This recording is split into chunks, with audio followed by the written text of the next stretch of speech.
Chapter 451. The Turning Specialist. The armies smashed into each other like floods.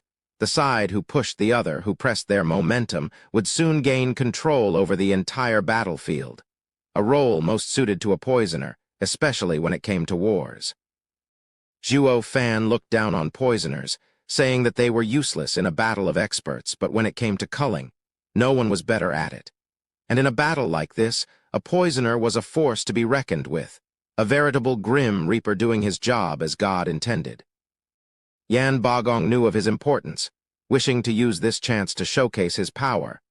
But against the traitorous Yan Song, his chance was gone, and he had instead suffered from poisoning himself in a cruel twist of irony. It only worked to shame him further. The great Hall Lord using poison to kill others was now being served the same coin. And Yan Song's poison wasn't limited to affecting him, but Regent Estate faction's experts en masse. If he pulled back now, there'd be nothing left of his name to speak of. Yuanshan watched the poisoned mist as he retreated. A dozen radiant stage experts, confident in their strength, pushed through it to take Yan Song down. He had to die for their army to survive. Luo clan's power couple entered the scene midway, pushing these oldies back with miserable faces. And that wasn't even half of it.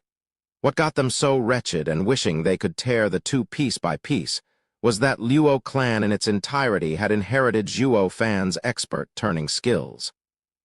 With the fall of Hell Valley, Pill King Hall, and Merry Woods, Luo clan had bolstered their elder ranks with every fallen house. The venerables and elders who did not crack under Zhuo Fan's masterful silver-tongued promises ended up as an example for those who did. But some stragglers were bound to have escaped the destruction of the houses and returned to their house lords. It was all good and well so far, with these new elders being quite close to each other, and Yan Song's poison to clear a path. Once Luo clan had the upper hand, they'd follow Zhuo Fan's vile plan into striking their hearts and not chase a vanquished enemy. When push came to shove, these experts would choose self-destruction, and that would have been a far worse scenario. So before the war started, Zhuo Fan taught them to target their minds, appeal to their compassion and friendship. The best plan so far. And so, within the cruel battlefield, some very touching and sappy reunions cropped up in remote corners. "Brother, why you turned over to Luo clan?"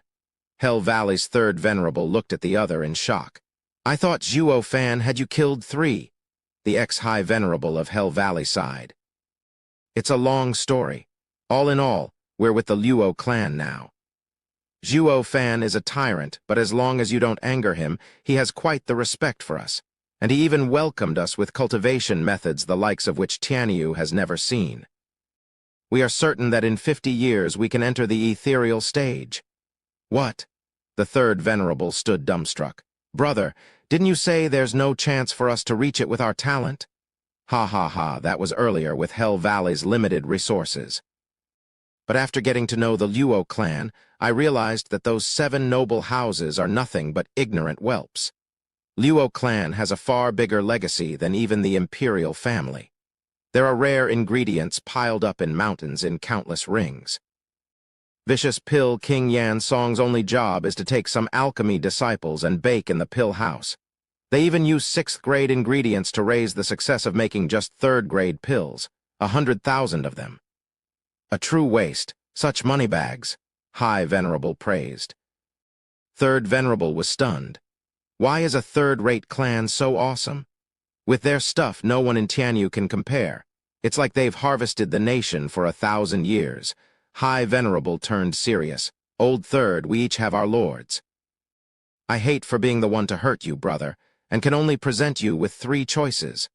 Leave and live in seclusion far away from here. Stay, and I will have no choice but to fight you, or join Luo clan and live together with your brothers."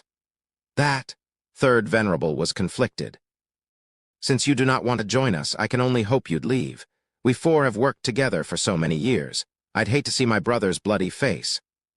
High Venerable shook his head. Third Venerable waved all over the place. "Oh, no, no, no, elder brother, you're wrong. I just want to ask, are you for real?" Third Venerable's eyes shone with greed. Of course, Have I ever lied to you in all these years? High Venerable stuck his head out. Old Third, Zhuo Fan is a master tactician and already has a plan in place to handle everything. Did you really think Regent Estate was going to win? Look around you, Luo clan is on a constant rise. Even if Huangpu Tianyuan is strong, he is chasing his grave. There will only ever be Zhuo Fan in this world. He has destroyed all houses in Tianyu, even his allies, High Venerable whispered. Steward Zhuo has set up the Luo clan as the biggest, making it the supreme power in Tianyu. I am not going to lie to you. Come, join us as a new elder. This will be your only chance. What, a single power? Zhuo Fan has such ambition, Third Venerable pondered and nodded. Elder brother, I wish not to ruin our brotherhood and can only hope to stand by your side as we make history. Good, Old Third, I expected nothing less. High Venerable grabbed his palm, taking a vial from his back with a bloodworm inside. Brother, to enter Luo clan, you must take this bloodworm. Third Venerable found it improper, but from High Venerable's stern look, this was no game. Recalling again the promise of resources from Luo clan, the Third Venerable swallowed it. High Venerable laughed, going together on a nice little trip to Regent Estate to murder the rest of them. The same exchange happened all over the place, saying it's out of brotherhood when the dangling bait was just too damn good. These guys were homeless anyway. They didn't even have time to worry about resources. Along came the Luo clan extending its gold-plated hand. Who in their right mind would refuse it? As an extra proof of sincerity, it came from old pals. The battle was a few hours in when Yuanshan and the other lords found something strange. What are the venerables and elders doing, slaughtering their way over? Wasn't it a bit early to come back? And why are there so many of them? Taking a good deal of time to process this, they all came to one conclusion: fall back. Much of a war this turned out to be. The enemy didn't come to kill us, but to turn us. How could they win now? All that was left was for them to turn as well. Lang Wuchang sighed. Zhuo Fan's psychological warfare is otherworldly. Just what did he use to achieve it? There must be something off about this to get so many in such a short time. Back to Regent Estate. We'll think about it then. Lang Wuchang shouted to his faction. Luo clan was hot on their tail. Shadow King's trio watched the odd war with dumb faces. What the hell? What did Luo clan do to them? Isn't it too fast? Shadow King was flabbergasted. Fang Qiyubai sighed. If you're looking for a specialist in turning experts, go to Wingate City's Luo clan and find Zhuo Fan. Shadow King's face twitched. Even with Zhuo Fan away, everything still played by his rules. Regent Estate's victory was based on Huangpu Tianyuan's 9 dragons diamond body alone, while Zhuo Fan had some tactical counters in place besides just himself. To put it another way, this trick of his had a heavier impact than his strength. In this aspect, Zhuo Fan had Lang Wuchang beat by miles. Again using himself as bait. Fang Qiyubai sighed. Zhuo Fan used the same tactic in the esoteric debate with flying colors. While now he has caught Lang Wuchang unprepared, his schemes working at full power even while he is away. He won in every aspect. In your opinion, was his defeat fake? Shadow King looked at the sky. Then he must have a way to deal with Huangpu Tianyuan. I'm really curious about what can possibly hold 9 dragons diamond body in check. Zhuo Fan's final rivals may very well be us. Fang Qiyubai and Sima Hui nodded while flying away to watch the events play out. Chapter 452. Little Killen's support. Whoosh tilde a flash of red dotted the sky every now and then, in sync with Zhuo Fan's right eye's golden glow. Right behind him was a yellow light, just missing him with each jump but so fast that no one could identify what it was. Zhuo Fan appeared a mile away, just to see the same yellow light on his trail. He gnashed his teeth, spat blood a few times, and went right back to running. Zhuo Fan kept popping up every mile, but no matter what he did, he just couldn't shake his yellow tail. Huangpu Tianyuan was right behind him.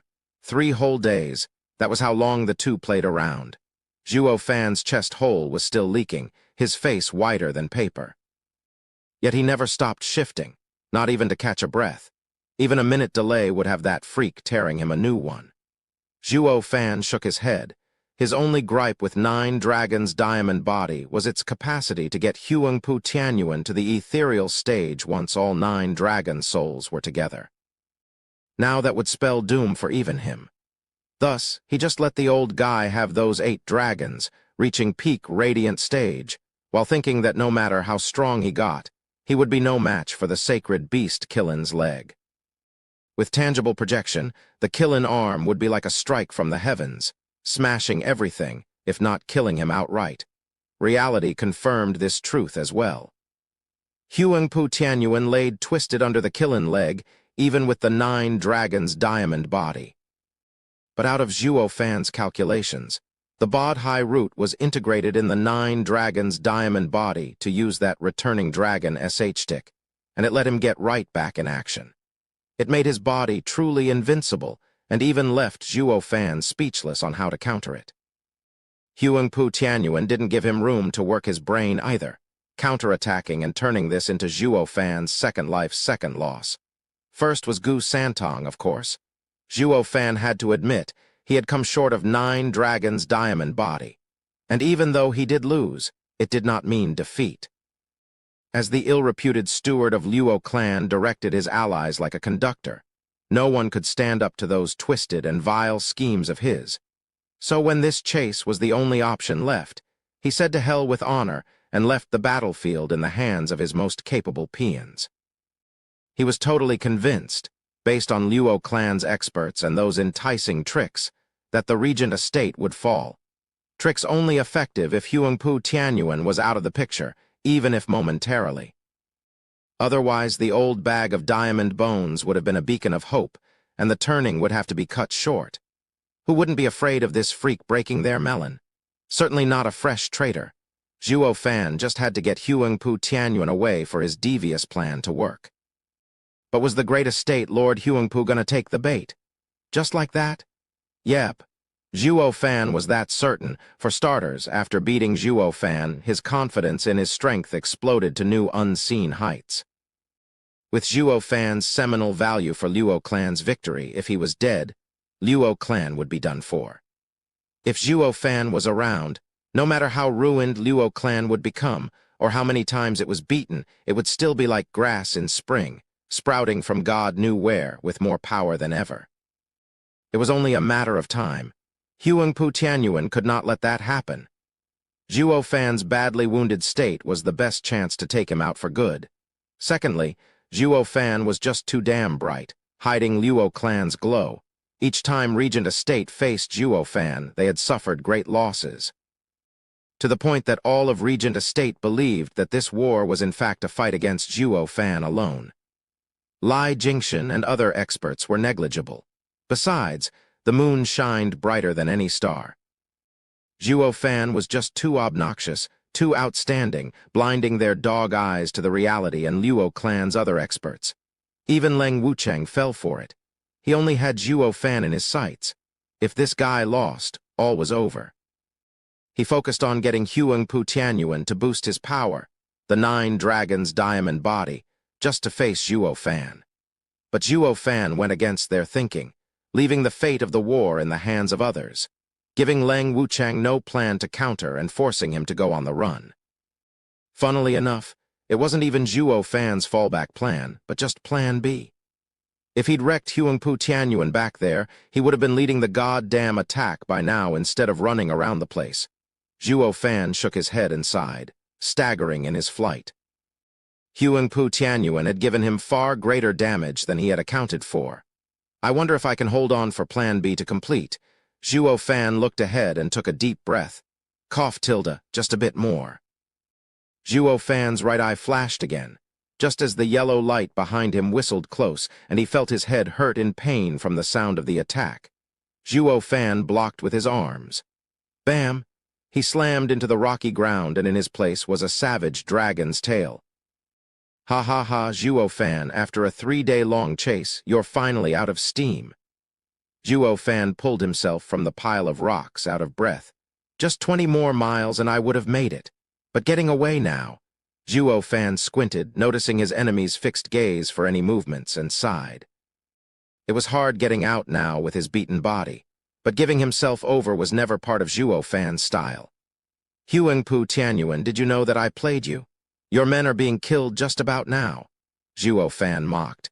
Huangpu Tianyuan laughed. "Zhuo Fan, your life is worth 1,000 armies. If they lost because of Luo clan, it only proves they're useless. And I don't take kindly to dead weights around here. But if you die, there'll be no one to stop me. Be it Luo clan or the 7 houses, none will matter at that point, ha ha ha." Huangpu Tianyuan's sharp eyes glinted and he shot for Zhuo Fan with his claws out. "Humph, where's that killin' shield? My claw is about to take your heart. Can your shield take it?" Zhuo Fan gnashed his teeth, straining to even lift his arms. He only had the beast arms to rely on. But those hands of his only trembled. Sighing inside, Zhuo Fan knew he was on the brink of collapse from his wounds. Not even his arms could take an attack now. Huangpu Tianyuan was excited. "Zhuo Fan, today's your funeral." "Cut the bull, I won't die here." Zhuo Fan dredged the last bit of energy to cross his arms. Huangpu Tianyuan smirked, putting more power in his attack, his eyes trembling in joy. The great hero Zhuo Fan, having rained havoc in Tianyu for a decade, would find his end at his hands.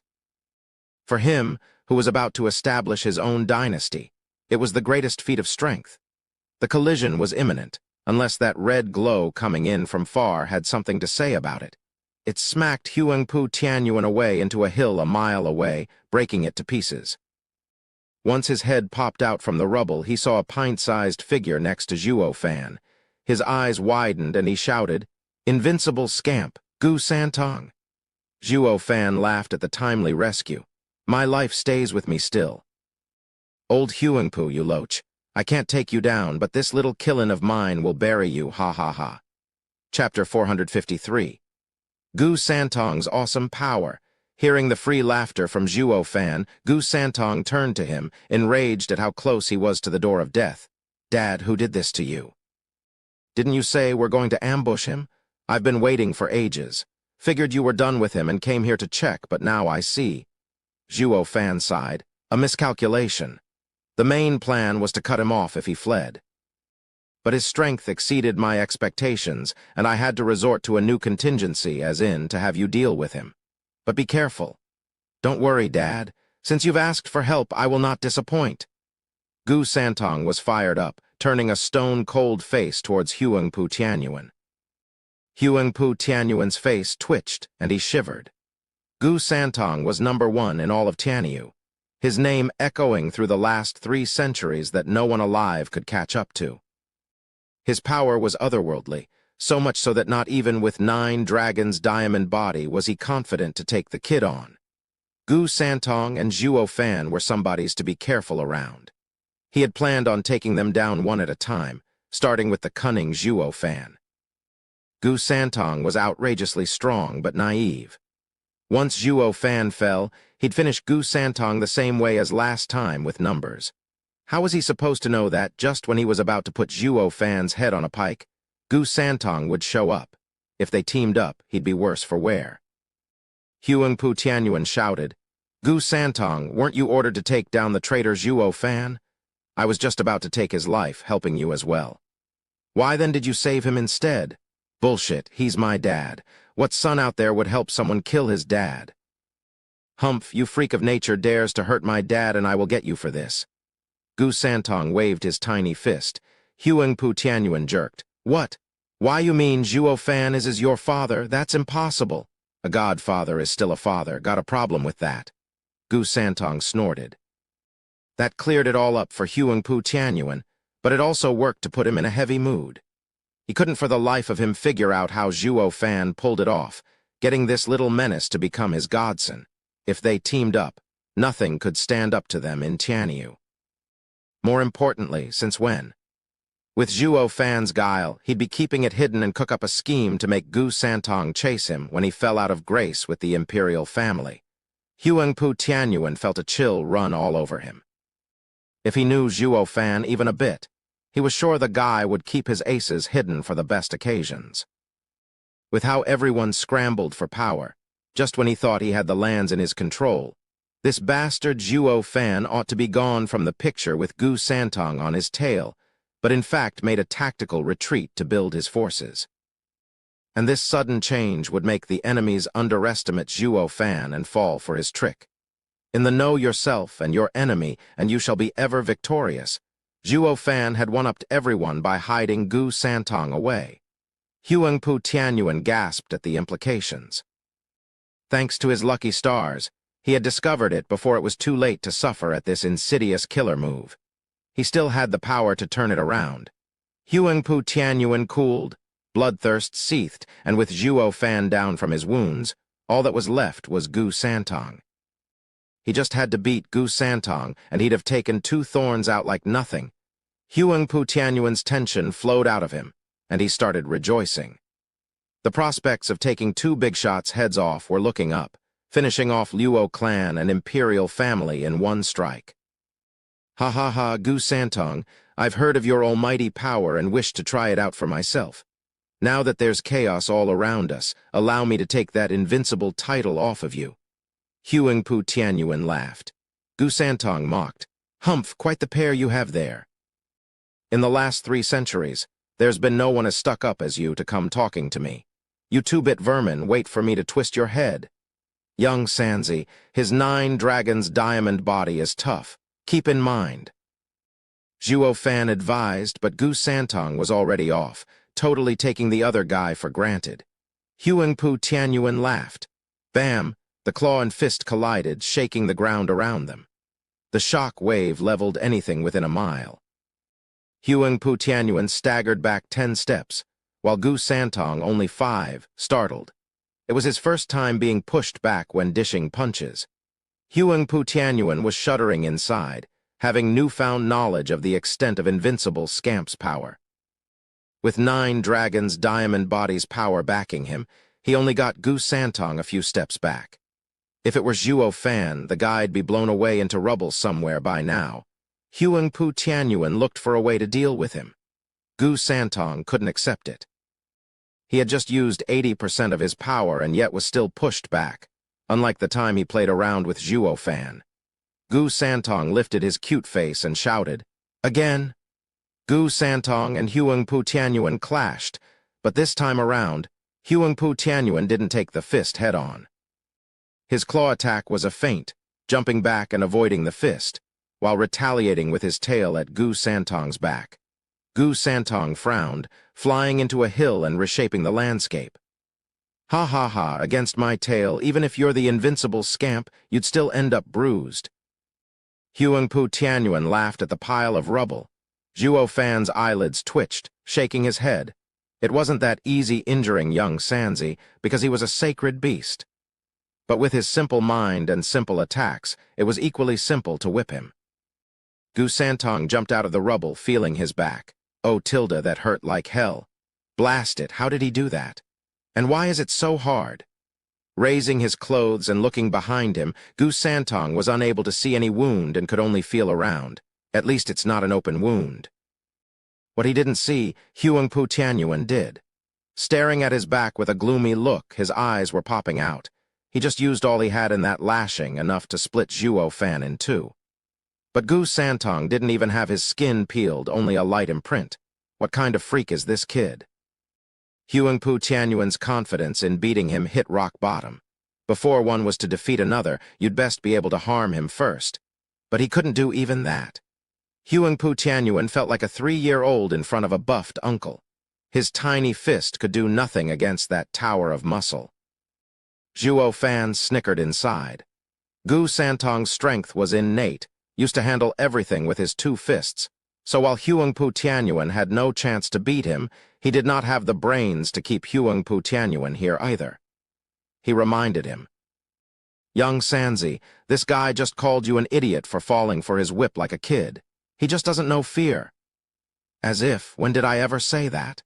Huangpu Tianyuan glared. He knew Zhuo Fan was playing dirty to instigate a bigger conflict.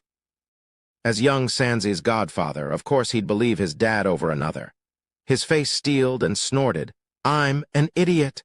Huangpu Tianyuan gulped, racking his brain for a way out. His eyes lit up. Since claws and tail didn't work, he'd use secret arts. This freak has no weakness. While Gu Santong was firing up his rage, Huangpu Tianyuan shouted, "Earth Dragon Wave!" Roar, a yellow glow shot for Gu Santong.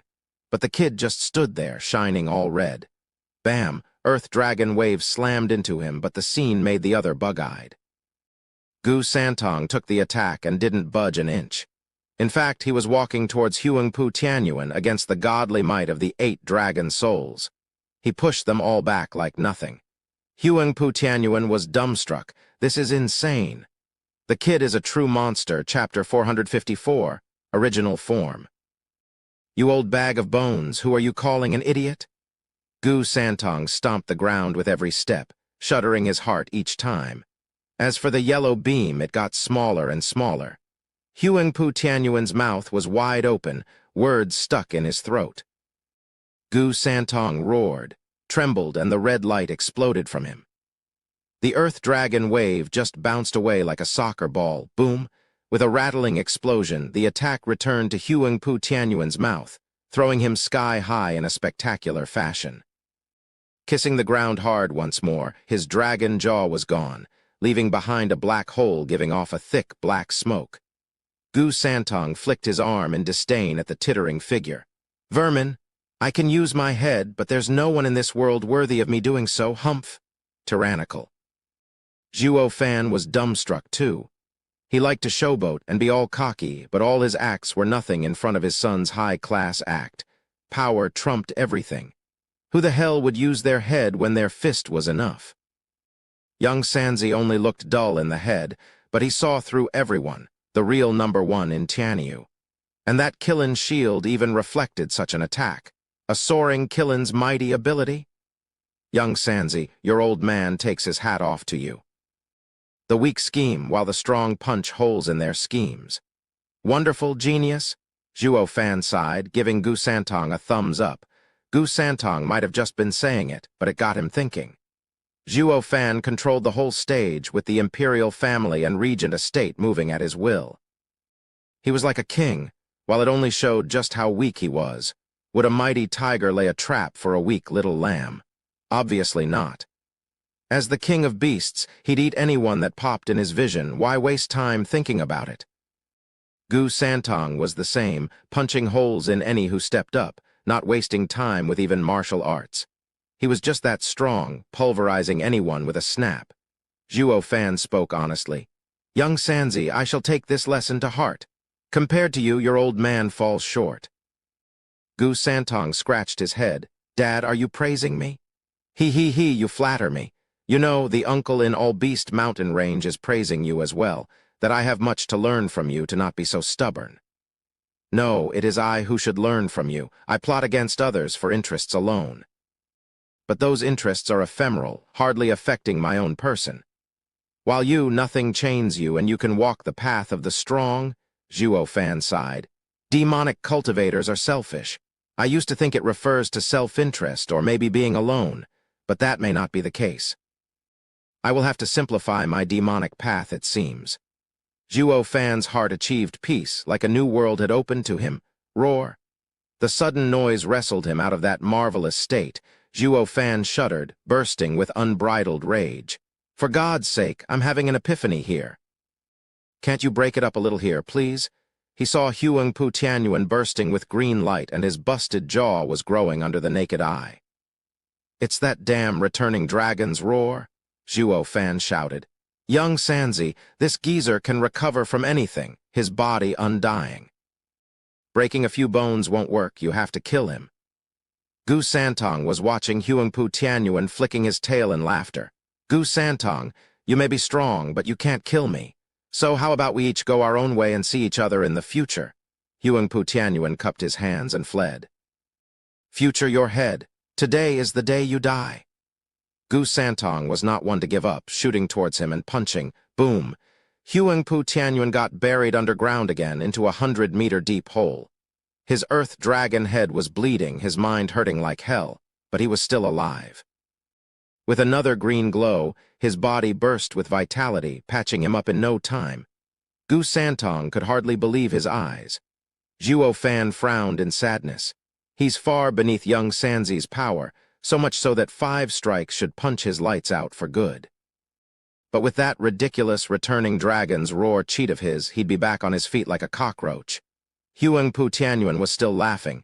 Gu Santong, I told you you can't kill me. You'll only waste your breath. Shut it, Gu Santong roared. I have crossed Tianyu for so many years, and there's nothing alive that I can't kill. Humph, worm, you will now witness the true face of a killin. Roar. Gu Santong shone red for a moment before turning into a 30-meter red killin. He was back to his original form as a sacred beast, soaring killin. He was still young, but the power of the sacred beast radiated out. The entire mortal domain, its spiritual beasts, everything was cowering and wailing. Huang Pu Tianyuan shouted, Gu Santong, what move is this? Humph, this is no move, just my true form. Gu Santong showed his sharp fangs. I am a sacred beast, and in this form I can display all my power. He, that punch of mine. That was only 30% of what I can do. Worm, one stomp will nail you dead. Gu Santong trampled, and Huang Pu Tianyuan slammed into the ground. Boom. With the fall of the red hoof, the world shook and the earth caved. 1,000 meters, then 10,000, soon stretching out for 9 kilometers. While the surrounding 100 miles shook harder than an earthquake, the landscape changed forever. Fang Qiyubai's team were rushing over when they felt this impossible power. The shockwave was so great it was hard for even them to take it. What is going on out there? What caused such a power spike? Sima Hui cried. The other two shook their heads. Anyway, it's those two that are the cause of it for sure. We better take a look, Shadow King advised. The two looked below. Gone were the green meadows and flourishing forest, giving way for endless sands. The two monsters were these spies' main targets for observation. After Gu Santong's stomp, Zhuo Fan crawled out of some hole to watch the aftermath. Welp, that's the real soaring killin's leg for you. Albeit a cub, he could still break the world. Zhuo Fan admired a sacred beast's power even more. How else could they be on the same level as the 10 ancient emperors? What got him so envious, though, was that this power came naturally. It made him look like an ant, impossible to reach. Sigh, why wasn't I born as an awesome beast? Ha ha ha, worm, let's see you come back from that. Gu Santong laughed and lifted his hoof from the broken and bloody Huang Pu Tianyuan. Guts, gore, and blood spewed up from his mouth. What was even more amazing was that he was still alive, followed by a resplendent green glow. Still alive. Gu Santong was outraged. There's nothing I can't kill. Gu Santong stomped again, with all four this time. 1,000 miles around shook non-stop, with some volcanoes even erupting. But not even dozens of stomps could cut Huang Pu Tianyuan's life string, no matter how twisted a mess he became. Gu Santong was fuming, but Zhuo Fan stopped him. Young Sanzi, it's no use. The Bod High Root is too strong, protecting his life. If you can't remove that returning dragon's soul, it won't matter how much you stomp, it won't change anything. What do we do now? I want to kill him, but I can't. This has never happened in 300 years. I'm boiling mad. Gu Santong was getting pissy. Zhuo Fan snickered, his trademark evil grin getting back in business. Ha ha ha, easy. I got just the thing. And I am quite piqued by those 8 dragon souls as well. Purely academic, of course. Chapter 455, 9 dragons combined. Gu Santong was clueless, but Zhuo Fan propped his weak body over, his evil smile looking glorious on his face. The green glow had started by now, filling Huang Pu Tianyuan's body with brimming vitality and healing him all over again. Ha ha ha, I am undying. You got nothing on me. Huang Pu Tianyuan cackled. Gu Santong was raging again. Boom! Huang Pu Tianyuan was stomped into the ground, his face twisted in pain so bad you couldn't even see his features. He may be undying, but not pain-free. Young Sanzi's trampling hurt like hell, not that he minded. He just felt good putting up a tough front in front of peak experts like Gu Santong and Zhuo Fan, seeing how they could do nothing to him. Other than the excruciating pain, he felt peaky. Ha ha ha, you may have joined hands, but it doesn't mean squat. Huang Pu Tianyuan smiled. Zhuo Fan grinned, taking one step at a time like climbing mountains. He, old codger, don't get ahead of yourself. 9 Dragons' diamond body is but an earth-ranked martial art, far from invincible. Your point. You still can't take me out either way. Unless you enter the ethereal stage and destroy my soul, nothing will work. Ha ha ha. Huangpu Tianyuan sneered, looking at them saying, take your best shot.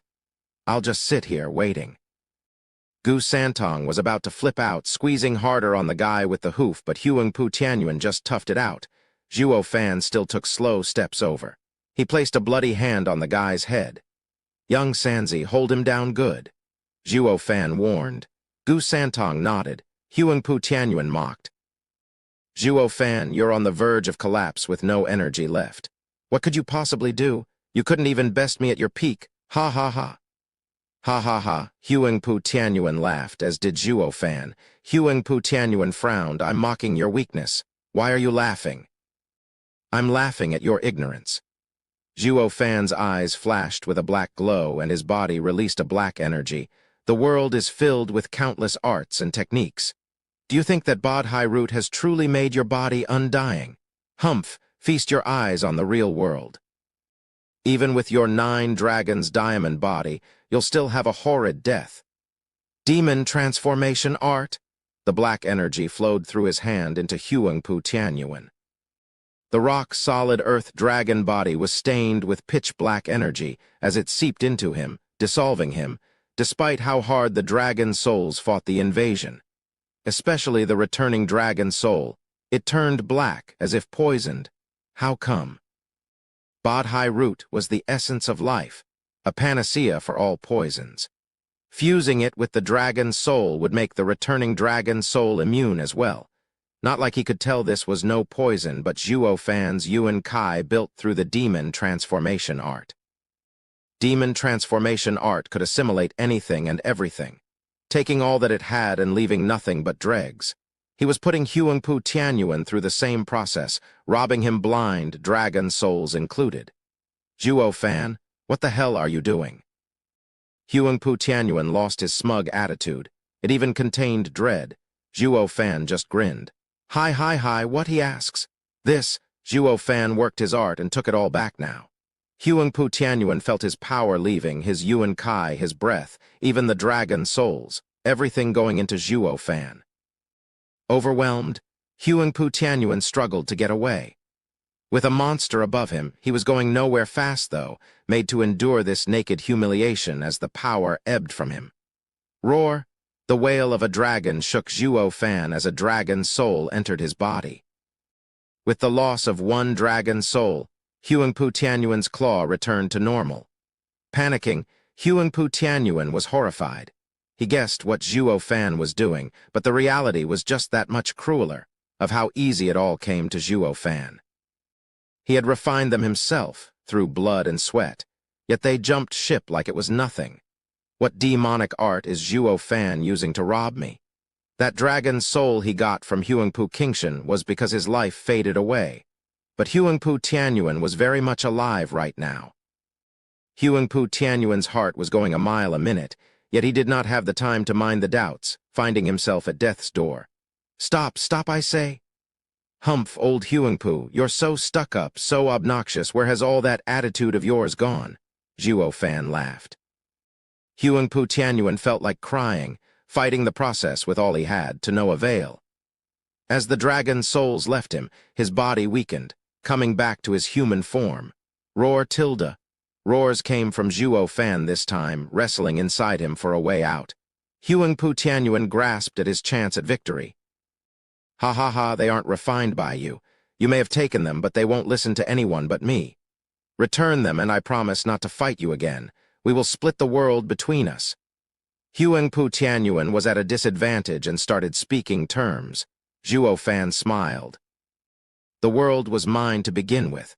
Why would I ever share it? Moreover, these earthworms, since I've pulled them out of you, do you think I can't tame them? Zhuo Fan's forehead revealed an azure flame, making the dragon souls fall back. Huangpu Tianyuan's eyes teared up. He had now lost even his bargaining chip. Zhuo Fan's tricks were that weird and insidious. Regent Estate had a hold of the dragon vein for 1,000 years, yet never could get the souls to submit. And Zhuo Fan just showed up, and they'd behave like children. Sighing, Huangpu Tianyuan showed a powerless expression of remorse as he thinned out. As the last dragon's soul roared, returning dragon's soul entering Zhuo Fan, Huangpu Tianyuan became human again, stripped of all arrogance. In another hour, Huangpu Tianyuan turned to ashes, lost in the wind. Gu Santong sneered at the empty ground and turned back to a child. He had no clue if Huangpu Tianyuan ever felt endless remorse at having messed with the father and son duo that he dared pose before them. But with the loss of the dragon's souls, despair was all those old eyes showed. It was then that the old man lost his will to live as well. "Dad, I never knew you had such a trick. Is that 9 Serenity's Emperor's master skill? You robbed the old guy of even his temper." Gu Santong smiled. Zhuo Fan cut him off. "Young Sanzi, defend me while I unite the dragons." "I'm breaking through." He sat cross-legged, eyes closed and cultivated. Gu Santong saw him rush and figured this had to be a rare chance for his old man. He stopped talking and was earnest in protecting him. 2 days went by, time in which Zhuo Fan's power grew, going 1 layer per day, reaching the 5th layer of profound heaven stage. And with this change his body healed as well. But Huangpu Tianyuan was a peak radiant stage expert, brimming with power. Whoosh, with a bang, a black chain shot for Zhuo Fan's skull. Gu Santong grabbed it. "Who's there?" "Come out." "Gu Santong, you are the imperial family's divine dragon, yet you collude with traitors of the empire. Did you forget the promise you made 300 years ago?" As the black smoke twisted, Shadow King with Sima Hui and Fang Qiubai made their appearance. All while Zhuo Fan was calmly sitting there, ignoring the world around him. Chapter 456. The ex-best in the world. Gu Santong mocked. "My promise refers to keeping imperial family alive for 1,000 years. It says nothing about dogs. I'll help if I feel like it. If not, no one can make me humph." The 3 stared in shock. Check out the new big brain on the bugger. He figured out some loopholes. As to how, it didn't take them long to see that Zhuo Fan had something to do with it. These kinds of snappy and taunting remarks were more up Zhuo Fan's alley. The kid had no chance in figuring it all out by himself. The 3 turned heavy. Gu Santong was the strongest right now, but they couldn't just leave Zhuo Fan alone either. It would be unwise, to say the least. Shadow King said, "Then keep your promise by destroying all of Imperial family's enemies." With Zhuo Fan being a national traitor, abusing his power, he is a threat to all of us. Be it as a divine dragon or just to keep your word, you must root him out, not protect him. Humph, to hell with your protection. A son looks after his old man. It's the most natural thing in the world. Sticking out his chin, Gu Santong giggled. Moreover, Dad has guaranteed that he'd leave the Imperial family alive. He wants power, not status. The trio gasped. Fang Qiubai was astonished. "Young Sanzi, what did you just call him?" "Right, you still don't know that he's my godfather. Just try touching 1 hair of him, and I promise to break your bones one by one, hee. Gu Santong had a savage smile. Fang Qiubai was dumbstruck, a bad feeling creeping up on him.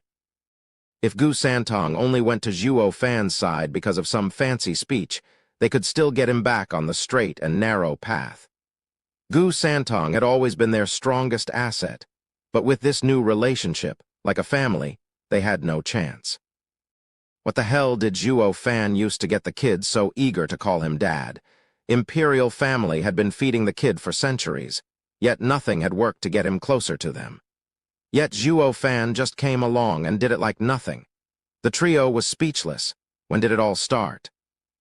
But recalling the big war just a few days back, with Luo clan turning experts faster than flipping pancakes, the trio had to bow towards the master. Zhuo Fan was an expert when it came to manipulation, while also making them have a hard time facing Gu Santong right about now. Gu Santong was the best in the world for a reason. Senior, should we make a tactical retreat? Young Sanzi and Zhuo Fan make for the worst enemies. It's best that we report to His Majesty first." Sima Hui proposed. Fang Qiubai nodded, finding it the best choice. Shadow King was somewhat angry and reticent. "Gu Santong, I used to respect you as being a man of your word, a hero. I don't resent you even in the current situation, but I never thought you'd be so despicable and wretched. Going by Zhuo Fan's speech, big things are happening.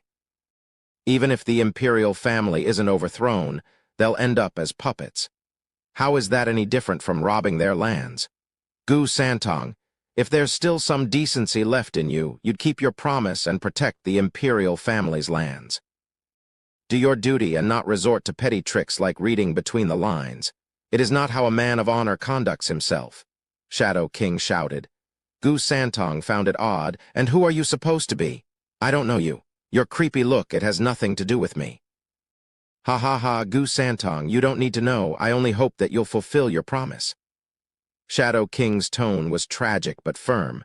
Gu Santong felt odd. The guy was speaking like an old friend, but he had never seen him in his life. With a wiggle of his nose, he got his answer. Shadow King's smell gave him a déjà vu. Who are you? Have we met? Gu Santong said. Shadow King flicked his chain at Zhuo Fan. Top profound ranked martial art, heart-piercing nebula chain. The chain split into 1,000 chains in a blink, all going after Zhuo Fan. The powerful aura being emanated turned everything to dust. Even the air was vibrating. Gu Santong blanked out, waking up when the chains reached Zhuo Fan. He jumped in between and punched. Boom! The 1,000 chains disintegrated, leaving a shimmering air around Gu Santong's trembling fist. Fang Qiubai and Sima Hui looked at Shadow King stunned. With Gu Santong around, even together, the trio had no chance of harming Zhuo Fan. So why was Shadow King so persistent? Is he looking to be humiliated? Shadow King just stood in place, uncaring how easily his move was thwarted. He spoke again. Gu Santong, do you know me now? Gu Santong turned sad. You're still alive, I thought. Humph, alive? Shadow King mocked. Does this look alive to you? Gu Santong only had a look of sorrow. Shadow King spoke heavily. If not for your punch back then, I, being on the brink of entering ethereal stage, wouldn't have turned into a spirit puppet into neither human nor shade. I am filled with rage every time I think about it, but I don't hate you because you always kept your word to me. But now, I am still a man of my word, Gu Santong justified. No, you've just found a way around it, unprincipled. Shadow King snapped. Gu Santong staggered back. The other two were shocked to the core. Shadow King had been loyal to the imperial family since even before the two came to office as divine dragons, but never once knew of his history. His reprimands were the biggest clue. He was the one to trap Gu Santong in a promise 300 years ago. Gu Santong gasped, restless, to which Shadow King shouted, Didn't your godfather teach you about loyalty and justice? Are you going to turn your back on them? Gu Santong shook all over. His first godfather was his savior, teacher, and mentor. He would never forget. Anyone could call him a demon or a monster. He didn't care. But to question his respect for his godfather, he could not accept. Shadow King found his words hitting something and showed a twisted smile among the black mist. The great Shadow King, the once best in Tianyu, the immemorial sage, comes back 3 centuries later to use some shoddy righteousness. Is this how a true man acts, deceiving children? Zhuo Fan sighed, opening his sharp eyes, looking down upon all creation with his overbearing power. He snapped his eyes on that shadow. Before speaking of promises, shouldn't you straighten yourself first? Zhuo Fan, Shadow King gnashed his teeth. You rotten bastard, I don't know what fancy words you've used to deceive Gu Santong, but his first godfather was a scholar, a man of principle who taught his children virtue and honor. Unlike you, who leads him astray. Gu Santong, ask yourself, did your first godfather earn your respect and love, or is this despicable and vile thing is who you value more? Shadow King asked, putting Gu Santong on the spot. Shadow King was more than clear about his game, to strike at Gu Santong's heart by putting his 2 godfathers on a scale. Zhuo Fan walked in front of Gu Santong, rubbing his head with a bright smile and speaking platitudes. Be it your former righteous and honorable godfather, or the current despicable and repulsive one, we each have our own paths. But one thing we have in common is our love for our young Sanzi, which will never change. Gu Santong showed a bright smile. You sneaky little devil. Shadow King's cheek twitched in outrage. Chapter 457. Insidious tongue, insidious eyes. With a crafty smile, Zhuo Fan asked Shadow King, "Look who's talking." Luring and deceiving the young and innocent Sanzi into a back-breaking oath, does that make you a gentleman? Since you're no saint, why go around asking others to treat you like one? Zhuo Fan, I am loyal to the Empire. No amount of vilifying by a twisted lowlife can change that. Shadow King snapped, taking on an upright air like he had the moral high ground, fearless and dauntless. Gu Santong pondered, "Dad, he took my punches back then to defend his homeland. He is loyal to his country, a hero?" Young Sanzi, I never doubted his loyalty nor his resolve. But what is on him that makes him a gentleman? Humph, what a sick joke, Zhuo Fan continued. The diehards in this world, under the pretense of loyalty, have done unspeakable things by the score. Can a loyalist then say with no shame that his back is straight, his heart is righteous, and use the same words to bind others into an oath? Ha ha ha, then let me ask you, O great Shadow King, sir, a bastion of justice, you conned an innocent child with no remorse to become an indentured slave for imperial family for 300 years. And now you've come again, using that same principle. Is this how a gentleman acts, picking on the small? Shadow King choked, but he cooled down soon. This is a gentleman's accord between me and Gu Santong. How can he just go back on it? Hardly. I only hear how a gentleman adapts to the situation, how flexible he is. You cheated a kid last time, so how can you still call yourself a gentleman? As for being an accord between gentlemen, since you're so ungentlemanlike, how does it still hold? Zhuo Fan grinned. He always thought young Sanzi's promise was a load of baloney that the sage had cooked up. But young Sanzi was a child of honor, taking it to heart and never breaking his word on his own. And since the sage died in the fight 300 years ago, Zhuo Fan had no way to break that promise. How convenient! The creditor was still alive and kicking. Giving Zhuo Fan the leverage to break this oath at the seams, releasing the kid from the shackles of Tianyu's imperial family. Gu Santong was a passive listener to these two's debate, finding his old man's words sound and true, evident by that nod. Shadow King panicked and hatred festered in his heart. Gu Santong was gullible, despite being around for 3 centuries. But being in constant companionship with a mastermind like Zhuo Fan had turned easy persuasion into an undertaking. Gu Santong, remember our promise at my time of death, how I took 10 of your punches. Shut it. Shadow King took on the same manner he had last time to move Gu Santong, but Zhuo Fan wouldn't have it. Sage, I may not think of you as a gentleman, but I do admire your feat 3 centuries ago. However, a man of valor does not flaunt his qualities. And you just keep on going back to it again and again, using it to lie to a child all over again and all in the name of empty honor. Talk about shamelessness. As a divine dragon, dying for your lord and in line of duty is something I understand. It's in your job description. But to use that zealotry to bind an innocent child, humph. I've never seen a more despicable man in my life. Forget the fact that you turned into a spirit puppet.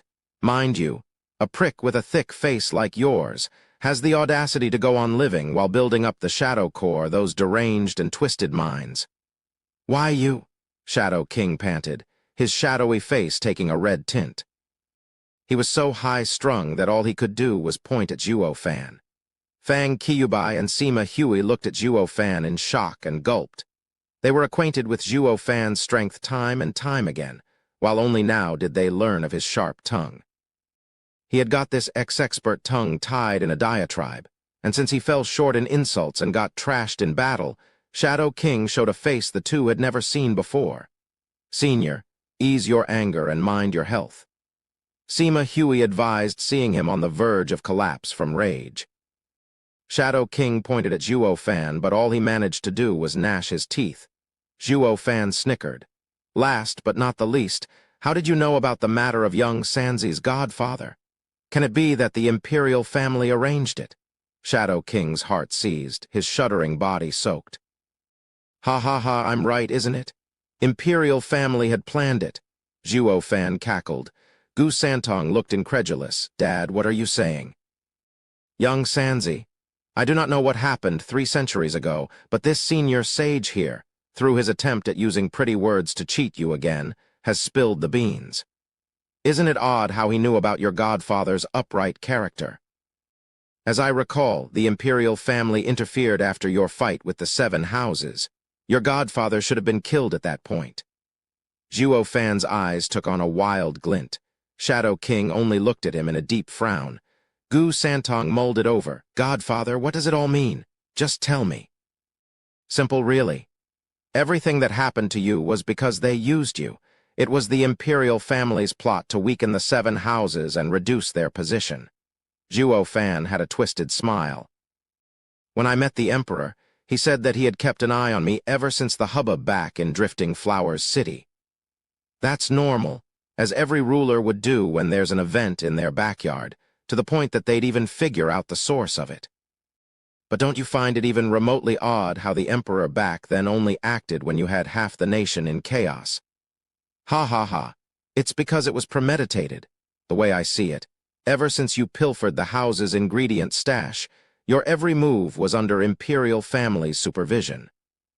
Also that you and the houses would fight it off to weaken them. If anything, your meeting with Godfather was also part of imperial family's plan to re-educate you, and then have the 7 houses kill his entire family. What? Gu Santong clenched his fists, his eyes red. Godfather, is that true? Bullshit, Gu Santong, don't believe his lies. Shadow King roared. The imperial family's losses were also heavy at the time. If it were imperial family's ploy, they wouldn't burn themselves with it. There's no one so cruel to themselves.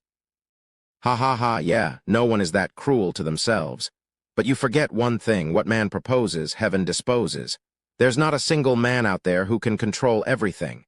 From just a simple mistake, everything could unravel. Young Sanzi, this is clearly the situation. Zhuo Fan continued. All humans are good at birth. Young Sanzi had just entered these lands and didn't know right from wrong.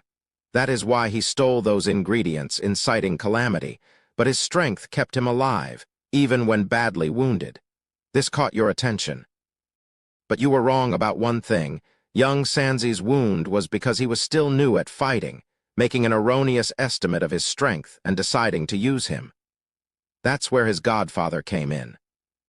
Whether he was your man or one you placed, he was young Sanzi's teacher either way, showing him a life of honor. Then you drew the 7 houses over to kill him, planting the seed of revenge. Zhuo Fan described it like he was there, but this was only an excuse. Young Sanzi was your center stage puppet. Even if he was too weak, you just help him fight the 7 houses from the shadows and let him take the fall. It must have come as a total shock, I wager, when the enraged young Sanzi turned invincible, trampling even the likes of the 7 houses. You were happier than ever, I'm sure. But all good things must come to an end. Young Sanzi's power was outrageous, out of your control. So when you entered the stage for some spring cleaning, you couldn't do anything and suffered heavy losses just the same. That's what being too smart for your own good does. Where the enemy loses 1,000 and you lose 800. Zhuo Fan sighed. Shadow King was sweating buckets, fear creeping in. Zhuo Fan does not just have an insidious tongue, but his eyes are damn revolting too. Is he even human to figure it all out so fast? Shadow King remained silent. Only Gu Santong shivered now and then, the rage boiling inside. Chapter 458, Parting. Is what Dad just said true? Gu Santong stared Shadow King dead in the eye. Shadow King would never admit it in his life, or second life, choosing instead to fall back to nitpicking. Those are just random guesses and lies. There's no way he knows what happened all those years ago. Right, I don't, and all I said were mere speculations. But even so, it does feel true, doesn't it? Especially the part you blurted out. Zhuo Fan grinned. Gu Santong asked Shadow King, how did you know about my godfather's character? Everything in this world belongs to the Emperor. Of course we knew everything about you. Is it that odd? Forcing the calm to stay, Shadow King preached. Zhuo Fan grinned. Senior Sage, what a perfect memory you have. Let's forget for a moment the relationship he had with young Sanzi when his godfather was but a simple scholar. Yet you had the perfect mind to remember his character from 300 years ago. I didn't think you cared, ha ha ha. Shadow King clenched his fists. Zhuo Fan didn't even have an iota of proof, but his every question was perfect, jabbing right where it hurt. He might as well have said, experts like him who took commoners like ants would mind some nobody. To say nothing of remembering their character 300 years later, were peak experts nowadays that bored? Who the hell would want such pain? The only plausible explanation was the meticulous planning involved in weakening the 7 houses. How could the head divine dragon of that time ever forget such a critical operation? Shadow King took a deep breath. Gu Santong understood it all, and the hurting began. That meant his godfather was only following orders. His care for him was fake. The only person he trusted in those 300 years was planted behind smoke and mirrors. He was, for all intents and purposes, alone. Ah! Gu Santong roared his grief at the heavens. Zhuo Fan sighed, feeling sorry for the kid. He never wanted to look into what happened back then, and would rather think of another way to break the vow. But Shadow King just had to hang the promise over Gu Santong's head. So what if Gu Santong had to defend the imperial family? He could just replace them as long as Gu Santong didn't interfere. But now, as the mist scattered and the truth came to light, young Sanzi had lost his most cherished moments. As his second godfather, Zhuo Fan felt his pain. It began with using Gu Santong for his own schemes, but the kid had grown on him. Watching his own son in pain would bring any father grief. Gu Santong, your godfather was one of us. He was loyal to the crown, to the imperial family, and died with no regrets. As his godson, you should follow his footsteps and defend the Nat enough. Shadow King tried to use the truth this time to switch Gu Santong around, but the kid was too enraged. Liars, you are all liars, Shadow King cried inside. Gu Santong's fire burned hotter and hotter, and he might explode any second. He had assessed Gu Santong's strength over the centuries. Even with feeding him junk food, no one could beat him. Once a fight broke out, the trio would be left for dead. 3 grand peak Radiant Stage experts fighting a mere 3rd layer of Radiant Stage child looked more like mice scurrying away. You lied to me for 3 whole centuries. Thump Tilda Gu Santong stomped his way toward them, leaving behind burning imprints. The 3 gulped in fright. The flames came from the burning of Yuan Kai, but any cultivator worth his salt could do that, while the kid's Yuan Kai flame still burned way outside his body. It proved that his Yuan Kai was of incredibly high concentration. They wrote Gu Santong off as a muscle-bound thug, only to find the kid's Yuan Kai a monster in its own right. It only makes Gu Santong more ferocious and deadly. The trio's hearts sank with every step forward. Young Sanzi, the world is filled with false truths and covered truths, with the genuine article hidden in the middle. Those events 3 centuries ago may be lies, but that does not mean your godfather didn't care for you. Humans aren't like plants, especially those weak cultivators. Who is to say the long days spent around you didn't evoke genuine feelings of fatherhood? Zhuo Fan spoke as Gu Santong's aura stifled the trio in his approach. Gu Santong halted, turning back puzzled. Dad, you mean, Godfather treated me like a real son? It should be, since that's how the devious and demonic me treats you. How couldn't that mortal feel love just the same? If he hadn't, then it would make my demonic path a waste to not even compare to a mortal's, ha ha ha. Zhuo Fan nodded. Gu Santong was taken back to those memories, and his power surge ebbed. Zhuo Fan turned to the trio with a shout. You 3 listen up and listen well. I and young Sanzi will let this go, putting this matter to a rest. You don't mention this again, and we won't look to settle the debt of cheating young Sanzi either. But from this point on, young Sanzi and you have no ties. He is a divine dragon no longer, and neither your national guardian. Am I clear? Gu Santong looked from Zhuo Fan to the 3. Shadow King frowned, totally not wanting it to be clear. But Gu Santong could jump them at any time. Did he have the luxury to argue past promises? Keeping his life was already godsent. Sending Gu Santong to Zhuo Fan's side is the biggest loss yet. Shadow King lamented inside and nodded. Fine, the oath is now lifted. We will meet again. Shadow King flew away with Sima Hui right behind. Only Fang Kyubi was still out of it. Zhuo Fan, with your style, shouldn't you take this chance to rob our lives for your interest? Why? Humph, you think I'm the type to let you go out of the goodness of my heart. Ha ha ha, I'm doing it for young Sanzi? Zhuo Fan mocked. Fang Kyubi turned a lost look to Gu Santong, then exclaimed. Gu Santong was in the worst pain of his life, on the brink of sinking into hatred and revenge. Even after wiping the floor with them, he'd still be consumed by it, the grief becoming a dangerous threat to his cultivation.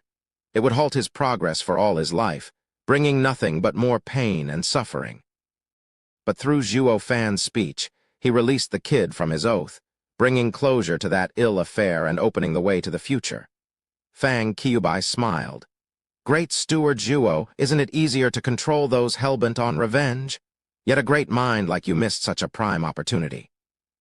Ha ha ha, I find that you're a savage only with the rest of the world while quite considerate to your people. And? What's that got to do with you? Zhuo Fan raised an eyebrow. Fang Kyubi shook his head. Nothing whatsoever, but do not forget your brotherhood with the third prince. If he doesn't live up to it, you don't have to either. You can see from how he is that he has never been unworthy to you. While you, ha ha ha, Zhuo Fan cursed inside. God's blasted son of a, he got young Sanzi's chains off, but he forgot about them. What the hell was wrong with him? Tying the knot with the tubby, I gotta fight the imperial family, yet I can't do anything to him. Oh, right. I was still weak back then and was looking for a shoulder to lean on. He found the reason quite fast and scratched his nose. Fang Kyubi smiled. Zhuo Fan, I finally know how you treat others. Rest easy, the third prince will never go against you. And a word of advice, His Majesty's plan is meticulous. The entire scene is under his complete control. Be careful. Oh, you're a divine dragon, yet also. Zhuo Fan gave a smile. The two's hearts were in sync. Fang Kyubi continued. Young Sanzi, our time together hasn't been pleasant, but I am really happy for you. You're lucky to have Zhuo Fan. He cares the most about his people, ha ha ha. Fang Kyubi left after saying that. Gu Santong blinked and turned to Zhuo Fan with a brilliant smile. Zhuo Fan patted his head. The two's relationship grew stronger. Gu Santong even thought that Zhuo Fan was greater than his first godfather. Chapter 459, Little Master. Dad, haven't you combined the dragons yet? Why are you only in the 5th layer of Profound Heaven stage? That earthworm was a peak radiant stage expert. 2 flashes crossed the blue sky, with one flapping its blue wings and wearing an evil smile. The other was the most adorable little child in a cute red glow. Gu Santong didn't understand Zhuo Fan's good mood, but the latter laughed. Ha ha ha, cultivation comes in slow and steady steps. I may have taken the whole dragon vein, but it's not so easy to refine them, or I'd be in the ethereal stage by now. It wouldn't benefit my future cultivation either. My foundation in this life has never been better. I want to reach further and beyond anyone else and not tie myself down with transitory riches and fame. In any case, cultivation has no shortcuts, or the faster your path, the shorter it is. Zhuo Fan sighed. Gu Santong nodded. But that earthworm sure was hard to beat. Even after kicking him around in my main form, he just wouldn't die. We shouldn't have given him the Bodhi route. No, we had to. Zhuo Fan shook his head. 9 Dragon's diamond body was the basis of his confidence in igniting the war. If he hadn't moved, then neither would the Emperor. And if the Emperor stood still, the court would be the same festering cesspool, working against us in the long run. We needed a good catalyst. In vernacular, as long as we crossed swords, the Emperor would only then take his court through spring cleaning. Using the civil war that engulfed the whole nation as our righteous excuse to replace his rule, we can then make our claim. Gu Santong frowned. Dad, why go through all this trouble? With the 2 of us, invincible, we can flatten the imperial capital now that rotten oath is gone as well. We'll see then if those cowards dare to mess with us. Oh, young Sanzi, this is why you lost the last time around. I dare say, even without the sage to cheat you, you still couldn't have taken hold of the empire. Zhuo Fan laughed. If your motives aren't pure, there's nothing to gain. Without a good excuse, no one would listen to you even if you take the nation for yourself. Besides, what's a country if not a vast farmland? If you want them to listen to your orders and farm, you need a grand purpose to have them all come bearing these resources at your feet. Or even if you are the strongest, with such a large domain, are you going to mine or harvest the stuff yourself? Speaking of Tianyu's emperor, he has had a steady flow of resources coming year in year out. With these as incentives, many experts gather under him. That's why every single ruler pays attention to righteousness, to justify their claim. Or even if you're godlike, it'd be hard to take all that stuff by yourself, and frankly, it's just not worth it. Gu Santong paused and nodded.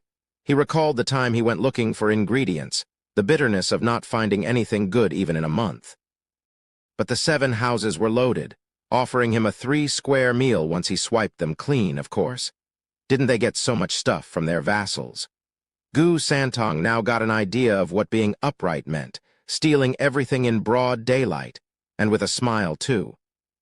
The more he thought about it, the more he realized that the imperial family and the 7 houses were more insidious and vile than him who just took a tiny bit to fill his belly. "Young Sanzi, you must now know more skills, right?" Zhuo Fan asked. Gu Santong beamed. "Yep, Uncle developed my innate strength. I can use the Kilin shield and return to my innate form. The last one is Soaring Fist, but I'm still practicing it." Zhuo Fan nodded. Vaulting Kunpeng hasn't shown any ill will so far, and was earnest in helping young Sanzi discover his strength. He thought about it and was relieved. Boom tilde explosions came from afar, drawing the two's attention. Just half a mile out, a lofty city was under heavy siege. The glittering barriers around the city shimmered as dozens of radiant stage experts launched their attacks. The city itself had its own team of radiant stage experts holding the arrays, hard and dauntless like a mountain. "That's Regent Estate's home, Caged Dragon City?" Gu Santong perked up. Grinning, Zhuo Fan nodded. "After a casual week-long flight, we've finally made it. Elder Q and the rest are besieging it by the looks of it. He. I once took my shot at it back in the day, but it was just so tough that it took me a whole day to flatten it. They won't breach it in their lifetime. Regent Estate's home has a total of 385 barriers, plus 10 fifth-grade arrays. Not even 1,000,000 men can do it." Gu Santong grew smug at his achievement. Zhuo Fan shook his head. "Young Sanzi, they'd die of shame if they heard you. It's not my fault if they ask, I just gotta tell them. Of course, but do it in style. That's how father and son operate, ha ha ha." Zhuo Fan laughed. Gu Santong laughed as well, catching on. Meanwhile, Q Yanhai and his wife were in the air before the city and in a deep frown. "Elder Q, it's not working. Caged Dragon City's defense is too tough," a figure reported. Q Yanhai knew him to be a surrendered radiant stage elder, and his face fell. "Won't work. It's been 10 days now, yet you couldn't break one barrier. We'd much sooner kick the bucket before breaching it. Are you perhaps still thinking of your old life and slacking off?" "No, never. How could we? Ever since Luo clan took us in, we've cut all ties. Just that Caged Dragon City is a tough nut to crack." The man's face fell. Q Yanhai was outraged. "Beat it. If you don't punch through and Steward Zhuo comes after my skin for it, I'll take it out on all of you." The guy ducked his head, returning to attack the city scared like he was. Q Yanhai was left panting behind, watching the siege in the distance with a hard look. Zhu Qingjian sighed. "This city won't go down so easily. Should we use the life and death art?" "Absolutely not." Grandmother shot her down. "Elder Zhu, with Elder Lai back in Windgaze City to recover. You two are the only pillars here to intimidate the experts inside. But with the life and death art taking too much of your Yuan Kai, and with Leng Wuchang's sharp mind, we may fall for his tricks and end up defeated." "Hey, Biddy, what do you mean by that?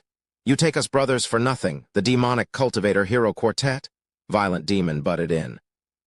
"Without these geezers, you still have the 4 of us. Not to worry, you may go and die to your heart's content." Yep. The others cheered. Zhu Qingjian glared. "You 4 shits must mean for you to die first, right?" Veiled Dragon Pavilion and Sword Markwise Abode's men shook their heads. These 4 pygmies were strong, but missing a screw or more. How the Luo clan could handle these idiots was beyond them. If the power couple fell, they'd never accept these 4 as the next in line to lead the siege even if their lives depended on it, which it technically did.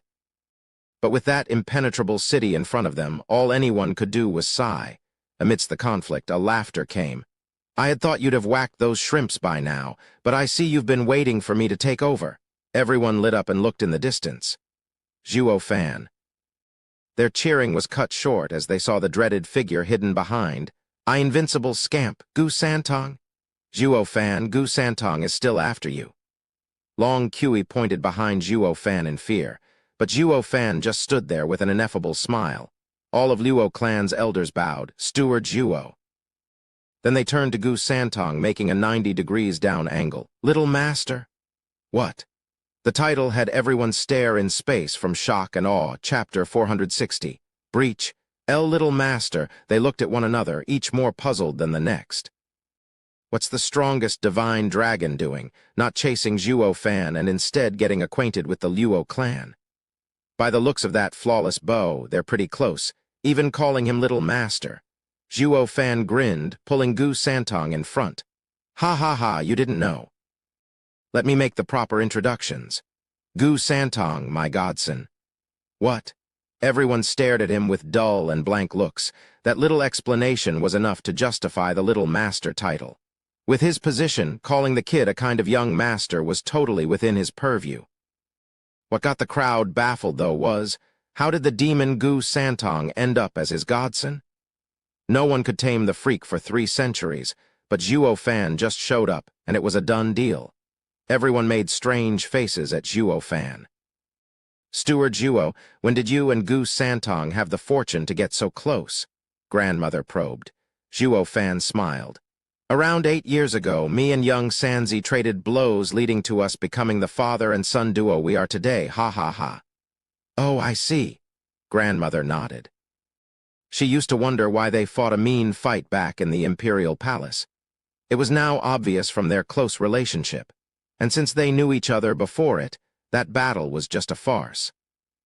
And by connecting the dots with the imperial family's attitude for the 7 houses, Grandmother smelled a conspiracy. Grandmother turned grave. "Steward Zhuo, what have you planned after this war?" Zhuo Fan praised smart, and smiled. "Don't worry, I have everything set up." Grandmother nodded. Only now did she have an inkling as to what was with those series of strange events so far. Why the imperial family broke it off with Luo clan over a mere marriage proposal. Why, instead of keeping the 7 houses in check, it turned a deaf ear to the regent estate's blind ambition. With Zhuo Fan's shindig at the imperial palace as the start, it had already exposed the imperial family's intention of clashing with the houses. Zhuo Fan didn't just lash out either, having seen through it. The way he pulled away Gu Santong, their great general, proved it. Not even the emperor knew of this by his behavior back then. Hiding such a relation for 5 years was a killer move. It all made sense. The imperial family wants domestic peace by eliminating any dissidents. Zhuo Fan had long since entertained the thought of taking on the world and regent estate, used this chaos to expand. Each with their own goal, all at the low, low price of the other houses, out of the loop and toyed with like fodder.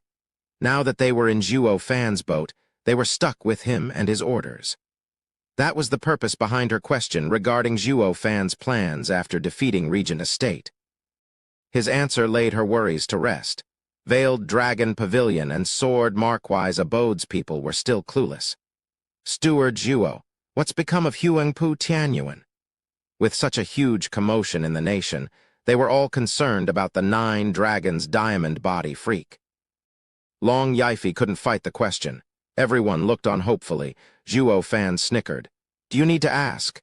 With young Sanzi's help, he's dead as a doornail." Everyone released a breath. They figured it might be so. 9 dragons diamond body was a freak, but he didn't stand a chance against Gu Santong and Zhuo Fan teaming up. They only wanted confirmation. They looked at the duo with more praise. No one can top them in Tianyu. Luo clan had shot from a down-in-the-dumps third-rate clan to higher than the 7 houses and their legacies in just a decade. They all admired Zhuo Fan, for he was the one to bring it all to pass. Steward Zhuo, I have failed you. We've been attacking Caged Dragon City for 10 days, but can't do anything to it. Qiu Yanhai sighed. Zhuo Fan glanced at Gu Santong. The kid let out a theatrical sigh. 10 days and no results. You sure are useless. Guess this young master and my dad will have to show you how it's done. Qiu Yanhai's face twitched. Getting told off by a kid, even if a freak, bruised his pride. The others sighed. Like father, like son. The ever-stubborn, invincible scamp took to the ill-reputed act of showing off like fish to water. Zhuo Fan laughed, ruffling the kid's hair in pride. My son is a hero. If young Sanzi doesn't show it, how can he be called my son, ha ha ha? Under the expectant gazes of the excited audience, Gu Santong and Zhuo Fan entered the play. Zhuo Fan's right eye flashed golden and Gu Santong's adorable fists surged with rampant power. Look, someone's attacking, a radiant stage expert from within the city said. The one next to him dissed him. Lighten up, no matter who comes. We have the 8 overseers watching the heaven-locking chain array. Not even the Emperor can breach it. Oh no, no, no, that's Zhuo Fan? What? People panicked at the familiar creepy smile and their hearts seized. Zhuo Fan's presence meant their estate lord. Zhuo Fan's shout traveled to every corner of Caged Dragon City, like a demon archon, striking fear in all. Divine Eye of the Void's second stage, Void Annihilation. Soaring fist, splitting heaven? Gu Santong shouted, throwing his delicate fist into the air. Boom tilde something shot through the air, breaking 300+ barriers like nothing. Then came Gu Santong's outrageous punch, taking out the arrays. Rumble tilde like a flood, the array operating radiant stage experts spat blood and collapsed lifeless. Caged Dragon City shook like never before, reaching the brink of collapse. Bam! A door slammed open, revealing a regent estate's elder rushing in. Sir Leng, our defenses are breached. What do we do? Leng Wucheng sat in his seat with closed eyes. What can we do? Surrender. Our only hope fell with Estate Lord. Since I heard Zhuo Fan just now, it only means Estate Lord. Even if this array is yet to fall, holding out now has no meaning. That, the elder shook his head, crestfallen. If not even the resourceful Leng Wucheng could come up with something, all that remained was for him to send the order to lay down their arms. The House Lords heard it and were totally against it. Zhuo Fan was their bitter enemy. How could they just give up? Yan Bagong, in particular, riddled with 100 poisons. The Grand Hall Lord lost everything when a traitor defeated him in his area of expertise, poisons, and now he'd go down as a captive. How could he stand for it? What were they supposed to do anyway? Their boss was the strongest regent estate. And since it had capitulated, their opinions hardly mattered. I went with Regent Estate because I wanted to get revenge on Zhuo Fan for destroying my home. But now, even the Regent Estate lies defeated, ha ha ha. Heaven has forsaken me, Yuanchen sighed. The rest were feeling just the same. Meanwhile, the attackers watched the father-son duo do in an instant what they couldn't in 10 days. All were bug-eyed, some slack-jawed, at the unbelievable power that existed in this world. It was like there were 2 Gu Santongs. There might not be another pair like them. Zhuo Fan's order came. Capture Regent Estate and bring me Leng Wucheng alive. Chapter 461. Scary, roar tilde, Luo clan's side surged with newfound courage in their assault on Caged Dragon City. Its allies were fueled by rage to settle a debt of blood. You scum ruined my legacy. Now I'm here to kill you all.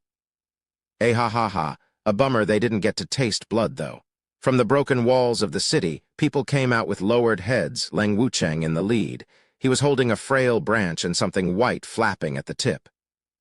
Steward Zhuo, Qiu Yanhai began. Zhuo Fan squinted at their deflated and crestfallen looks, having lost all the will to fight. The House Lords, however, still had some defiance. Zhuo Fan waved. Surround them. Understood. Qiu Yanhai had dozens of radiant stage experts form a tight circle, driving fear into the men. Leng Wucheng gave a small nod in assurance and shouted, "Steward Zhuo, it's your victory and my loss." What's with that tone? It's like you expect there to be a next time. Zhuo Fan showed a prideful evil smile. Leng Wucheng sighed, "Never again. I have completely lost to you and would never dare to face you again. I only wish to know if that road pass you gave me is still valid." "My word is my bond," Zhuo Fan smiled. Leng Wucheng sighed, the weight off his chest, and bowed. "I wish then to have Regent Estate's survivors under your care." All were in complete shock, grandmother more so. Luo clan had a power beyond the mere head of the 8 houses, being in an invincible position. And if Regent Estate's experts hopped in, it would become a behemoth. Despite Luo clan's allies, they felt the danger growing in direct proportion with its power. Like the case of 2 mountains side by side, your might may be a cut below the neighbors, but the guy would sure have his eye on it. And as this ambition only gets bigger and bigger, you'd find at some point that no one would even throw you a glance, nothing more than a pebble to step on. Luo clan grew at unimaginable speeds, like the whole world moved to help it. It was safe to say the time would soon come when it would find its 3 allies mere rejects. There would be no allies then. They wouldn't be worth even as a snack for this monstrosity. The House Lords saw the real danger, that they would be worth less than these prisoners here. And all began cooking up plans to keep their spot. Zhuo Fan snickered inside while a dangerous glint from his eyes landed on the captives. "Sir Leng, are you sure they want to surrender?" Leng Wucheng nodded. "Absolutely." "Then listen up. Seal your cultivation, all of you." Zhuo Fan grinned. The reaction was unanimous shock. It was the same as ending up as a fish in a barrel. What cultivator out there would ever do such a thing? In their confusion, Leng Wucheng frowned. "Steward Zhuo, you're prisoners of war and of great power. If you don't seal yourself, how can I take you in? You might run on our way back." Zhuo Fan mocked. Leng Wucheng was the first to do it. The others had no choice but to follow. The House Lords were even more unwilling. But the savage mass of eyes on them forced them to. Now that all of them had not a drop of Yuan Kai in them, Zhuo Fan shouted, "Kill!" Everyone froze, not just the captives, but even the surrounding Radiant stage experts. Didn't they give up? They even obeyed you, so why kill him? Are my ears acting up again? Qiu Yanhai did not hesitate to slam a sealed Radiant stage expert into the ground, dead. He barked. "What are you standing around for? You heard Steward Zhuo, kill them." They all shuddered, so I did hear right. It's for real. Everyone joined the culling of defenseless Radiant stage experts with extreme prejudice. None knew why, just that Zhuo Fan's orders were law, a do-or-die thing. Wails of agony, curses and roars colored the skies as the blood of the powerless Regent Estate dyed their city red. "Zhuo Fan, you lowlife scum, double-crosser, I will haunt you forever," Yuanshan roared. Zhuo Fan's tone was flat. "You couldn't stand me alive, and now you won't as a dead man either. Humph, I read too much for you to scare me. Leng Wucheng, you sold your honor to destroy us with Zhuo Fan. Regent Estate has been good to you for decades, yet you show not 1 ounce of remorse, throwing us all to the dogs." One venerable cursed. Leng Wucheng begged, "Steward Zhuo Wy, they're now yours, a big help and not a thorn." "Oh, really?" Zhuo Fan grinned. "Sir Leng, you're an intelligent man here and can see why they surrendered. They did it for themselves, not for me." "Ha ha ha, I don't take in just any stranger either. My so-called captives are lured in with promises. There's a give and take agreement between us. While these guys, ha ha ha," Zhuo Fan mocked. Leng Wucheng's ears rang with the constant wails of the dying, "But these are human beings. You can't be so ruthless. They may still hold true to their old master, but with time and training." "I don't have time," Zhuo Fan cut him off. "You're clearer than most about the current situation. The winner will have to face off the imperial family. Do you believe we can get along so well in these circumstances that I can use these captives, Leng Wucheng? Wouldn't you fear a revolt? Humph, never taken prisoners before a battle. That is the law." "Leng Wucheng, are you unreasonable or still hold loyalties to your old master to make such a rash decision? If you'd have breached the encirclement, there'd still be some experts surviving, but now, ha ha ha." Zhuo Fan patted Leng Wucheng's shoulder with a savage look. Leng Wucheng closed his eyes and sighed. He knew Zhuo Fan was ruthless, but he still. The curses and wails never ceased, bringing pain and sorrow to his heart. Too greedy, Sir Leng, that's what you are. You wanted to save them all, but have doomed them instead. A mastermind needs a collected mind, not let himself be swayed by emotions. You've been a mastermind your entire life, so why make such an elementary mistake now? Take it as a lesson for your tenure in Luo clan, to never stoop to such gross dereliction of duty. Steward Zhuo. Zhuo Fan soaked in the mesmerizing echoes of agony as he dished out cynicism by the gallon. Leng Wucheng had a limit, though. Didn't you give me a pass? Why do you want my men? A pass is, by definition, singular and for a mastermind. Now, who would you have in mind? Zhuo Fan took out a bloodworm from his gourd. The one who eats this lives and the rest die. Choose. Leng Wucheng shuddered, holding the bloodworm with a trembling hand. He looked back at the genocide with fear and sadness. Save me. With their cultivation sealed, none could escape, only scramble around in the chaos. Eyes turned to Leng Wucheng here and then, everyone filled with dread and pleading. Sir Leng, who do you want to save? Zhuo Fan grinned. Leng Wucheng just stood there, torn as the men grew fewer and fewer. When the final one hit the bloody mud, his mind was still blank, the bloodworm wiggling in his hand. He brought his hand up and swallowed. Zhuo Fan cackled. Didn't you choose yourself in the end? Was that so hard? Zhuo Fan, you're a hellspawn. Leng Wucheng gnashed his teeth, his eyes bloodshot. Zhuo Fan laughed. I thought you knew by now. Is it that odd? Besides, everyone around knows my handiwork by now. Everyone gulped on cue, not making a peep. All they had was sympathy for Leng Wucheng, for a fellow prisoner. Such was the fate of the grand, unwanted contriver Leng Wucheng, the one who toyed with others' lives. Zhuo Fan is scary. Chapter 462. Crisis in the Imperial Capital. Among the rubble and ruins, cries of suffering and pain echoed. Leng Wucheng's forehead was riddled with pulsing veins, flopping around like a fish out of water. The freshly gained turncoats circled him in fear and shock. So this is the end of all who take bloodworms.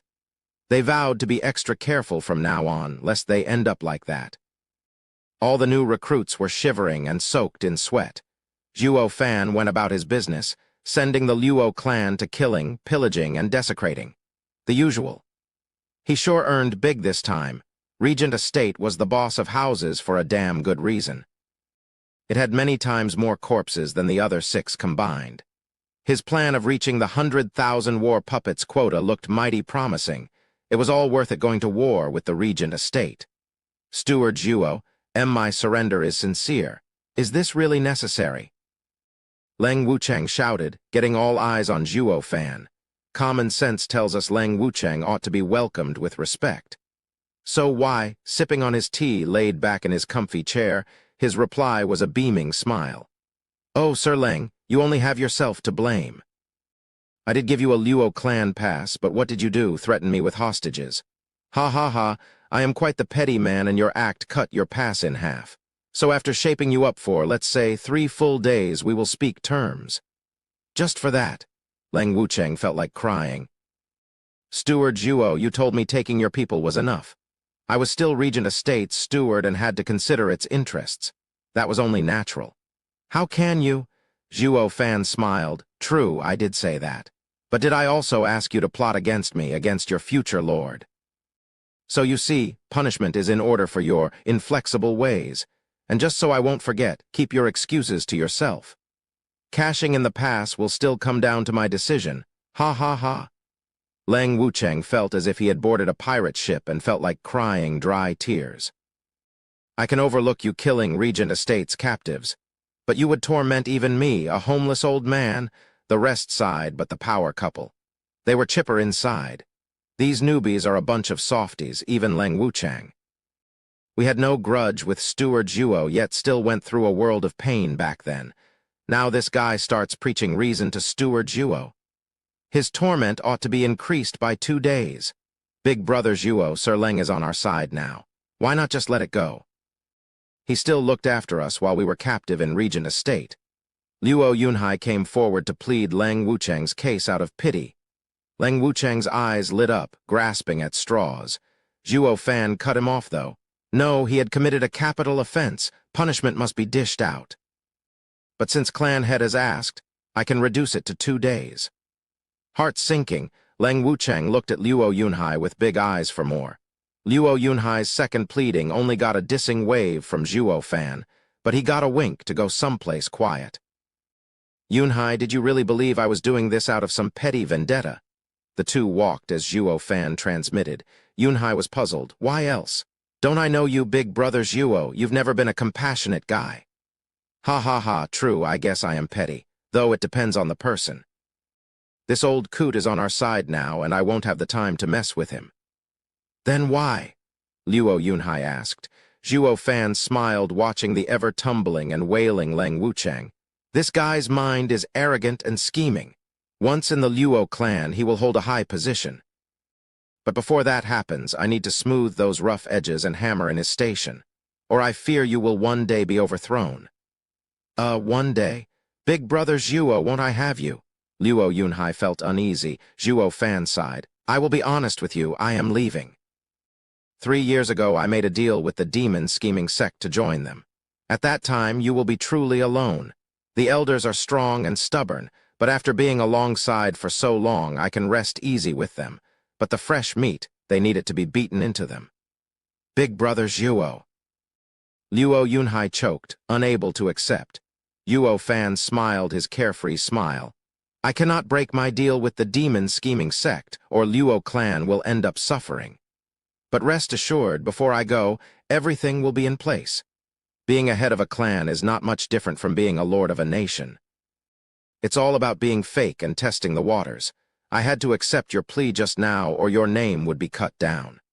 When I'm gone, you'll have to find another meanie to replace me. Some things you can't do yourself even if you want to, understand? Luo Yunhai pondered and nodded. Zhuo Fan smiled brighter. Steward Zhuo, grandmother, and the other 2 house lords came over flustered. Bad news. There's an army coming at us from everywhere. We are surrounded. It looks to be Marshal Dugu's army. Godfather, Luo Yunhai jerked. Zhuo Fan smiled. All Marshal couldn't have picked a better timing. He truly lives up to his name as God of War. Big brother Zhuo, I've been in the Dugu army for 5 years. I know its strengths better than anyone. We may have more experts, but 50,000 can't stem the tide of soldiers. If Godfather is present, there must be 1 million of them out there. We will suffer heavy losses if we clash. Luo Yunhai sighed. The other 3 turned a nervous look at Zhuo Fan. Zhuo Fan merely waved. Forget about them and keep desecrating. Take them as scenery. What? No one got a whit about what went on in Zhuo Fan's head, who simply smiled confidently. In the commanding tent, Dugu Zhanshan and his tigers debriefed the situation around a map. Zhuo Fan is the strongest. We will flank him from the east and south, while harassing him from the west and prepare an ambush in the north. In a war of attrition, we will have him in 5 months at most. As for the rest, they are nothing, a loose team. They don't pose us any threat. Old Third and Old Fourth will take them down without worry. The 4 tigers of Tianyu nodded at Dugu Zhanshan's plan. Dugu Lin sighed. Marshal, are we really going to capture Old Fifth? They already lost their clan once. Pain laced Dugu Zhanshan's eyes for the briefest moment before resolve set in. A soldier's duty is to obey. His Majesty wants Zhuo Fan. Luo clan has harbored him, and since he destroyed the 7 houses and plans to fight for the right to rule these lands, it is unacceptable. Yunhai may be my godson, but duty is above one's family. The 4 tigers of Tianyu's hearts sank, shaking their heads. Report. A soldier burst in and got on his knee. Marshal, Luo clan scouts have discovered our fake encirclement. Ha ha ha, in war, truth hides behind smoke as lies blend in with the truth. I've let them see it on purpose so they will panic. What about Zhuo Fan? Dugu Zhanshan's eyes lit up. The soldier stammered. Marshal, they've shown no reaction. They're still pillaging Caged Dragon City as if... What? Dugu Zhanshan barked. As if we weren't even here. The soldier lowered his red face. Dugu Zhanshan laughed harder. Good, very good, Zhuo Fan. You're truly ruthless. You saw my flag, yet think I am beneath you, not worthy of your attention. Already consider yourself the lord of these lands. Is that it? Pull up camp and advance on caged Dragon City. I will see for myself what Zhuo Fan will do against my invincible army. Dugu Zhanshan shouted orders.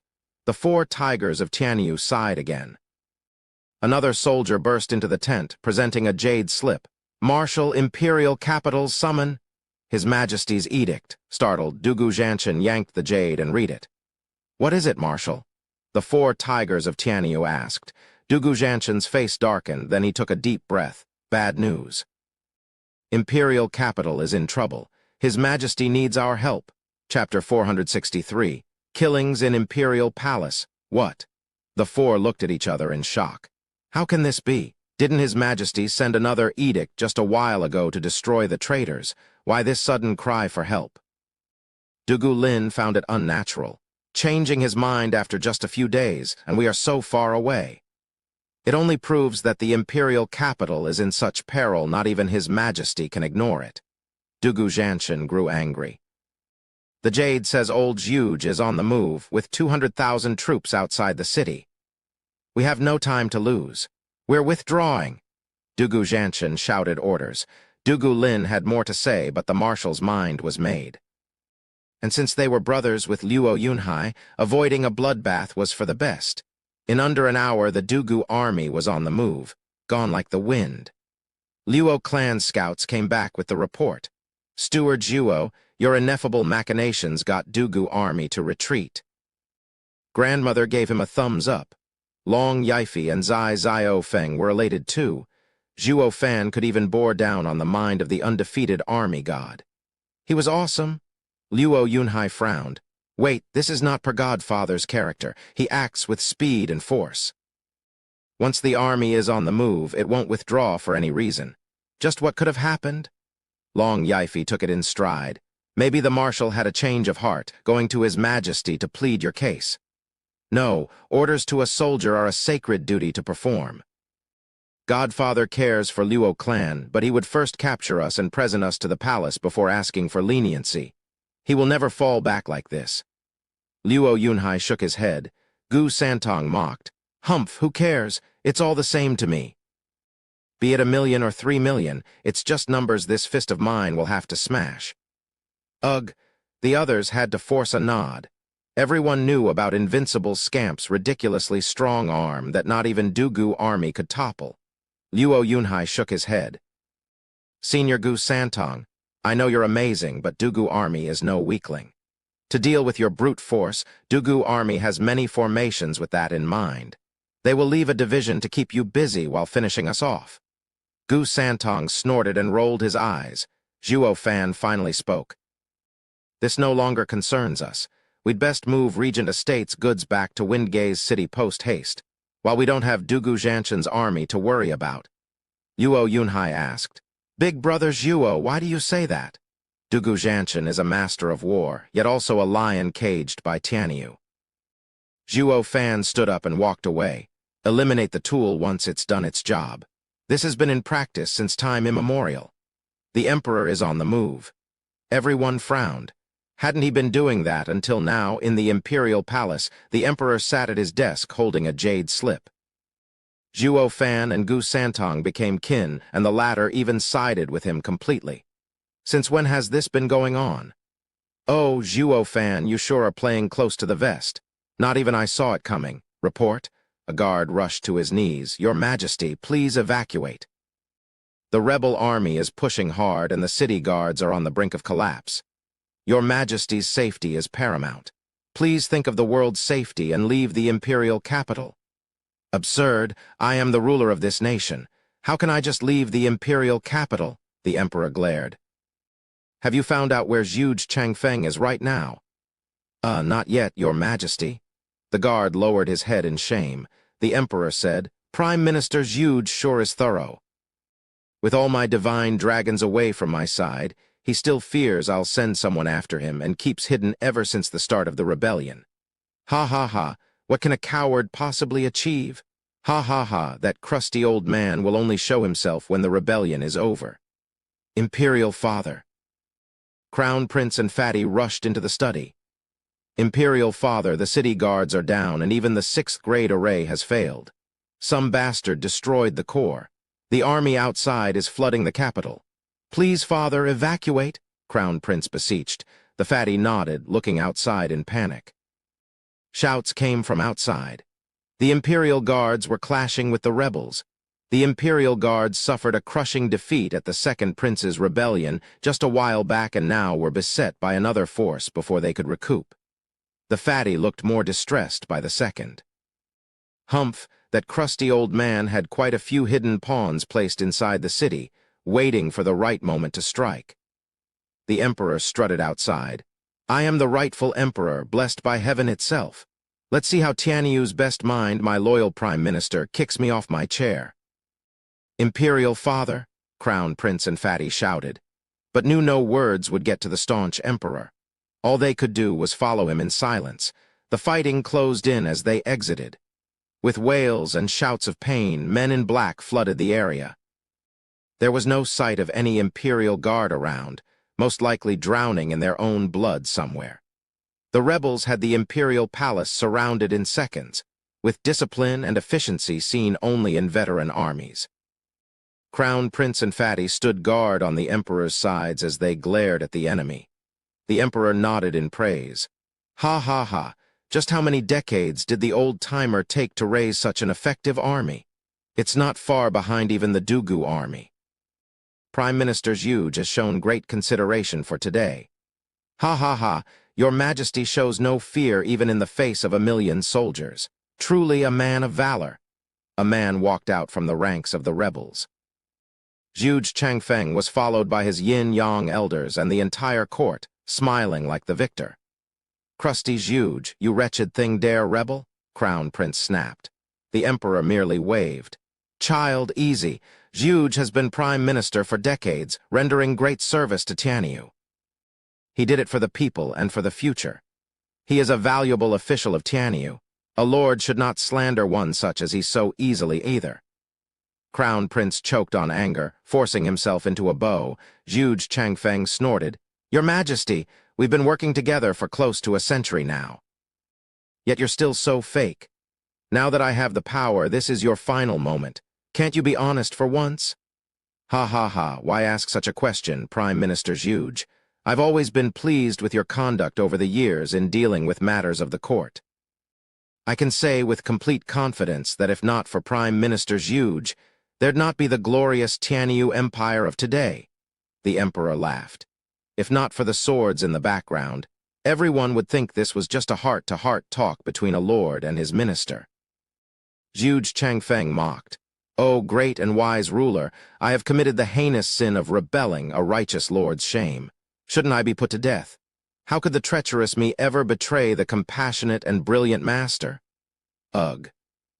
The officials around had no idea where the Prime Minister was going with this. One official flattered. He, the Emperor is still blind to see his head is about to roll. No wonder everyone is set to fight him and get Tianyu in chaos. He is not fit to be called Emperor. Only the wise Prime Minister Zhuge can be the true eminent ruler here. Don't you all agree? Hark, everyone echoed. Crown Prince and Fatty were outraged compared to the Emperor's tranquility. Zhuge Changfeng turned to the speaker and said with disdain, Ministry of Appointments, Sir Cao, I have said this before, your flattery is too obvious. You're better off not saying anything. And you're wrong about something. His Majesty is no fool, but a shrewd man. I should know. I've been fighting him my entire life.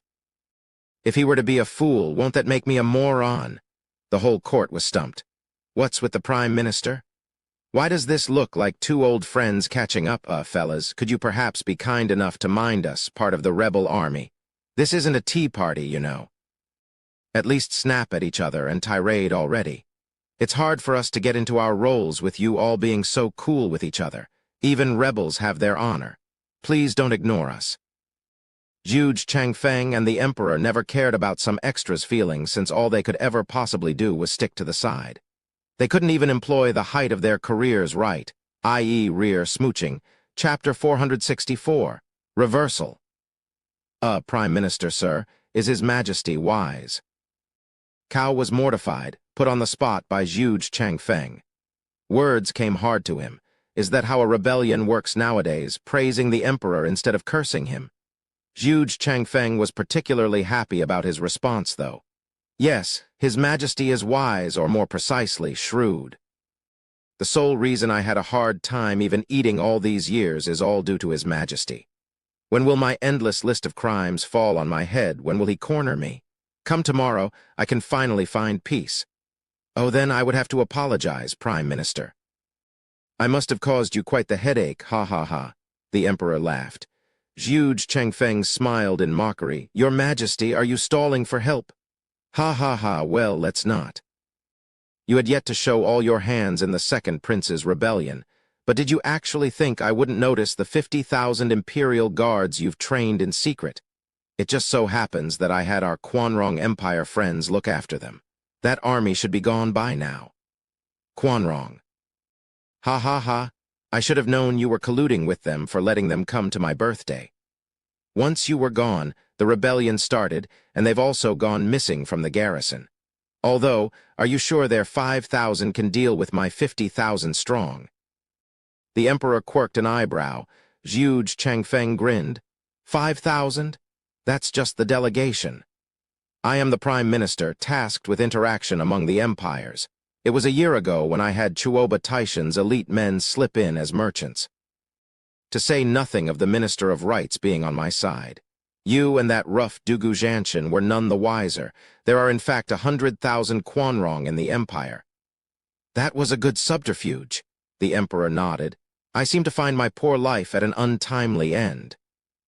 Only your Majesty is to blame for it, looking to quell the civil war of the houses. So much so that you left the court empty and opened the door for me.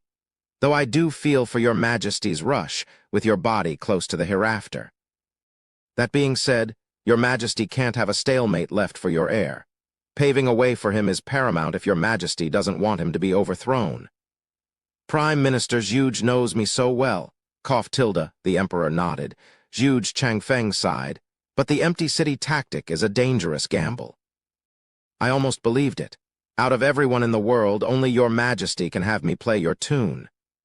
Zhu Changfeng had some sympathy showing, gone soon after as he faced Crown Prince. His Majesty will abdicate and the world will be in turmoil. It needs leadership to set it right. Are you willing to step up? What? All ministers looked dumbfounded. They all thought it'd be Prime Minister Zhu going up there, but the old man gave it all up.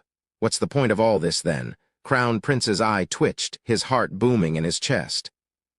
Real or not, Zhu Changfeng is after shaming the Yuan clan. Only the Emperor nodded with a smile. Prime Minister Zhu is thorough. Even if you win the throne, the people will hardly accept you while also having Dugu Zhanshan to face. It's better to place a pawn you can control. You'll have all the time in the world to take it later. Crown Prince paused. Better to be a puppet than no emperor at all. Zhu Changfeng patronized. Your Majesty, you wound me. Granted, it makes perfect sense, but I never wanted the throne from the start.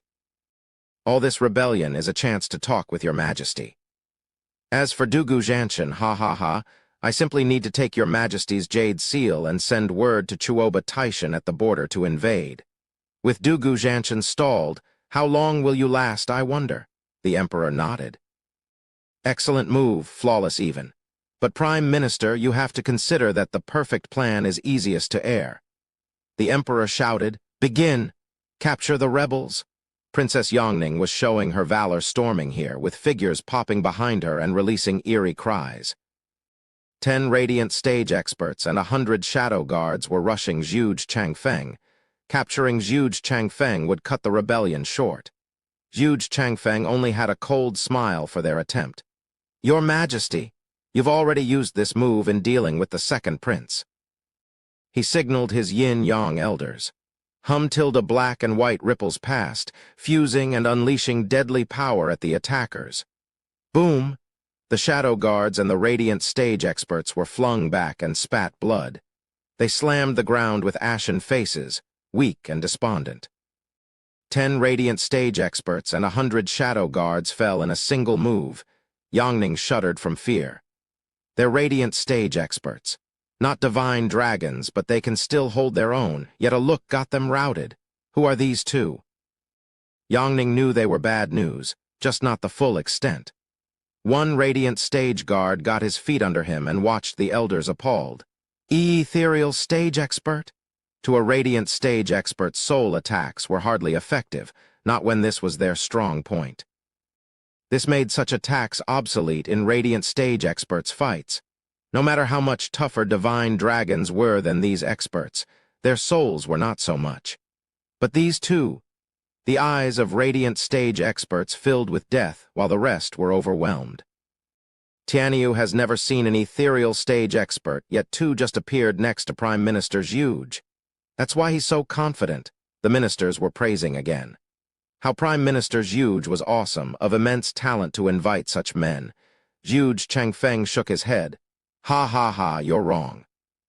With ethereal stage experts around, I'd have acted ages ago. They're on the cusp at best, but their combined attack does make for an ethereal stage expert's attack. The radiant stage experts sighed still. We can still beat them. Zhuge Changfeng took in their looks and said, Your Majesty, if that's the extent of your abilities, I would have to advise you to give up. As minister and ruler, I do not wish to force this. Ha ha ha, Prime Minister, don't be so quick to laugh. My order wasn't for them, but for... The Emperor's eyes glinted and his face grew smug, pointing at Zhuge Changfeng. Zhuge Changfeng jerked, just as he felt pain in his shoulders from the iron grips. Zhuge Changfeng looked back to see his very own yin-yang elders holding him back. Zhuge Changfeng's eyes went wide. Those ministers were panicking as well, scrambling backward. What just happened? Aren't they on the Prime Minister's side? Just why? Zhuge Changfeng turned from the Emperor to his elders. The elders sighed, Forgive us, Prime Minister. We thank you for your care during all these years, but we are His Majesty's divine dragons. We're only following orders. What? Zhuge Changfeng was dumbstruck. Everyone, be it the Crown Prince or Yongning, sported the same dumb look.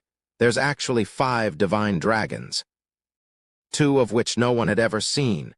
Everyone stood there agape, forgetting that they were enemies and rebels. Zhuge Changfeng finally resigned to reality. Then you are not yin-yang elders. I have looked into the roster of Imperial Family's experts, and there's no one by that name in there. Correct. They go by the name of Heaven and Earth Sages. The Emperor stroked his beard, chapter 465. Great men's favors are uncertain. Heaven and Earth Sages, the 2 of the 3 strongest divine dragons 300 years ago. You're not dead, Zhuge Changfeng gasped. I see it now, ha ha ha. The two's eyes met, and sorrow traced their faces. With your Majesty's boundless wisdom, you should have taken care of me by now. I can tell you have my 200,000 men surrounded. And there's the 100,000 Quanrong cavalry on their way, but they must have fallen in your trap. But for that, you need an army, and from what I know, only Dugu Zhanshan can do it. But he is out dealing with Regent Estate and Zhuo Fan.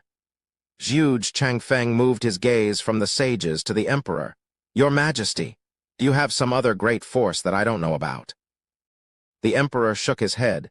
Prime Minister Zhuge, we've seen each other for years, and with your ambition, there's nothing you couldn't find out. It's not so easy for me to hide such a move from your piercing eyes. I am in total agreement as well. Zhuge Changfeng smiled. And I am all the more astonished by how you got such a huge force. What did I miss? Crown Prince and Fatty looked at the Emperor with rapt attention. His move was just too obscure for even the likes of Zhuge Changfeng to see it coming. To top it off, ever since the Second Prince's rebellion, the Emperor was having a hard time coping with Zhuge Changfeng, yet not once did he pull out this ace. The ingenious and cunning put into it made him a rare mind on this earth, so much so that it sent a chill down his son's back. The Emperor loved watching Zhuge Changfeng squirm. Ha ha ha, you want to know that much.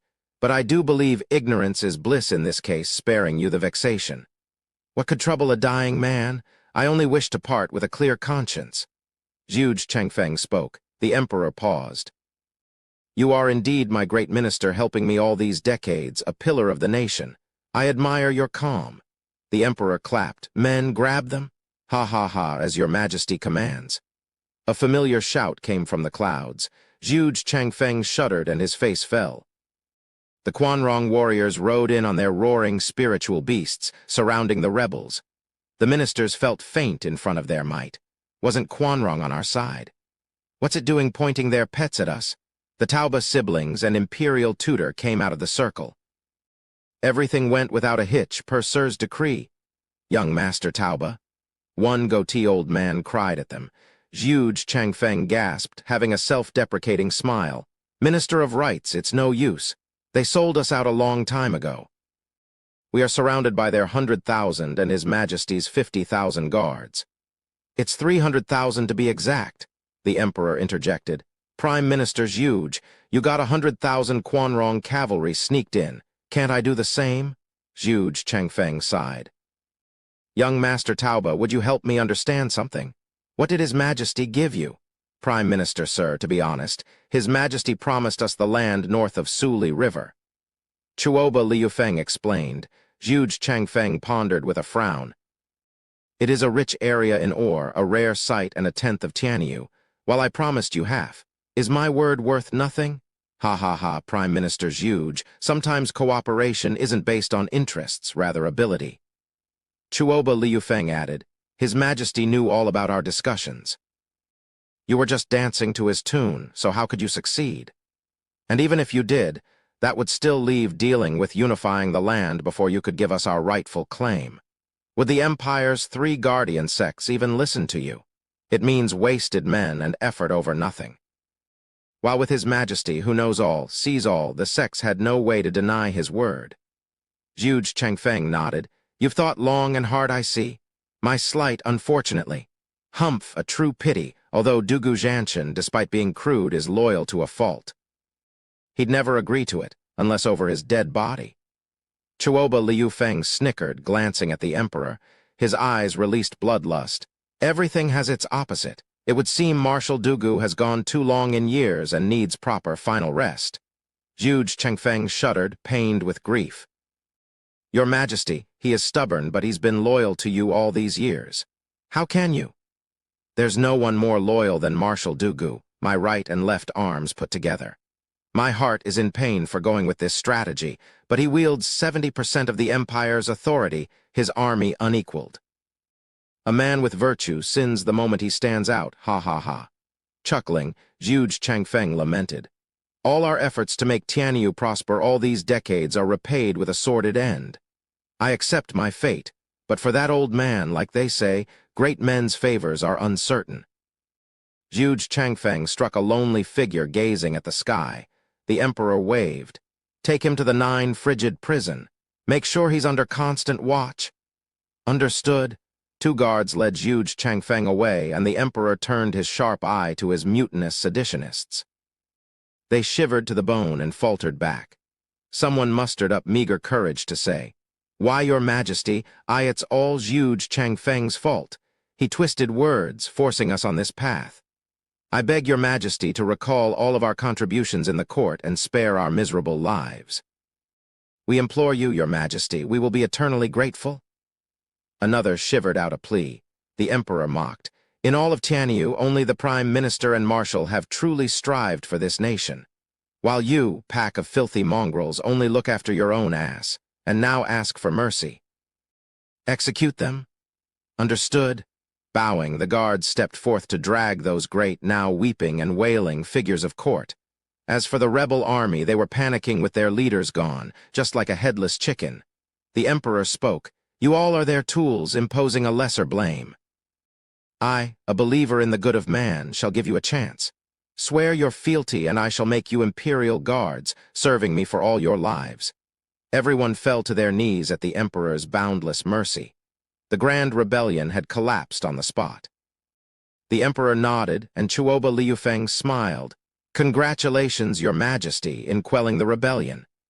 It is by the grace of my Quanrong friends that I've succeeded. The Emperor smiled back. Chuoba Liufeng nodded and pushed his sister forward. Lioner, now do you understand why I was so certain at the Beast King Mountain? In all of Tianyu, the one to offer us support is none other than the Lord of the nation, the Emperor. Tauba Lioner was still out of it, Wrapping her head around this whole thing proved to be a tough one. How am I supposed to know the great leader would use us to clean his backyard? Chuoba Liufeng laughed. Imperial tutor Han Taimo nodded. This matter had a large impact, making only our emperor, Brother Taishan, myself, and Liufeng privy to it. You can't fault her for being so lost. The others laughed as well. The emperor turned stern. Young Master Tauba, how is it going on the other end? Your Majesty, learning that he would be facing his old rival Marshal Dugu, father was eager to begin. Chuoba Liufeng spoke with confidence. Commander Chuoba Liufeng of the Quanrong had faced Dugu Zhanshan in 20 battles and 100 skirmishes, yet all ended in draw. Perhaps this time will be different. Chapter 466. Something stinks. The rebellion left as quick as it came. That being said, it failed not from a lack of foresight in the Prime Minister's planning, but the Emperor's outstanding acumen paving the way for the entrapment. With the festivities over and done with, the Emperor pulled out the welcome wagon for the Quanrong as guests of honor. Chuoba Liufeng and company gladly obliged in a show of respect. Glancing at his remaining children, the Emperor sighed. The foreign look in their eyes cut the heart of this old father. Crown Prince Kungur Yongning, the Emperor began. Are you perhaps of the opinion that inviting Quanrong to deal with Zhuge Changfeng is a stain on Tianyu Empire's honor? It's vile and treasonous. Yongning snapped. What does a sheltered girl know? The Emperor was livid. Yongning flicked her head as she stomped away. The Emperor shook his head, turning to his sons. You two are the future leaders of Tianyu. What is your take? Imperial Father, the plan is sublime to the point that it eludes me. The Crown Prince bowed. The Emperor flicked his eyes on the fatty, who jolted. Imperial Father, with the 7 houses poisoning the nation since inception, the sooner they're gone the better. Zhuge Changfeng and Dugu Zhanshan had power yet couldn't attain peace. If, for argument's sake, it leaks out that you used our lands to do it, then the Yuan dynasty will have Tianyu's people against it. Tianyu's emperor might even change, and for that reason this information will not leave this place. Anyone found guilty will be hanged. The emperor's eyes flashed and he sighed. While I know the consequences of such a move, do you? The two shook their heads. We ask Imperial Father to enlighten us. The Lord adheres to the 3 bonds and 5 virtues, preaches benevolence like any other person. But there is one aspect in which a man and a lord differ. A man but strives for peace on earth while a lord can't be shackled by it. Star Reader, https://nwikipedia.org/wiki/3 fundamental bonds and 5 constant virtues. The Emperor stroked his beard. Do you know who Tianyu belongs to? The two bowed. Yes, Imperial Father. No, it's the Emperor's. The Emperor shook his head. Today it is mine, but after I'm 100, it will pass on to the next one. In other words, Yuan clans. But they're all wrong. We have little control over anything. The 7 noble houses make a show of submitting to us, but they rule half the lands. Zhuge Changfeng and Dugu Zhanshan control the rest. In that regard, Yuan clan has the weakest power, and is further exacerbated by being an emperor who only keeps the power balance till the end of my days. How is this Yuan clan's rule? The sons were gripped with fear, their faces solemn. The emperor followed.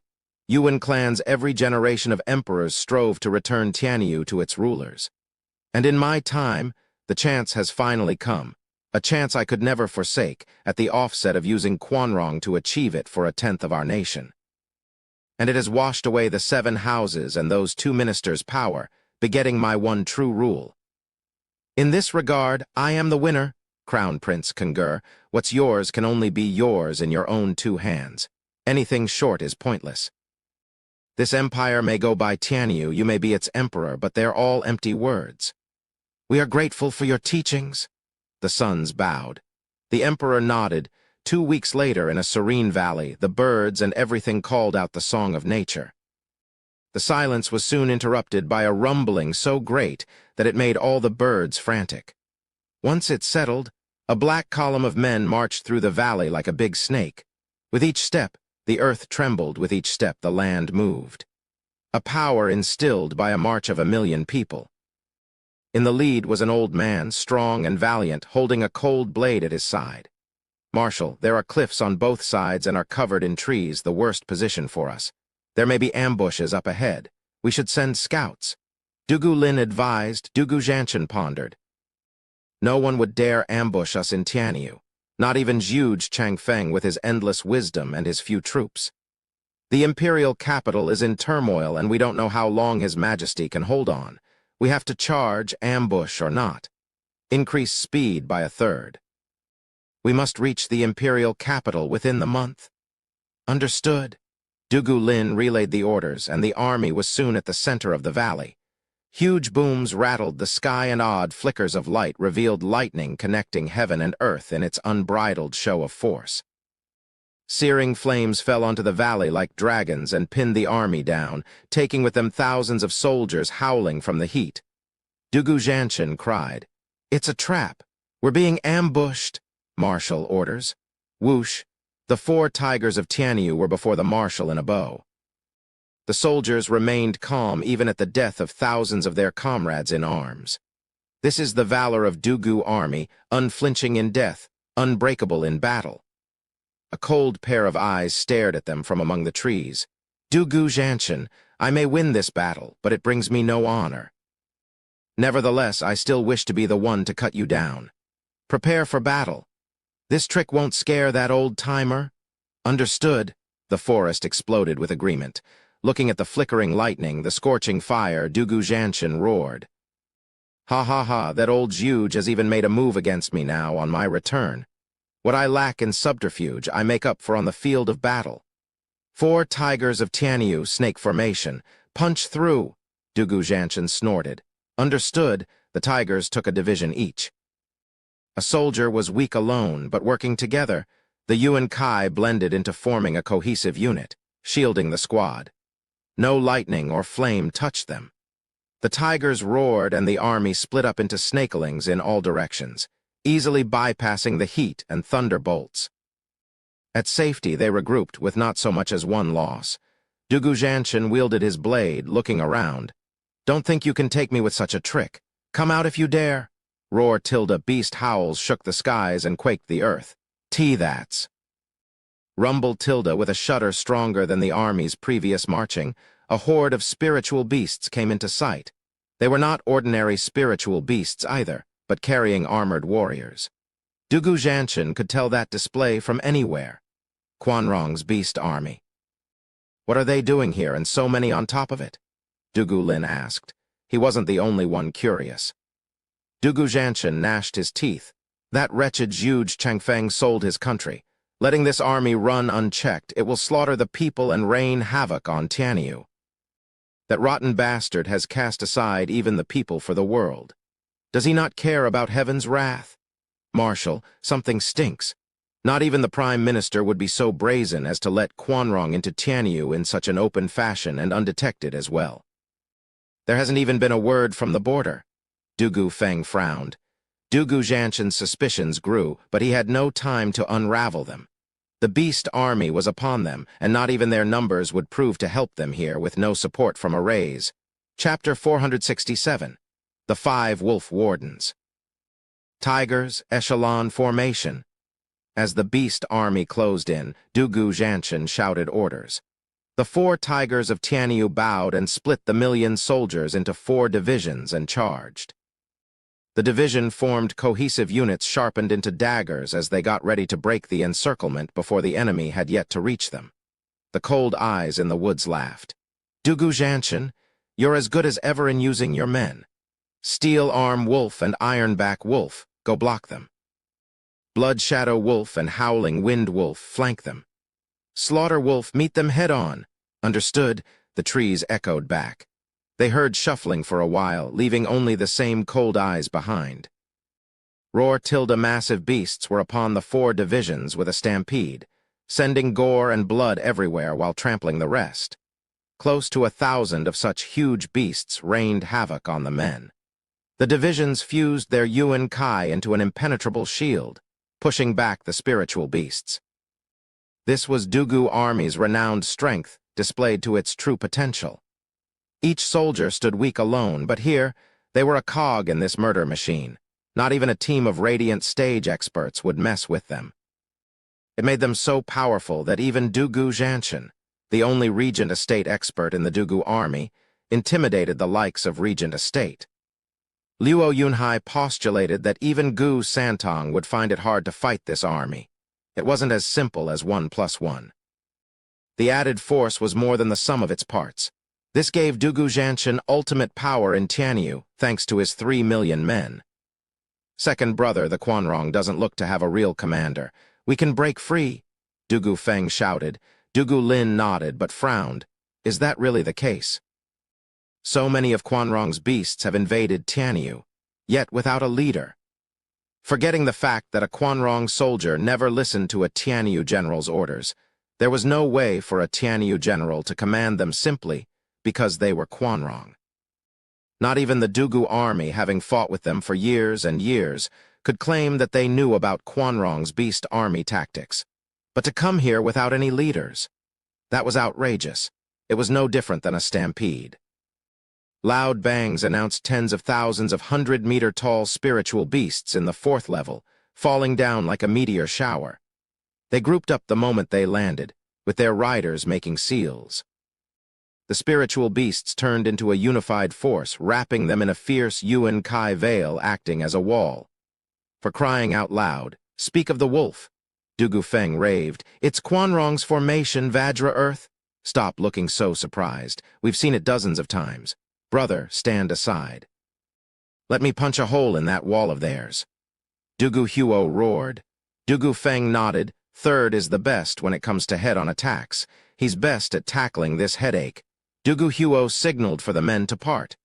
Dugu Huo sped up until he was out.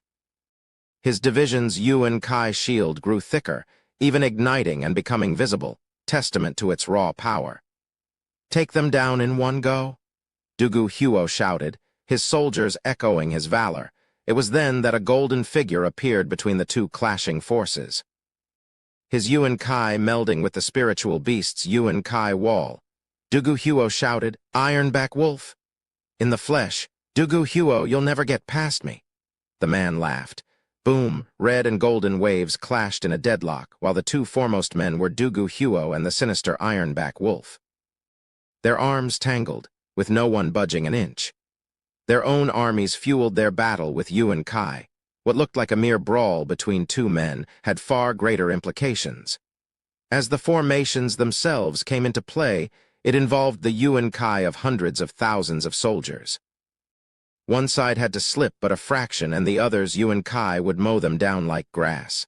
A thin line between glory and oblivion. Dugu Huo, you're still so tough after all these years. Ha ha ha, I was right in coming here. Ironback Wolf grew excited. Dugu Huo laughed. My training shall never stop until I take your hide. You and me both. Ironback Wolf echoed his battle spirit. Dugu Feng had other thoughts, coming over with his division. Sorry to spoil your fun, but this is war, not your playground. I don't think any of you would mind me helping the old third. Leader of the 4 Tigers of Tianyu, Windwalker Dugu Feng. Ironback Wolf spoke. Did you actually think you're the only one with an overwatch? Dugu Feng felt uneasy.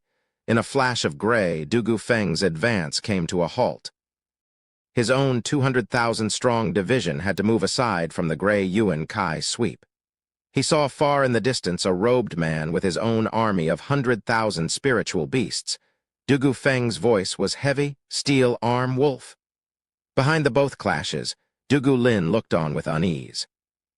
3 of the 8 wolf wardens are in the imperial capital, yet 2 have shown up here. Roar tilde the sudden outburst coming from both sides broke him out of his thoughts. The outburst came from spiritual beasts, but not your ordinary ones. Dugu Lin grew frantic as he saw on his left a beast army covered in a red glow and going berserk. Leading them was a man with red hair. Dugu Lin gasped, It's him, Blood Shadow Wolf. Unlike the rest of wolf wardens, he was a rare beast master that could arouse the bestial instinct through a secret blood art, rendering them rabid and 10 times as strong. It was the greatest thorn to Dugu army each time they clashed. With this place in chaos, the ever-calm Dugu Lin felt unnerved at last. and misery sure loved company. Coming on his right was another beast army in a heavy march. Howling Wind Wolf. Dugu Lin's heart hit rock bottom. Howling Wind Wolf was another beastmaster, specialized in speed. He was as fast as Dugu Feng, though in this case it was also a matter of size. The huge bodies of spiritual beasts going at such speeds would leave only gore and havoc in its wake. Sweating buckets, Dugu Lin was at an impasse. A yellow glow flashed by Dugu Lin's division. Unshakable mountain. Boom! Howling Wind Wolf's army came to a halt at Dugu Shan and his division's intervention. Dugu Zhanshan gave his godson free rein in training his troops, forming the strongest Yuan Kai wall in his entire army. What they lacked in speed, they made up for in stability. It couldn't punch through a blockade, but given time, it would come out on top in any conflict. The beast army had a hard time even shaking this iron shield. Even so, Dugu Shan's side was pushed back a dozen meters from the impact, with their faces turning yellow. Dugu Shan, you blocked me again. Howling Wind Wolf raved. Dugu Shan snickered. True, it's always me cutting you off, he. Second brother, I leave Blood Shadow Wolf to you. Dugu Shan focused on the enemy coming for another strike, pushing him back one step at a time. Dugu Lin nodded, turning to Blood Shadow Wolf with a resolved look, maze formation, silent as a forest. Chapter 468. Chuoba Taishan. Whoosh tilde the wedge formation stopped and the 250,000 soldiers shifted into 5 squares like a plum blossom. The Yuan Kai remained linked in strange arcs and covered the sky in glittering stars. Blood Shadow Wolf looked unsettled at the new formation. But with an army of stampeding, crazed beasts behind him, he had to charge. The huge beasts thundered the earth as they trampled at the men. Yet the result was ludicrous. As the spiritual beasts approached, the soldiers skirted to the side, letting them go straight for the heart of the formation. Not for long, though, as a loud bang came when the beasts were pushed in and out of a squad from the forces coming from either side, cut off from the rest of their beast army. Blood Shadow Wolf cried foul. A little too late, though. Being the leader, he was separated from his main beast army. Without a chieftain, the beasts kept pouring into the formation as it spun and split the beast army into bite-sized chunks. Going with the flow, the beasts followed the spin of the formation. As they revolved around, the spiritual beast's rage cooled down from all the confusion in the end. Blood Shadow Wolf panicked. Dugu Lin's formation was made as a counter for his army in mind. Dugu Lin bore a cold smile, directing his men to shift formation and not let them break out. It was only a matter of time before the spiritual beasts grew weary and collapsed, leaving Blood Shadow Wolf alone. The 4 tigers of Tianyu each found their opponents in different settings, at an advantage, pushed back, or in a stalemate. The eyes among the trees praised. Dugu army has held out for 10 years for a reason, but you only resisted my beast army because of a raise. As rushed as you are to come to aid, you had no time to lay any.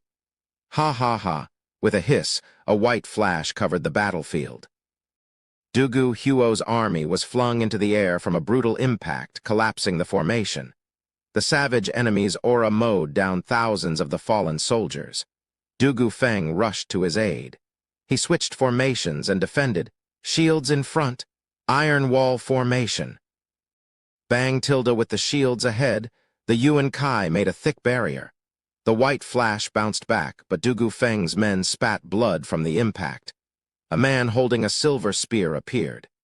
He was a youth in white armor leading a team of white-armored soldiers. It was a rarity among the Quanrong military. Experts in beast handling, their armies needed spiritual beasts to reach their peak power. Quanrong and spiritual beasts were forever tied together, him being the exception. Even without the spiritual beasts to help him, he held an undefeated record in the Quanrong army. Slaughter Wolf, leader of the 8 Wolf Wardens? Dugu Feng started sweating seeing the bloodlust washing over his men. Dugu Huo got back into formation, his little heart thumping inside from that scare. That was close, but he had gone through similar experiences before. Slaughter Wolf's army broke his formation in one strike. The unified Yuan Kai scattered and left them easy pickings. If he'd continued the charge, 100,000 men would fall easily. Dugu Huo was still standing thanks to Dugu Feng's timely help. Dugu Huo gave him a grateful look to which Dugu Feng nodded. But when they turned to slaughter Wolf, they felt the pressure again. Just how strong is Slaughter Wolf's army to blast away Dugu Huo's? The 4 tigers of Tianyu never took defensive formations except around this enemy, but even that would only delay the inevitable. Dugu Lin glanced over, tense. Without an array, they were on the losing side against the 8 wolf wardens, and since this was an ambush, it was even worse. Whoosh! A stalwart figure landed in the center of the battlefield. He stabbed his crescent blade into the ground and said, "Regroup into Dragon Soul formation." Everyone lit up at the arrival of their marshal. The 4 tigers gathered in the center. Dugu Feng and Dugu Huo retreated, while Ironback Wolf, Steel Arm Wolf, and Rabid Wolf simply watched. Dugu Shan fell back while Howling Wind Wolf remained in place. Dugu Lin withdrew, and Blood Shadow Wolf rejoined his beast army and had them go berserk again. Yet all they did was observe the Dugu army tighten into an odd shape. The 4 tigers of Tianyu made up the 4 sides, while Dugu Zhanshan made up the center, unaffected by the surrounding enemy. "Younguns, do you really take us for nothing without arrays? Humph, Dugu army shall never fall. Come, I will personally show you my army's true skill." Dugu Zhanshan laughed, his imposing figure sending shivers down the 5 Quanrong armies. "Don't mind if we do, old marshal." Cupping his hands, Slaughter Wolf and the other 4 nodded. The 5 armies charged. Howling Wind Wolf with his speed, Blood Shadow Wolf with his berserk beasts, Ironback Wolf with his staunch troops, and Steel Arm Wolf with his uncanny strength. Yet none of them could match the bloodthirst coming off of Slaughter Wolf's army, sending shivers into the bones of every Tianyu soldier. Before they acted, Dugu Zhanshan ordered with a wave of his blade, "Dragon Soul formation, coiling the world." Roar! A dragon flew out of dragon-slaying crescent blade while the army made a seal, fusing their Yuan Kai. The entire army's Yuan Kai turned physical from the quantity. The dragon swam in this sea like a fish in water, absorbing its power. A dragon was unequaled in its waters, growing dozens of meters in a blink, into a 1,000-meter behemoth winding among the soldiers and ensuring their safety. The 5 enemy teams were startled, but their charge was already underway. Bam Tilda with 5 rumblings, the armies were flung back by the dragon, even Slaughter Wolf's. Blood spilled from their mouths, with the spiritual beasts throwing off their riders while collapsing. Dugu Zhanshan flicked his blade for the dragon to return. "How do you like Dugu army now?" The 4 wolves glared at the invincible marshal, unwilling and powerless. Dugu Zhanshan shouted, "With Quanrong's 5 wolf wardens here, including Slaughter Wolf, that means Chuoba Taishan isn't far behind. Isn't it about time you show yourself? Ha ha ha, the only reason I'm in Tianyu is to see you, old marshal." A bearded figure stepped out of the tree line. A middle-aged, grizzled scholar walking along with his men. The 5 wolves crawled to their feet and bowed. "Commander." The commander-in-chief of the Quanrong, Chuoba Taishan, had entered the scene. Chapter 469. Lone Goose Gorge. Dugu Zhanshan laughed on meeting his old enemy. "Chuoba Taishan, what is the commander-in-chief of the Quanrong doing so deep in Tianyu?" "Just what did Zhuge Changfeng give you to get so many of your fine men to face me? It must have cost a pretty penny wasting so many supplies." "Ha ha ha, you can't get under my skin, Dugu Zhanshan. I am here on the orders of my emperor, not to settle any grudges," Chuoba Taishan said. "Though I was quite eager to come, I might add. Being rivals for decades, I want to take that head of yours myself." Dugu Zhanshan snorted. "Big words. We've been fighting for decades, always ending in a draw, yet you want to defeat me today?" "Why can't I?" Chuoba Taishan raised an eyebrow. "All our battles had been waged using everything at our disposal. You had your arrays and formations while I had the beast army. But now, there's no array here to help you, and my beast army is hardly damaged. Your wings are clipped while I am stronger than ever. You've lost your edge while I've kept mine. The victory today may be without honor, but all's fair in love and war. Your defeat is justly deserved. Dugu Zhanshan glared, waved his crescent blade, and pointed at his men. My men are strong and in good heart, welcoming death. They're better than your pets even without the arrays. Did you not see how I flung your 5 armies back? Oh, really? Grinning, Chuoba Taishan eyed him. Old Dugu, this trick might work on the 8 wolf wardens, but it won't fool these eyes of mine. Chuoba Taishan pointed at Dugu army, mocking. Any army, no matter how brave, will be weary marching for months now. It's basic knowledge. And to unleash that move of yours, your army is heaving. Dugu Zhanshan's brow twitched, but the 4 tigers of Tianyu's hearts jumped. Ha ha ha, I may lack in arrays, but I at least know arrays work with spirit stones, using the power of the world to operate. And what did you use instead? By my reckoning, that dragon soul in that blade of yours has no energy of its own. You used your own army's Yuan Kai to push back my men. Star Reader, the dragon soul here is the weapon spirit. Snickering, Chuoba Taishan shouted, It used up most of your men's reserves. You could use the same move a couple of more times and that's it, for you and your army. While my beast army will have to charge each time, it will hardly lose its strength. Dugu Zhanshan, face it, using that move is a sign that you're on the brink of defeat. You'd have never used it otherwise. The wolf wardens perked up. That's what it is, a trick to hide his exhaustion. Worst case scenario, we'll have a bitter victory. The wolves snickered and got ready to attack. The 4 tigers of Tianyu asked uneasily. Marshal, Dugu Zhanshan squinted. Remember the Lone Goose Gorge we passed 10 miles back? That choke point is the best place to hold them back. We'll use the dragon's soul to break away and rush for the gorge. That's where our odds of victory lie. But Godfather, Dugu Lin spoke anxiously, Marshal, have you forgotten the high priest's scrying? Lone Goose Gorge will be where your life ends. We can't go there. The wind scatters the lone goose's leaves. Once in, the Lord is nevermore, Dugu Zhanshan sighed. This was the high priest's advice, that I strived for the world and violated my Lord's orders, paying with my life. Lone Goose Gorge is my grave. Going in, I'll only come back as dust. But what choice do we have? Am I one to bet the lives of my army on some silly superstition? Ha ha ha. Dugu Zhanshan regained his mettle. Tigers, dragon, soul formation, soaring dragon.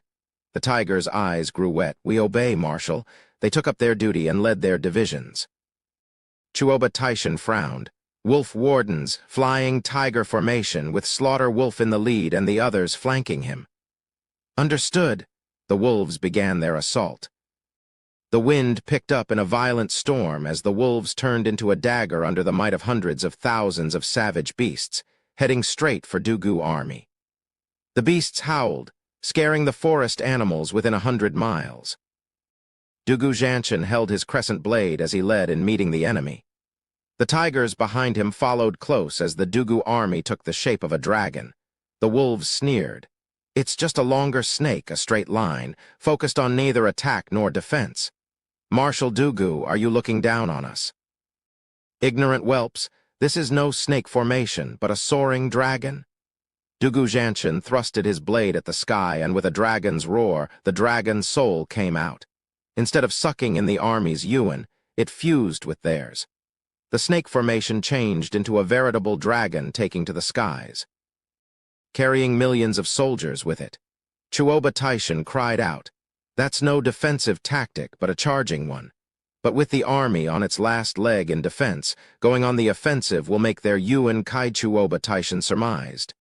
Bam! The 5 wolves' army and Dugu army clashed. The banging and shouting came just as soon as the 5 wolves were blasted aside from the dragon's path. The men were flung aside in a trail of dark blood, while the spiritual beasts slammed the ground, with 10,000 of them never getting up and half of them in critical state. The 5 wolves shuddered at the might of Dugu army. Commander, what do we do? Slaughter Wolf wiped his bloody mouth as he waited eagerly. He never knew defeat in his life, finding an easy victory boring. Yet meeting Dugu army filled him with excitement, finding value in the victory that followed in beating such a tough opponent. Chuoba Taishan smiled. Chase. Let's see how long they'll last. Commander, that move had us on the ropes. What will chasing do against that? Howling Wind Wolf asked. Chuoba Taishan snorted. Is there a need to flee if it's that strong? His army is spent from using it. His men have no more left to give. It's the best chance to take them down. They all grew excited. After tending to their wounded, Chuoba Taishan took his wardens after the Dugu army. An hour later, the dragon touched down. The dragon's soul left behind pale figures gasping for air, with many others breathing their last. The 4 tigers of Tianyu looked ahead at the losses as they huffed. The dragon's soul formation is too taxing. Dugu Feng sighed. Dugu Zhanshan lamented as well. Tally the losses. Understood. The 4 tigers soon came back with a report. Marshal, we lost 300,000 of our brothers, losing a third before the battle has even started. It is the greatest loss this Dugu army has ever had. I have failed my men. Dugu army sighed. The tigers were morose. Dugu army had only known victory since it came to be. Marshal, Lone Goose Gorge is up ahead. Chuoba Taishan will catch up soon. We have to get ready. Dugu Lin proposed. Dugu Zhanshan nodded, leading his army. Upon finding the sign saying Lone Goose Gorge at the entrance and the chilly wind coming from it, a sorrow struck his heart. Is this where I meet my end? Sighing, Dugu Zhanshan entered, followed by his men, swallowed by the thick and endless fog. Chapter 470. Empty City. Boom tilde, the rumbling earth announced a flood of spiritual beasts marching for the gorge. There was not even a stone around the entrance, only a sign saying Lone Goose Gorge. Stop. The leading general raised his hand. His wolves came to his side. Commander, what is it?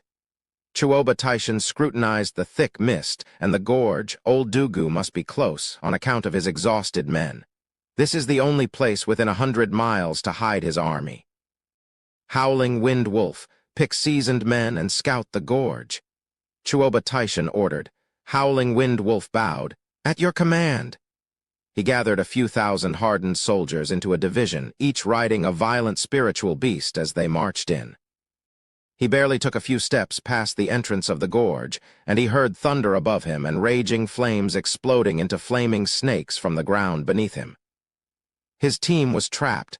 Howling Wind Wolf cried, Array, retreat! Too little too late. A blue glow shot for him, blasting him and his formation everywhere, cutting away the only advantage they had. Howling Wind Wolf spat. Dugu Feng! He, got you. Dugu Feng charged with his 100,000 troops. Their hardened gazes and the ferocious looks didn't look like any exhausted troops he ever saw. With his spiritual beast formation all over the place, there were hundreds of spiritual beasts breathing their last in a mournful and agonizing cry. It was lucky that these were spiritual beasts and not soldiers, or the damage would have been in the thousands. For God's sake, Dugu army never loses its mettle. Fighting now will only lead to defeat. I better retreat. Howling Wind Wolf gathered the rest of his beasts and used his art to speed away from the gorge. Dugu Feng, fight me if you dare. Save your taunts, it won't work. Dugu Feng snickered, watching him go. Howling Wind Wolf relaxed, having obtained an easy retreat. Just what he wanted, using reverse psychology to make Dugu Feng falter from chasing. Or he'd be decimated along with his division with Dugu Feng's style. He thought Dugu Feng believed it to be bait and stayed put, when in fact, it was all in Dugu Feng's plan to let him go. Big brother, did they buy it? Marshal's empty city tactic? Dugu Lin asked Dugu Feng. He nodded. Yes, or they'd be marching their entire million-large army at us with no chance to resist since. Dugu Feng looked at his men. These are the only ones still standing. Howling Wind Wolf fled with his tail between his legs and routed his troops. Chuoba Taishan asked, Howling Wind Wolf, what happened? From what I heard, it seems you were duped. Commander, Dugu army has set up camp inside as you predicted, but they have arrays in place.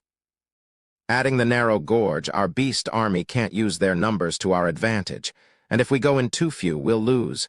Howling Wind Wolf was sullen. Chuoba Taishan spoke. Even with arrays, few of their men can even stand. No, they are filled with zest. Dugu Feng's division is at full power, stronger than ever, and with the array he had me suffer a crushing defeat. Howling Wind Wolf sighed.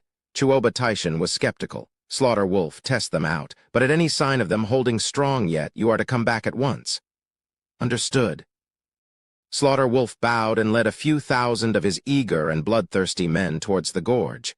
Just like in Howling Wind Wolf's case, lightning and fire came from everywhere. But he grew excited instead, pushing forward with his heaven-drawn halberd. Not for long, though, as the blue light came for him just the same in the form of Dugu Feng's division. Dugu Feng even laughed. 8 Wolf Warden's leader, Slaughter Wolf. Taking him will be cutting Chuoba Taishan's arm? Humph, I'd like to see you try. Slaughter Wolf's men gathered their killing intent in their arm, while his halberd whistled through the air in a slash. Bam! The white and blue glows collided, canceling each other out, while Slaughter Wolf's slash sent Dugu Feng's men flying. His eager mockery was cut short as roaring shouts echoed throughout the gorge. The other tigers made their glorious appearance with their own mighty division. Their soldiers were the peak of power, bursting with energy. Dugu army still has fight left in them. Slaughter Wolf signaled for retreat. No matter how cocky, he knew his limits. Facing 4 tigers was bad enough. They also had a field advantage with an array in place. A battle now would be most discouraging and costly. Erring on the side of caution, Slaughter Wolf vanished from the mist and out of the gorge. Just missing out on the 3 tigers' divisions fading out into nothing. The brothers reunited and Dugu Lin asked, "Big brother, how are you holding?" Taking a deep breath, Dugu Feng held his chest and nodded. "I can still take it, just that my chest is heavy.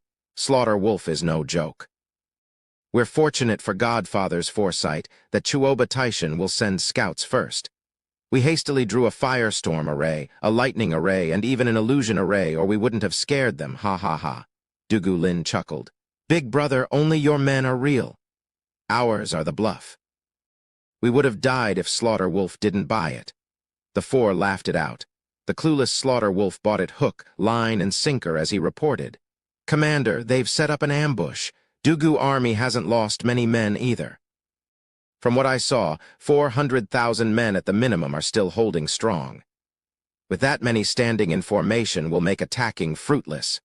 Chuoba Taishan frowned. "Was I wrong? Old Dugu's men haven't grown weary. The old-timer sure knows a thing or two. Surround the gorge, we'll starve them out. Let's see them come out then." Chuoba Taishan ordered. The men bowed.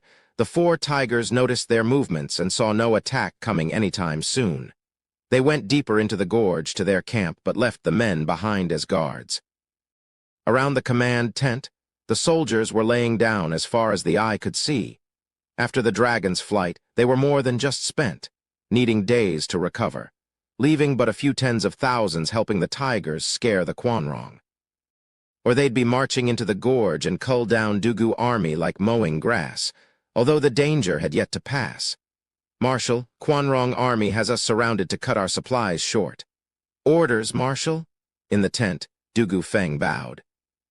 Dugu Zhanshan was crestfallen, left with no choice but to take it one step at a time. Dugu Lin proposed, "Should we call for help?" "Who exactly?" "The imperial capital is under siege with His Majesty's situation unknown." Dugu Zhanshan sighed. "Who knew the day would come when I would be trapped in my homeland? Zhuge Changfeng, you've got me good." The 4 tigers of Tianyu sighed. Dugu Lin spoke again. "Ask 5th." The other tigers lit up with hope. Chapter 471, Heavenly Dew. "Yeah, 5th has been through a string of victories and has the 7 houses under him. Luo clan is short on staff, but with the ineffable Zhuo Fan, he'll break our siege." Dugu Feng clapped, shouting. The others nodded. Dugu Zhanshan was the only one steamed. "Silence, call for help comes first and then the rest. But we can call on anyone but 5th. "Why?" Dugu Feng crumbled. Dugu Zhanshan sighed. "Ever since Zhuo Fan got the dragon's soul and entered His Majesty's sight, 5th has been behind him all the way and our bond has been cut. Each to his own fate. Moreover, we were just about to destroy the Luo clan, and now that we're on the ropes, we're supposed to ask them for help. Have we no dignity? But Marshal 5th won't care. He will always stick to his marshal." Dugu Feng grumbled. Dugu Zhanshan softened but steeled himself back, barking. "Listen up and listen good. Don't you send 5th any jade or I'll use martial law on you." Marshal, they all shouted. Dugu Zhanshan wouldn't have it. He might do it out of respect for our past, but it was I who broke it off. I am not Dugu Zhanshan if I stoop to such a low act as using him to save me from this entrapment. You dare notify him and you'll be shaming my righteous name, throwing all I've lived for into the mud. I will have no face to live. The 4 tigers of Tianyu's hearts sank, shaking their heads. For him to say that, they knew there was no talking to him. Dugu Zhanshan watched their bent backs as they left, filled with sorrow. Big brother, second brother, how are we going to get out alive without Fifth's help? The 4 went to a corner where Dugu Huo whispered. Dugu Lin's eyes sharpened. I'm sending the jade. Didn't you hear what Godfather said? His integrity is at stake here. Fifth might come, he might save us, but Godfather? Dugu Feng worried. Dugu Lin said, Brothers, don't you find all of this strange? Strange, the others asked. His Majesty sent us after Regent Estate and Luo clan and our travel. There had been quiet, but then came his edict to return on the eve of battle. Isn't it obvious that if the imperial capital is under siege, then His Majesty would call for help? Dugu Feng asked. That's not the issue, but we all know His Majesty. Would the mind who incited the war between Luo clan and Regent Estate have no fallback? For argument's sake, let's say he doesn't, but anyone knows closer help is faster. Why the rash edict, making both sides unable to achieve anything? Dugu Lin analyzed at the nods of the others. Not to mention, our ambush and current situation shows signs of someone's design. Dugu Lin sighed. Dugu army is a seasoned and efficient war machine. We're in this mess trapped because His Majesty called us back in haste. Does that mean the edict is fake? Zhuge Changfeng led us to a trap, Dugu Feng started, which means the imperial capital fell and His Majesty's seal is in Zhuge Changfeng's hands. Breathing out, Dugu Lin shook his head. I'm not clear on this, but someone is. Who? Luo clan steward Zhuo Fan. Dugu Lin was firm. Have you forgotten Zhuo Fan found out about us but still went about his business like usual? We took it for his usual cocky self, but in hindsight it points out what a know-all he is. That our fight was never meant to happen? What? Dugu Feng cried. You mean Zhuo Fan is in on Zhuge Changfeng selling his country? Won't calling out to Fifth end up being pointless then? But for Zhuo Fan to end up controlling everything? The others turned heavy. Dugu Lin shook his head. Perhaps not when Fifth was with us. Not just once did he praise his steward's desire to set Luo clan at the top of the food chain. Harsh, but he never demeaned his masters. He even respects them to the end. No, I believe Luo clan had no part in Dugu army's ambush. Even if they had something to do with it, with Fifth around, we'd have a way out and then get to ask Zhuo Fan for an explanation. They all nodded, seeing wisdom in it. But Godfather, Dugu Huo hesitated. Dugu Lin smiled. Godfather's integrity is important, but I, crouching forest tiger Dugu Lin, is scared of death and shall plead Fifth for help. I will bear full responsibility. How can you shoulder it alone? I'm a scaredy cat myself. Dugu Feng chuckled. Dugu Shan and Dugu Huo shrugged. We 4 brothers live and die together in the pursuit of our ambition. Since you want to live, so do we. The 4 burst out laughing. Dugu Lin, in the 4's name, sent a jade out of the gorge. The flash of green vanished among the clouds, carrying the hopes of all the Dugu army. Unaware to them, Dugu Zhanshan had been onto them from the start, standing a ways away. Dugu Zhanshan sighed. Foolish children, you have a long way ahead of you. It's best if I take this vilification on myself. He then vanished among the mist, in a hidden room in Wingei's city. Lai Jingshan laid on a bed, frail and weakened. Zhuo Fan and Yan Song were watching over him. Yan Song shook his head after a summary check-up. Elder Lai is truly herd-headed. He staked his meridians on showing off his tough side. But was it worth dying for? Ha ha ha, you don't get a martial fanatic's mind. Zhuo Fan chuckled. Haven't you been gushing blood in the 100-pill meeting over our bet just to beat me? You're no less stubborn than he is. Yan Song nodded. Steward Zhuo has a point. Different strokes for different folks. Elder Lai is a martial fanatic and I'm a pill fanatic, both willing to stake our all for self-interest. We're on the same path. He, I just love you guys' character, dedicated and worthy to groom. Zhuo Fan snickered, showing his admiration. Back then, I escaped a disaster, and now I'm a ninth-grade alchemist, thanks to Steward Zhuo's care. But Elder Lai has broken meridians, a cripple. How will his future be? He might even commit suicide when he hears that he can't train. Yan Song sighed. The only way to recover is through Bodhi root, but that thing has been refined, just what? Oh, no, no, no, Zhuo Fan chuckled. Bodhi root is wordly essence, offering endless vitality, but even that can't mend meridians. Bodhi root would only recover Elder Lai's body, leaving him with crippled meridians. He is stuck in this place forever at the peak radiant stage. It will be a crushing blow for this martial fanatic. It'd be good enough if he could at least recover. Yan Song shook his head. Ha ha ha, Elder Yan, if it's about giving his strength back, I'll just make him a war puppet, with bones as tough as steel and uncanny might. Since I'll help him, I won't stop at just saving him, but will make sure to take him to new heights. Yan Song smiled. Steward Zhuo has a way. Of course. Raising an eyebrow, Zhuo Fan said, or I'd have stepped in and stopped his fight.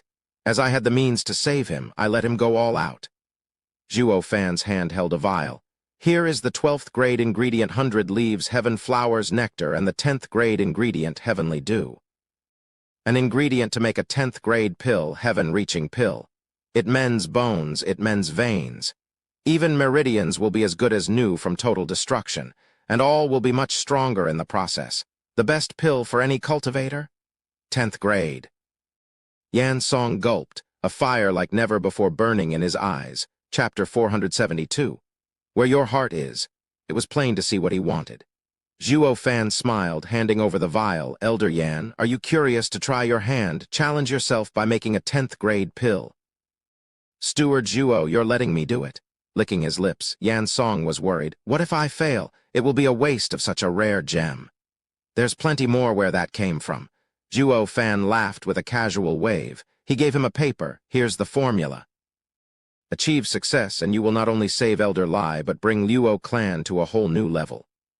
Yan Song had a silly smile, taking the items. With a tyrant like Steward Zhuo at my back, it is everything an alchemist ever dreamed of. I will give my all in refining it. I won't let you down. Yan Song hardened his will. Zhuo Fan plotted for the last battle while filling his free time with a casual refining of war puppets over the next 7 days. Zhuo Fan wanted to check on Yan Song's progress when the alchemist came over laughing. Steward Zhuo, I did it. Zhuo Fan was taken aback. It hasn't been long since Yan Song became a 9th grade alchemist, yet made a 10th grade pill so easily. He figured giving the first vial of heavenly dew was to help his progress, yet the result, Zhuo Fan held more praise for the old man. Vicious pill king in name and skill. A shame he met the demonic emperor so late, or he'd be way above a 9th grade alchemist. Yan Song cackled in glee and showed a vial. Steward Zhuo, what do you think of my 10th grade pill? Though I had to use the whole dew to make it. That's not bad at all. Zhuo Fan smiled and opened it. As the thick pill fragrance hit him, his blood sped up. Top 10th grade, and on the old coot's first time too? Astonishing. Zhuo Fan gulped the pill and sat cross-legged. 6 hours whistled by and Zhuo Fan's aura exploded into the 5th layer of profound heaven stage. Then 6th. Zhuo Fan felt his newfound power surging through his newly widened meridians. Ha ha ha, Elder Yan, that's a fine heaven-reaching pill you've made there. You're a true genius of alchemy? Yan Song flushed, giggling. Here, do your best in refining and saving Elder Lai. Zhuo Fan gave him 10 more vials of heavenly dew. Yan Song was overjoyed. Ha ha ha, with a money bag like Sir behind us, it's our greatest blessing. Elder Yan, not to brag, but I have top ingredients to spare. I have no qualms squandering on such a dedicated alchemist. Yan Song gave a firm nod as he shook. Testing himself and his limits in alchemy every step of the way was an alchemist's wet dream, but reality always came crashing down like a ton of bricks. Ignoring one's skill and cultivation, turning a top ingredient into an equally top pill was easier said than done. Searching for that rare ingredient for decades only to fail in refining it would make all that blood and sweat go to waste.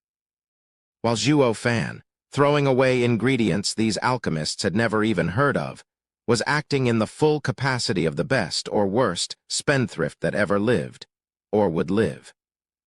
An infinitesimal amount Zhuo Fan got from vaulting Kun Peng's treasury, true, but even this might have made these poor schmucks rich beyond their wildest dreams, to the point that no one, be it sect or nation, could hold a candle to Zhuo Fan's inherited legacy.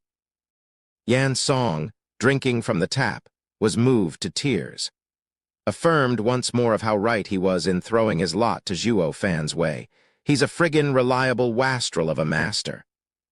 With Zhuo Fan's grand style in throwing his wealth around, all alchemists would be flocking in droves, hugging his legs until he budged.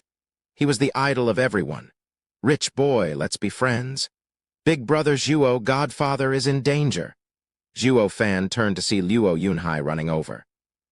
Yan Song bowed. Young master, Zhuo Fan saw it coming. Dugu Zhanshan is loyal to a fault and inflexible. This day was bound to come sooner or later. Big brother Zhuo, why you knew? Luo Yunhai was speechless. Zhuo Fan nodded with a sagely look. Why else did you think I fought Regent Estate when I did? Even as Dugu army had us surrounded, I ignored it. You take me for that much of a stuck-up? Ha ha ha, it's because I knew there was someone out there wanting Dugu Zhanshan's death more than us. Quanrong? The jade shook in Luo Yunhai's hand. Zhuo Fan glanced over. I see the old coot has the Quanrong surrounding him to cry for help. That makes perfect sense. Big brother Zhuo, we must help Godfather. The Quanrong will have him starved to death. We must move now. Zhuo Fan had only a twisted smile to his urgency. Must. And why should I? They were after us just a little while ago, yet now we're supposed to save them. Luo Yunhai choked. Yan Song laughed. Young master, it was Dugu Zhanshan who broke his ties with you to become enemies. Now that he's in peril, asking the national traitors he was out to root out is the cruelest irony of all. Ha ha ha. Luo Yunhai bit his lip, sighing. No matter what he does to me, he's still my godfather. He only came for me due to imperial edict. Godfather is loyal to the core and will never go against his lord's will. I am of firm belief that he was torn, having to set his soldiers on us. So, Zhuo Fan blurted, I'd respect him more if he went on a crusade against us. Being in inner turmoil yet still going to war makes him a loser god. What a funny title. Anyone would fail when going into war half-assed. His fate was sealed the minute he pledged loyalty to that lord of his. There's no bigger loser out there. He who knows nothing about right or wrong, does not follow his heart, and yet preaches undying loyalty to his king is the biggest fool and deserves nothing but death. Steward Zhuo makes sense. Yan Song clapped. Young master, the old man broke all ties with you and was about to kill his godson because of some edict. Why would you ever want to help such a failure of a godfather? Luo Yunhai turned bitter, pleading still. Big brother Zhuo, do you remember our difficulty? You could have left and roamed the world alone, but still stayed to look after us and Captain Peng in fighting enemy after enemy to save our lives. Why? Can't let go. Zhuo Fan frowned and blurted. Why? Luo Yunhai pursued. Zhuo Fan said, my heart wasn't at peace. I am the same. Luo Yunhai pointed at his heart. I don't want to live with the regret of not helping Godfather. Big brother Zhuo acted from his heart, and now I act out of mine and not for our past relationship. I hope you will help me. Zhuo Fan squinted. Luo Yunhai stared back, his gaze unfaltering. Zhuo Fan said, Elder Yan, call young Sanzi. We three will go to Lone Goose Gorge. Luo Yunhai brightened. Yan Song started, Steward Zhuo, you're really going to save him? What if he fights us because of the Emperor again? Inconsequential. I am not saving the old bag of bones, but listening to my clan head's order. As his steward, I must do everything to help him. Zhuo Fan was filled with zest. Luo Yunhai was touched while Yan Song's face fell as he went to fetch Gu Santong. Chapter 473, Sneak Attack. Hutilda, a black smoke crossed the blue horizon. It gasped, seeing the Quanrong surrounding Lone Goose Gorge, siding with caution. Slaughter Wolf turned his sharp gaze to the sky and jumped with his halberd in hand. As an 8th-layer radiant stage expert, he was among the best in the Quanrong, meeting the eerie smoke without fear. The halberd cut through the clouds like a snake. The humming it released gave off the illusion that it thirsted to pierce the sky in its assault on the black energy. But from that smoke came a black chain, bringing with it the full might of the world as it smashed down. Bam! Ear-piercing clang resounded from the stalemate. Slaughter Wolf felt a strong power numbing his hand. The iron chain shook and sent him back. He slammed into the ground and had to falter 20 steps before coming to a complete stop. Looking up, the smoke had already entered the valley. Slaughter Wolf, what was that just now? Chuoba Taishan came with his other wolves to see that flicker of black. Slaughter Wolf wiped his brow. Commander, I do not know what that thing is, but it is a terrible expert. From a single clash, I know I can't match it. What? Chuoba Taishan turned pensive, inconsequential. He may be some worldly expert, but no one can take my whole army on. He alone can't save old Dugu. Tighten the siege on Lone Goose Gorge. No one gets out. Understood. The soldiers bowed. Meanwhile, the shadow was surrounded by the 4 tigers of Tianyu and their divisions. With close to a month of respite, the Dugu army was back in action. But losses still came, as 100,000 soldiers died from exhaustion, leaving around 600,000 still standing. This force had the gorge to back them and was confident in pushing back the Quanrong. Dugu Zhanshan's empty city tactic had won the break they most desperately needed. Show yourself, Dugu Feng shouted. SSS Tilda the black smoke drifted off to reveal a man in black robe bearing a hoarse voice. Easy, it's only me. His Majesty heard that Dugu army is pinned in Lone Goose Gorge and sent me to help. Where is Marshal Dugu? The man revealed a golden badge. Captain of the Shadow Guards, Shadow King? Dugu Feng frowned and signaled the troops to back off. Shadow King's coming ought to have been good news that their rescue was nigh. But it only worked to arouse more suspicion at this critical time. By Dugu Lin's analysis, the imperial capital had to be in the Prime Minister's hand. That he sent the Dugu army a fake edict, yet His Majesty's trusted man, Shadow King, had come with the Emperor's order. It clashed with their earlier assessment. Shadow King noticed the discrepancy from how the 4 tigers stood there. Did you not hear me? I have with me His Majesty's secret edict and have come to lift the siege off of you.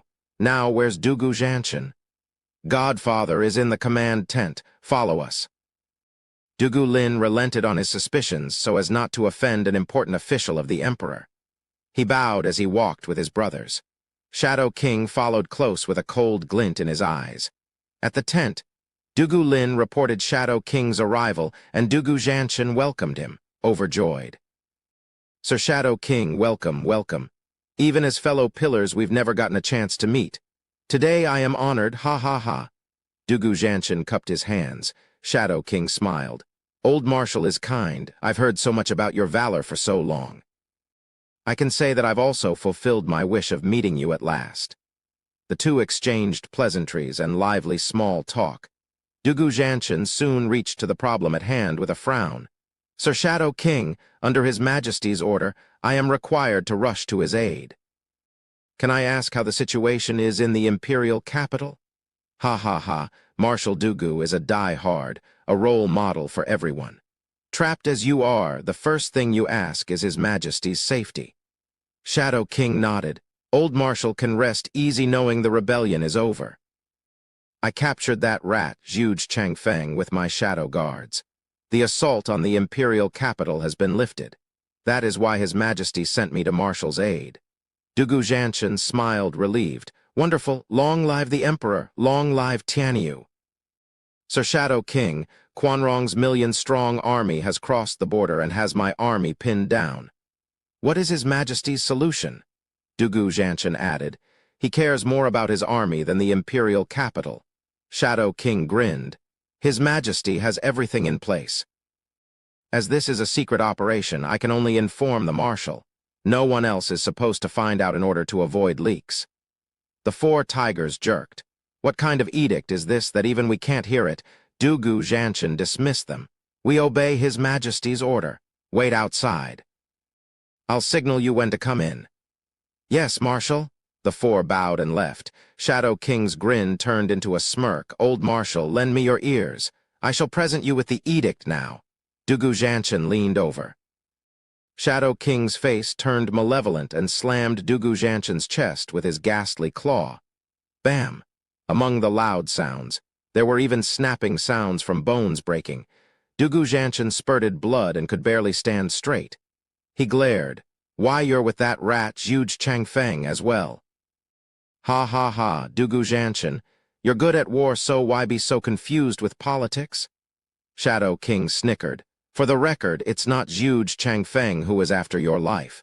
He sits quite uncomfortably in the prison, never to see the light of day again. The one who's after you and your army is His Majesty. Dugu Zhanshan was floored. It can't be. I've been nothing but loyal. How can His Majesty? Just as His Majesty said, there's no one more devoted to his country and lord than Marshal Dugu Zhanshan. It tore His Majesty up doing this, but peace in Tianyu demands sacrifice, your sacrifice. Shadow King mocked. Oh, His Majesty did ask me to tell you this. You've toiled all your life for the good of Tianyu, and it is now time for you to take rest. Dugu Zhanshan never once thought to believe these words. He spoke with blood gushing. No, never, His Majesty would never do this to me. Marshal? His tigers rushed in and roared at the sight. Shadow King, you've hurt our marshal, and now you're going to pay. Dugu Feng exploded with Yuan Kai.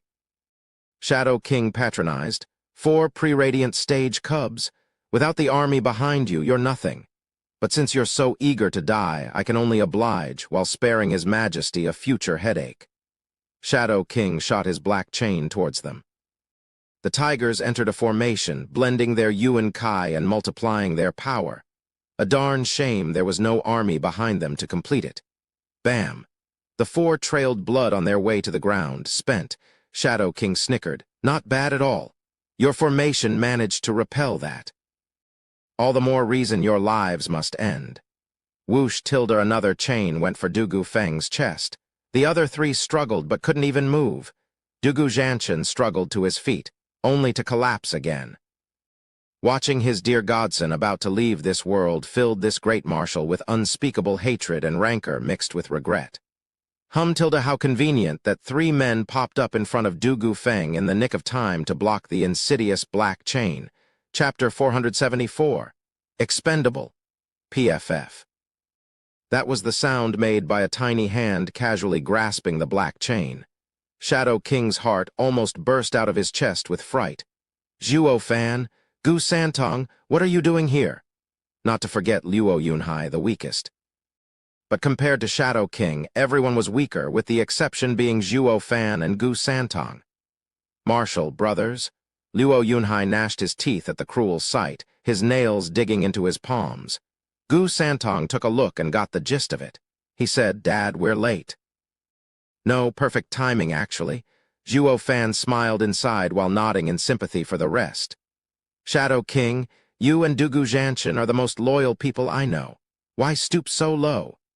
Zhuo Fan criticized Shadow King, while also including the hurt Dugu Zhanshan into his scolding in passing. Shadow King smiled. Since you know about me, then you must also know that being on someone's payroll means doing the work for them. I'm only following orders, but since you two are here, I shall take my untimely leave. Shadow King flew away in a cloud of smoke. Luo Yunhai cried, Big brother Zhuo, stop him. Easy. Zhuo Fan snorted. He stuck out his 2 fingers as they released astonishing spatial energy right towards Shadow King. Profound ranked martial art. Finger of death roar. The dragon roar shook the gorge.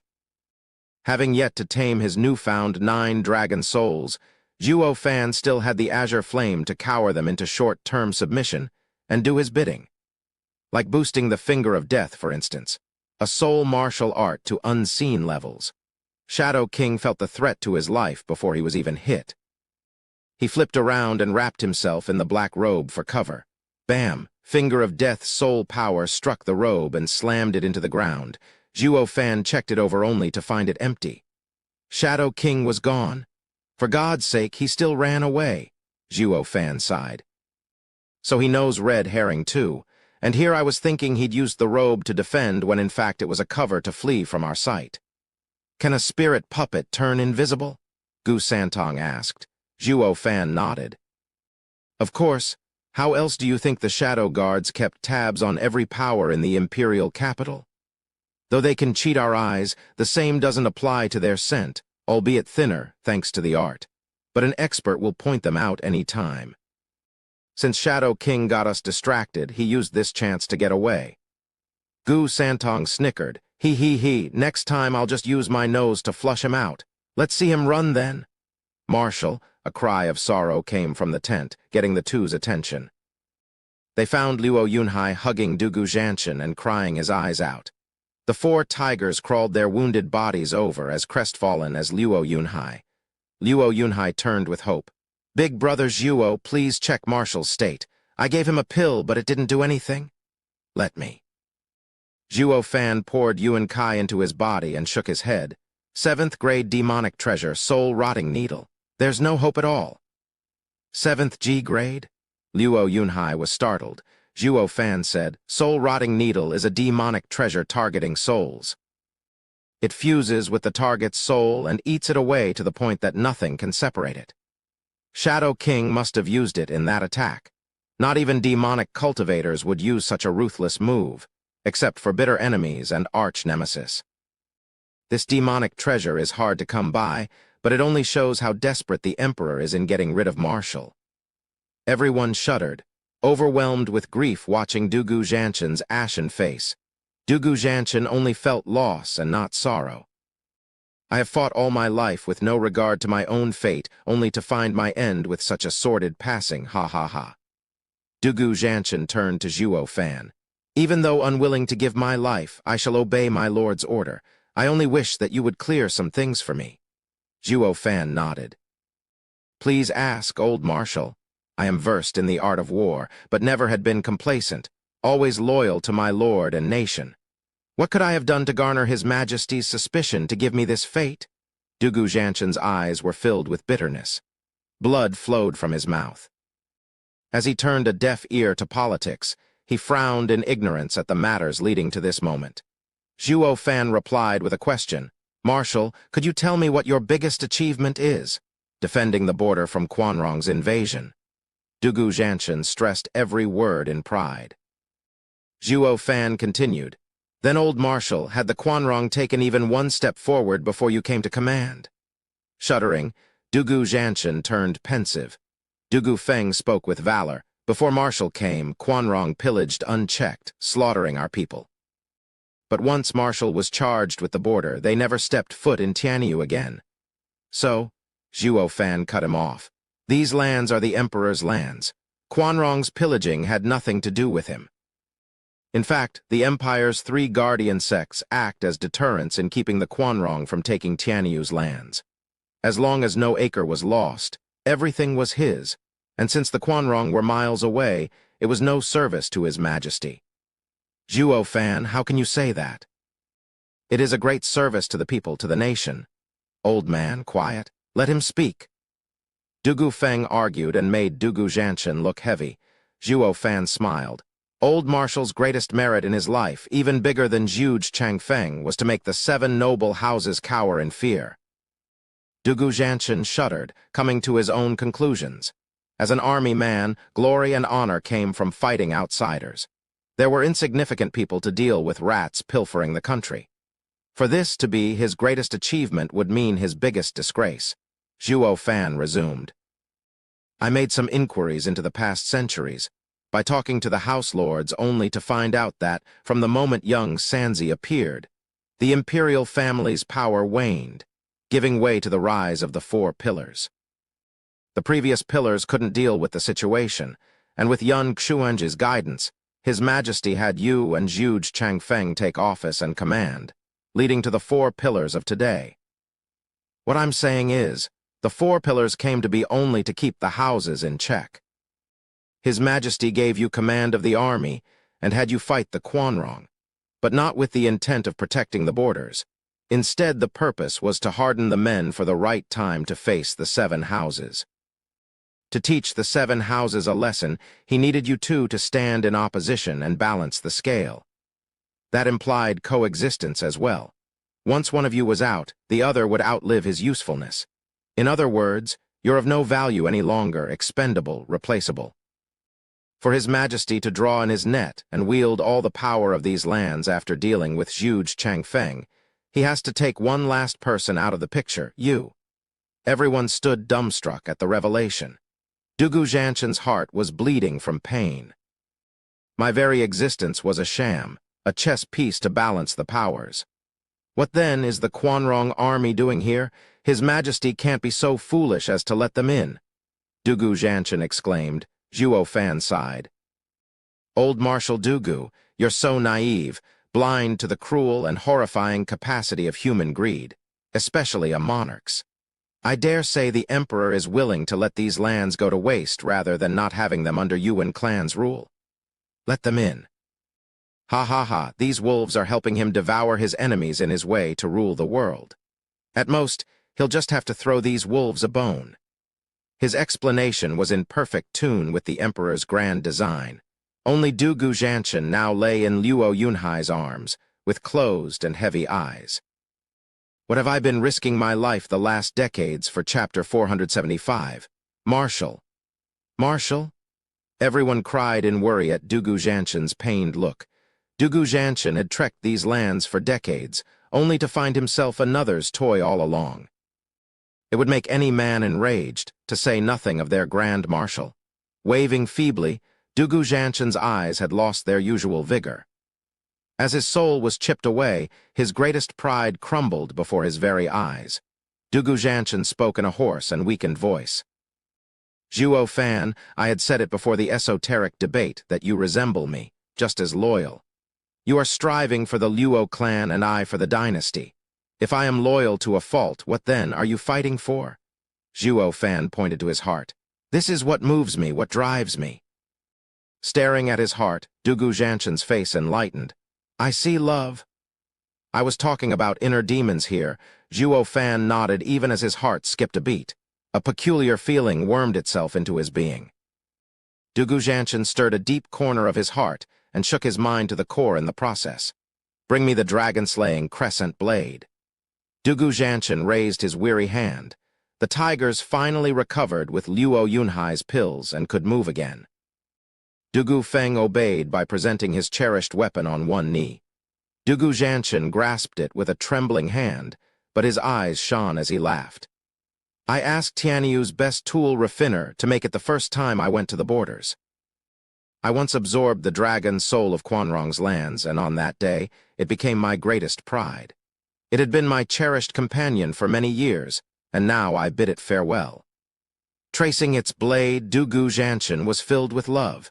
He flicked the weapon and pushed it forward. Zhuo Fan, unlike me, you know what must be done.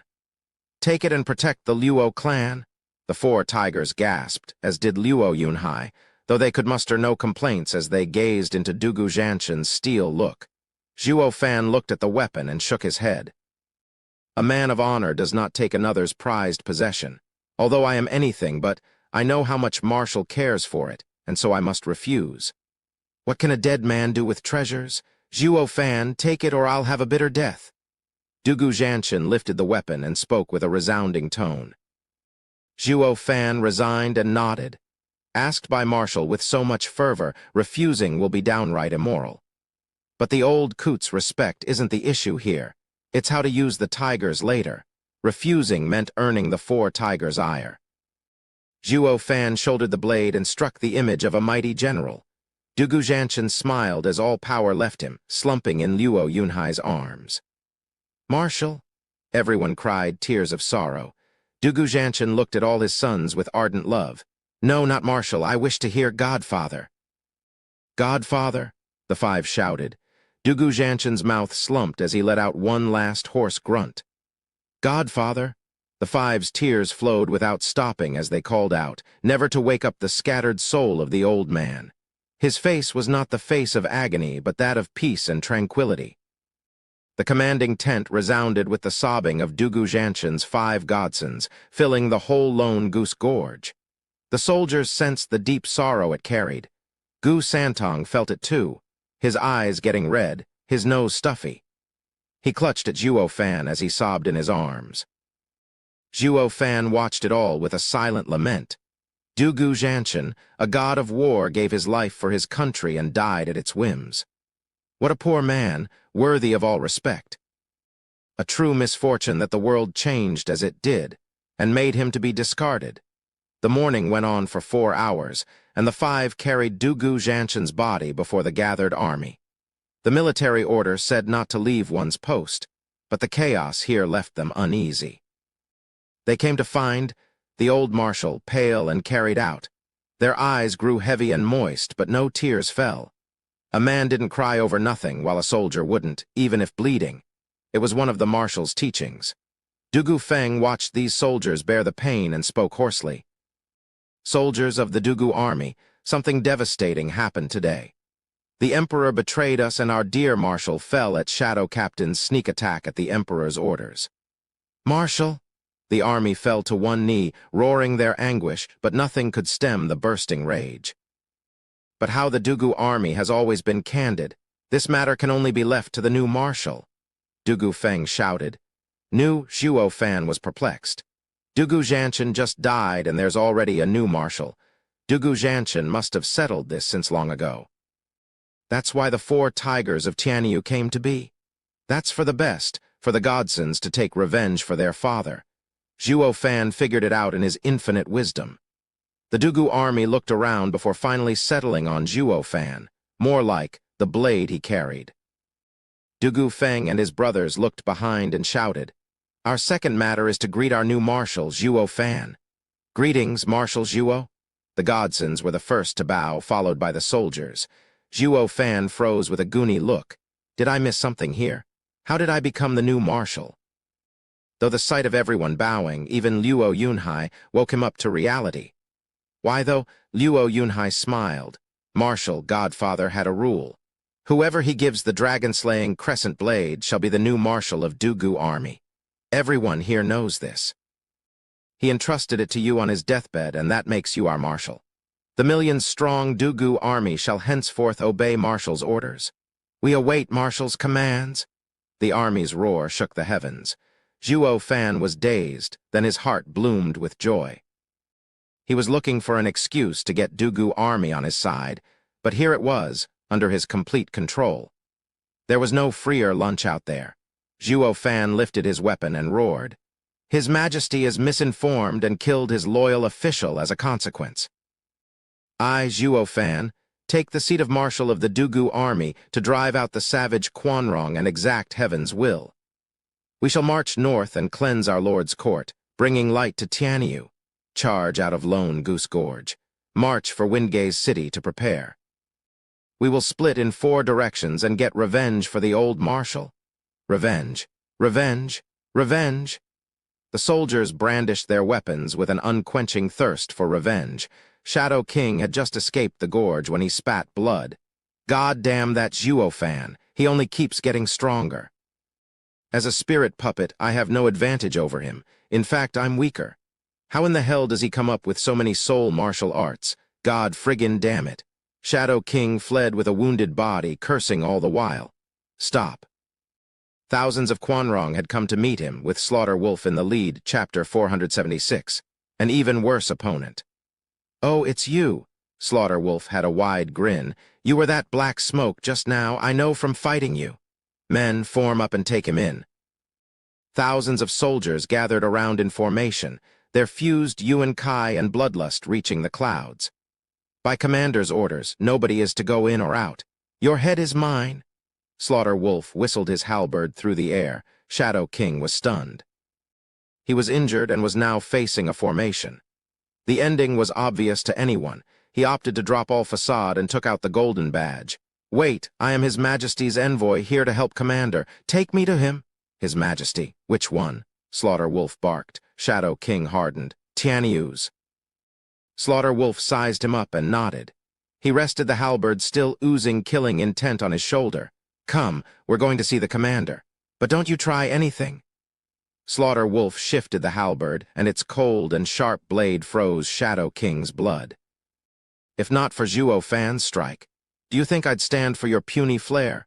Despite all that, he knew he was the weaker one here and had to bend a knee following Slaughter Wolf. Entering Quanrong's commanding tent, he cupped his hands. "Commander Chuoba, I am Emperor Yuan's Shadow King, captain of the Shadow Guards. I heard about you trapping Dugu Zhanshan for so long without resolution and came to your aid." Shadow King took out the golden badge. Slaughter Wolf presented it to Chuoba Taishan. Chuoba Taishan held it in his hand and waved the soldiers away.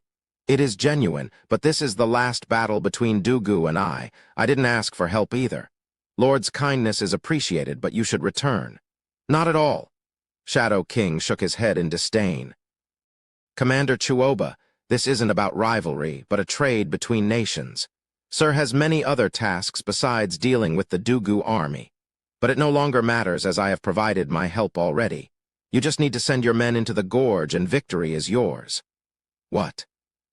Chuoba Taishan's heart thumped with unease. "What do you mean by that? What did you do?" "Ha ha ha, oh, nothing."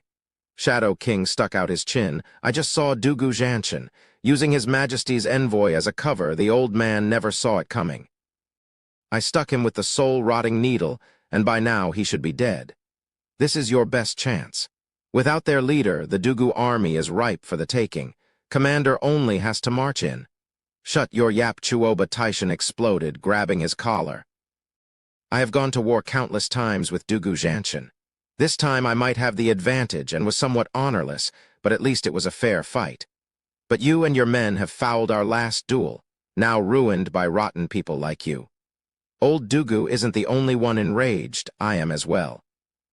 The only reason you're still standing is because of that Tianyu envoy crap. Or I would have killed you as a tribute to Dugu Zhanshan." Chuoba Taishan roared, and all the other generals held hatred for the Shadow King, from anger and sadness. The undefeated Dugu army wasn't just an enemy but a respected opponent. It found its end not by Quanrong's blade, but was ruined by its own nation. As soldiers, these men felt the injustice and malcontent the Dugu army was subjected to. Shadow King couldn't give a damn, sporting a twisted smile. "Commander Chuoba, soldiers have a duty to carry. You must go in there, lead your men, and kill them all for the good of our nations." "That's your duty?" Chuoba Taishan squinted. "Soldiers have their mission, but also army spirit. Dugu Zhanshan was an honorable adversary. As he passed away on this day, I will enter 3 days of mourning. Then we'll attack." "You!" Chuoba Taishan glared with fury, as did the 5 wolves. Spending even a second around such a foul and treacherous filth was a disgrace to the Quanrong army. "Report!" a soldier burst in. "Commander, the Dugu army is at the gorge entrance, ready to attack." "What?" Chuoba Taishan and Shadow King cried out at once. Dugu Zhanshan had just died, and instead of the army mourning him, they were ready to attack. Chuoba Taishan went out with his 5 wolves and Shadow King. From the thick mist of the gorge came out rows of soldiers. How were they able to break free with the entrance surrounded by the beast army? Dugu army's formation was impeccable, each step drumming the earth, intimidating the Quanrong. The 4 tigers were in the lead, carrying a simple makeshift stretcher holding Dugu Zhanshan. Chuoba Taishan felt pain and sorrow, and so a god of war fell, a hero of his generation, to cruel and insidious means. Luo Yunhai held the flag of Dugu army as he led the procession, struck with sorrow still, but of firm discipline. "Go back," Chuoba Taishan spoke.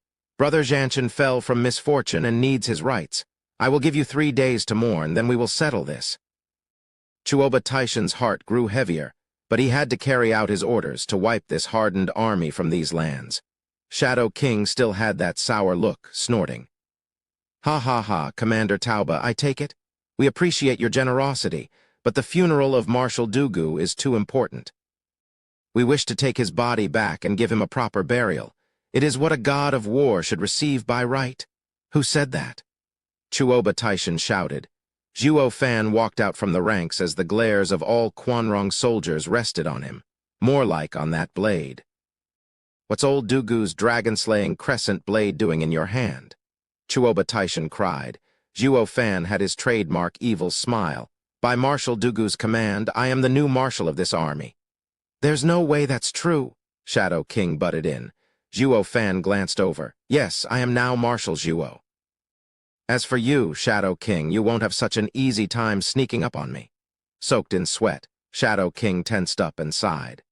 Dugu army had fallen into Zhuo Fan's pocket, the worst news so far. With a creepy snicker, Zhuo Fan taunted, "Commander Chuoba, your future rival is me. Do be careful." Cocky prick, the only one I ever had respect for was old Dugu. What can a brat do to me? Chuoba Taishan snorted. Slaughter Wolf stepped out. You'll have to go through me first. Shadow King shook his head and sighed. The Quanrong had just come to Tianyu and knew nothing. Now they take this uncanny hellish schemer as nothing but a boy. It's over, all over. They're facing an even worse existence than the likes of Dugu Zhanshan, yet patronizing him instead. Shadow King grieved. He could practically see the end. Zhuo Fan's grin almost split his face, his eyes dancing in joy. He signaled and Gu Santong came over as he said, "Commander Chuoba, there's no rush to see if I can match you. The question is, though, if you can match me?" Chuoba Taishan shuddered. Arrogant little snot. Chapter 477 concluded. Zhuo Fan and Gu Santong smiled. While the first let out an azure flame on his forehead, the latter had an eerie reddish glow. The two auras released a wave of energy, blending in the air and smashing the beast army formation apart. The beasts wailed in agony, rampaging all over the place. Quanrong soldiers made signs to get them under control, an exercise in futility. Chuoba Taishan and the wolves were startled. Zhuo Fan grinned, his eyes taking on a savage glint as he signaled, "Take Marshal's body." "We're charging through." "Form march," Dugu Feng shouted. The Dugu army roared back, executing the order. Chuoba Taishan had no way to block them, not when his army had the spiritual beasts at its core who were running amok. His army just got sacked to 1/10 of its power. What just happened? He watched the Dugu army stroll right through them, powerless and dumbstruck to do anything. Not like he could. Shadow King came to his side, pointing at the two in front. "Commander, they're to blame. Kill them and your beasts will calm down." Chuoba Taishan exclaimed. Dugu army was out of the encirclement amongst the chaos, while Zhuo Fan sported the same nasty and condescending grin all his victims were familiar with. A taunt. A god-damned taunt. Chuoba Taishan found the new marshal's skills queer. He could see why Dugu Zhanshan would entrust his army to this nobody, but Zhuo Fan's style lit a raging fire under him like no one else could. "Why, you rotten squib, not even Dugu Zhanshan took such a stance with me, yet you dare to do so. Slaughter Wolf, take your men and grab those two." Chuoba Taishan shouted. Slaughter Wolf bowed. "Yes, sir." His division was the only one battle ready. Slaughter Wolf took his hundreds of thousand men at Zhuo Fan and Gu Santong.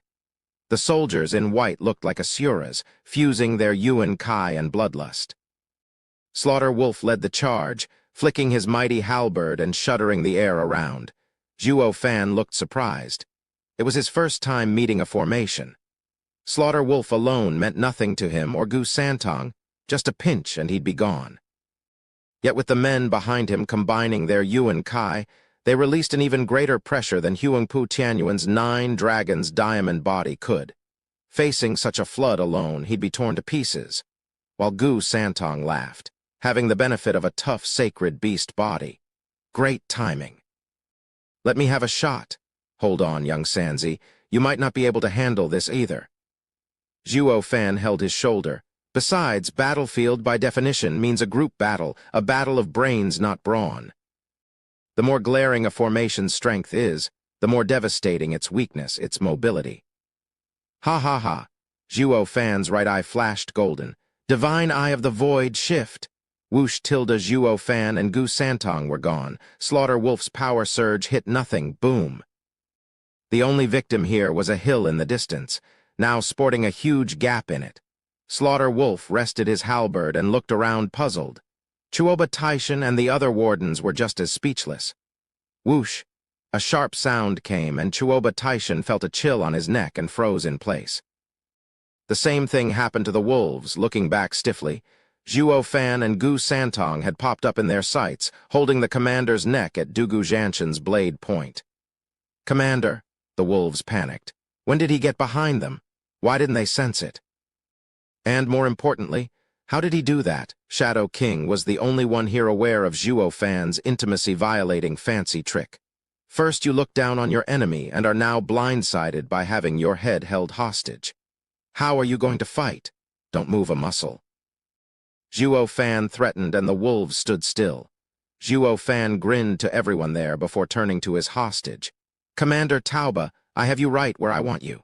Your fate is in my hands. Tell me, though, is this new marshal worthy of your undivided attention? Chuoba Taishan gasped. The young surpass the old. I have been undefeated all my life, yet fell in your hand at our first clash. Dugu Zhanshan will find rest knowing the Dugu army is in good hands. He, I'm touched. I've heard much of Commander Tauba and Marshal Dugu being gods of war of this age and looked forward to seeing you for myself. But how you fell for it so easily, you're just not up to scratch. You're no match of mine. Say that again. Chuoba Taishan roared. The wolf wardens bit back. Cocky punk, a soldier would choose death before dishonor. Is this how Dugu Zhanshan train you? Ha, first things first, I was never trained under Dugu Zhanshan. He once wanted me to work together, but we got stuck on opposite sides. If not for this untimely event, lacking capable leadership, I wouldn't have accepted it either. And secondly, I'm stating facts.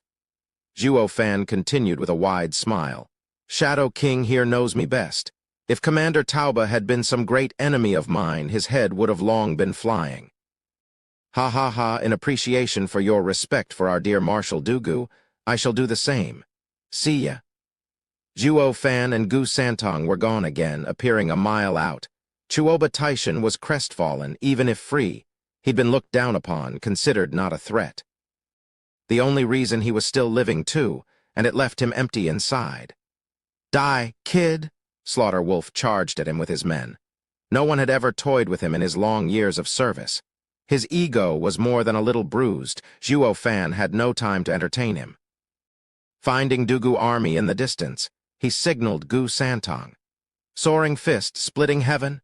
The cute fist pounded the air, and the earth churned like a raging sea. Slaughter Wolf was overwhelmed by what a mere kid could do. Just like a battle formation, he set up his formation just in time so he could bear through the attack. When everything was quiet, all they could hear was Zhuo Fan's egotistical voice. I am needed elsewhere for military formalities. We shall meet again on the field of battle. You're free to chase if you find that head of yours too heavy for your shoulders. Why that cocky, brash, outrageous prick? It was the thought on everyone's mind. Shadow King, who the hell was that? Chuoba Taishan turned a hard gaze at the black figure, a raging storm battling in his heart. The passing of Dugu Zhanshan brought unbearable loneliness to a military master such as him, but the arrival of Zhuo Fan showed him a new opponent. Shadow King sighed. Zhuo Fan, the newest upstart in Tianyu and the steward of the Windgaze City's Luo clan, the 8th noble house. Cunning, ruthless, twisted, outrageously strong, all of these make him the worst opponent in Tianyu. His Majesty sent me here to deal with the Dugu army so that you'll next focus on that kid. Zhuo Fan? Chuoba Taishan's eyes glinted. This is an opponent I shall fight. Chapter 478. Ethereal Stage. 2 months later, Zhuo Fan and the 600,000 troops had reached Windgaze City with no interruptions from Quanrong.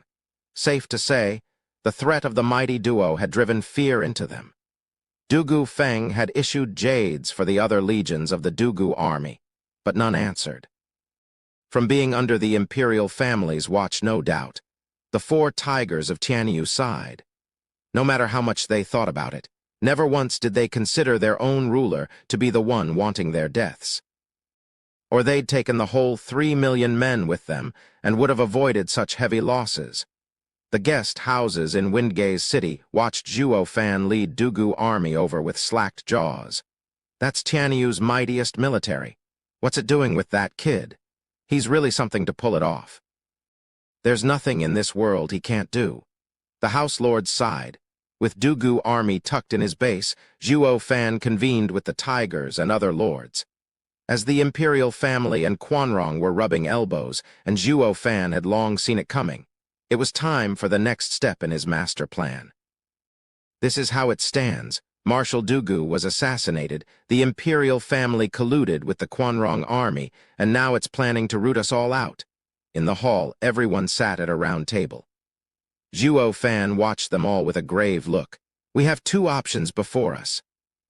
Scatter from Tianyu's chaos and avoid war, or meet them with everything we have and win the world for ourselves. Bam! Pavilion Lord Long slammed the table. The imperial family has no shame, cohorting with outsiders and killing their loyal official. It has no right to sit on the throne. We fight. You can think what you want, but Veiled Dragon Pavilion shall go all out. Long Yifi spoke with valor and might, earning the nods of many. Zhuo fans snickered inside. They're so simple. In the face of absolute uncertainty, they'd have bolted by now. But with Dugu army around, they found their courage in believing they will get their homes back. To these houses with a 1,000-year-long foundation in Tianyu, having all of it ruined was the greatest pain. With Luo clan as the vanguard, they were in support, and with the hope of rebuilding as a done deal, they were all in. It fell in line with Zhuo Fan's intentions. They just had to do what he wanted, and Zhuo Fan's plans to have the world were nigh. The Quanrong are too many, and they even have imperial families experts to back them. Grandmother frowned. To win this, we must expand our power and fast. Couldn't be easier.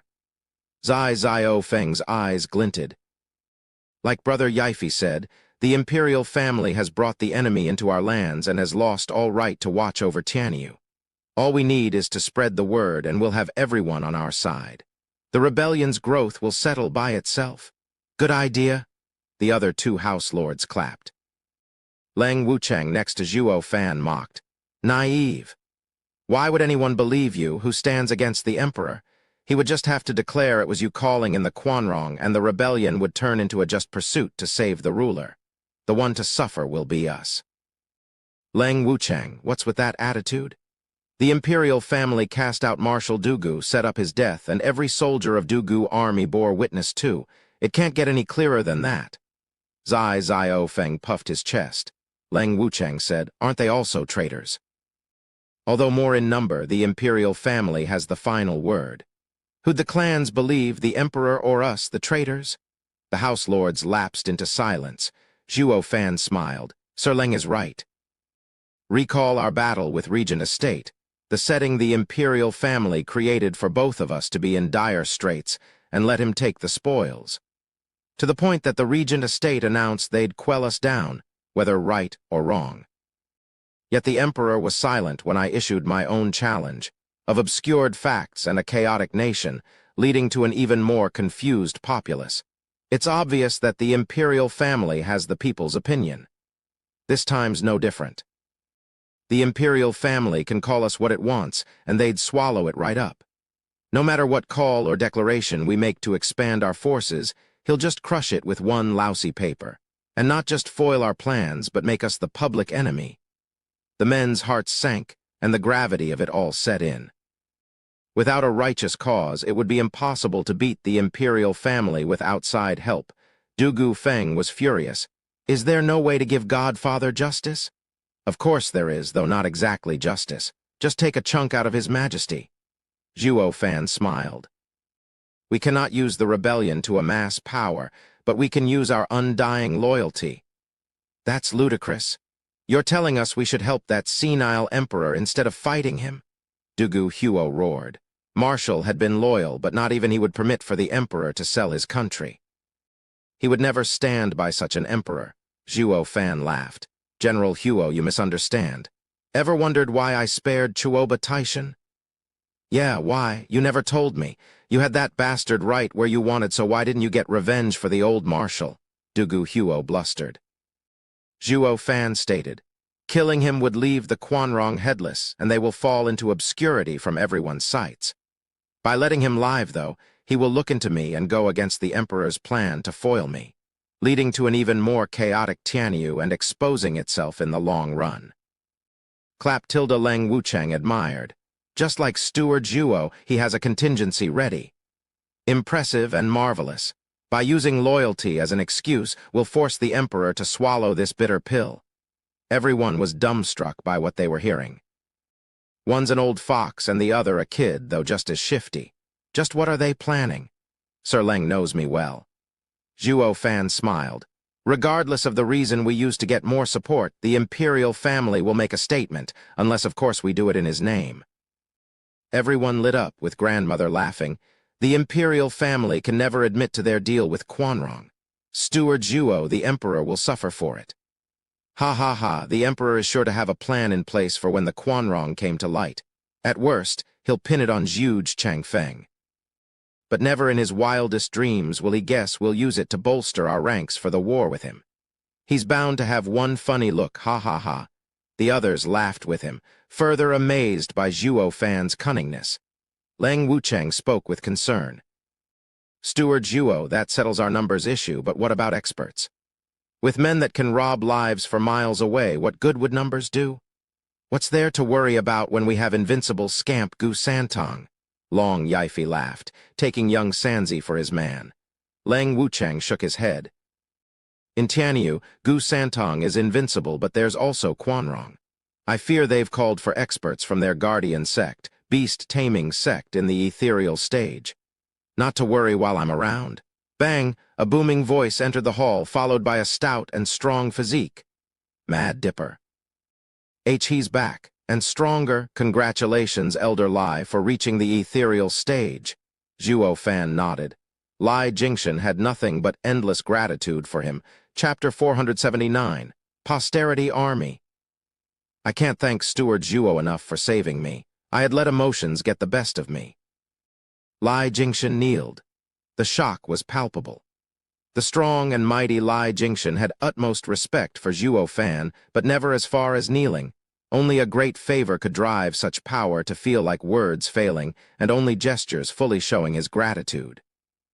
As for how big a favor, none here was the wiser.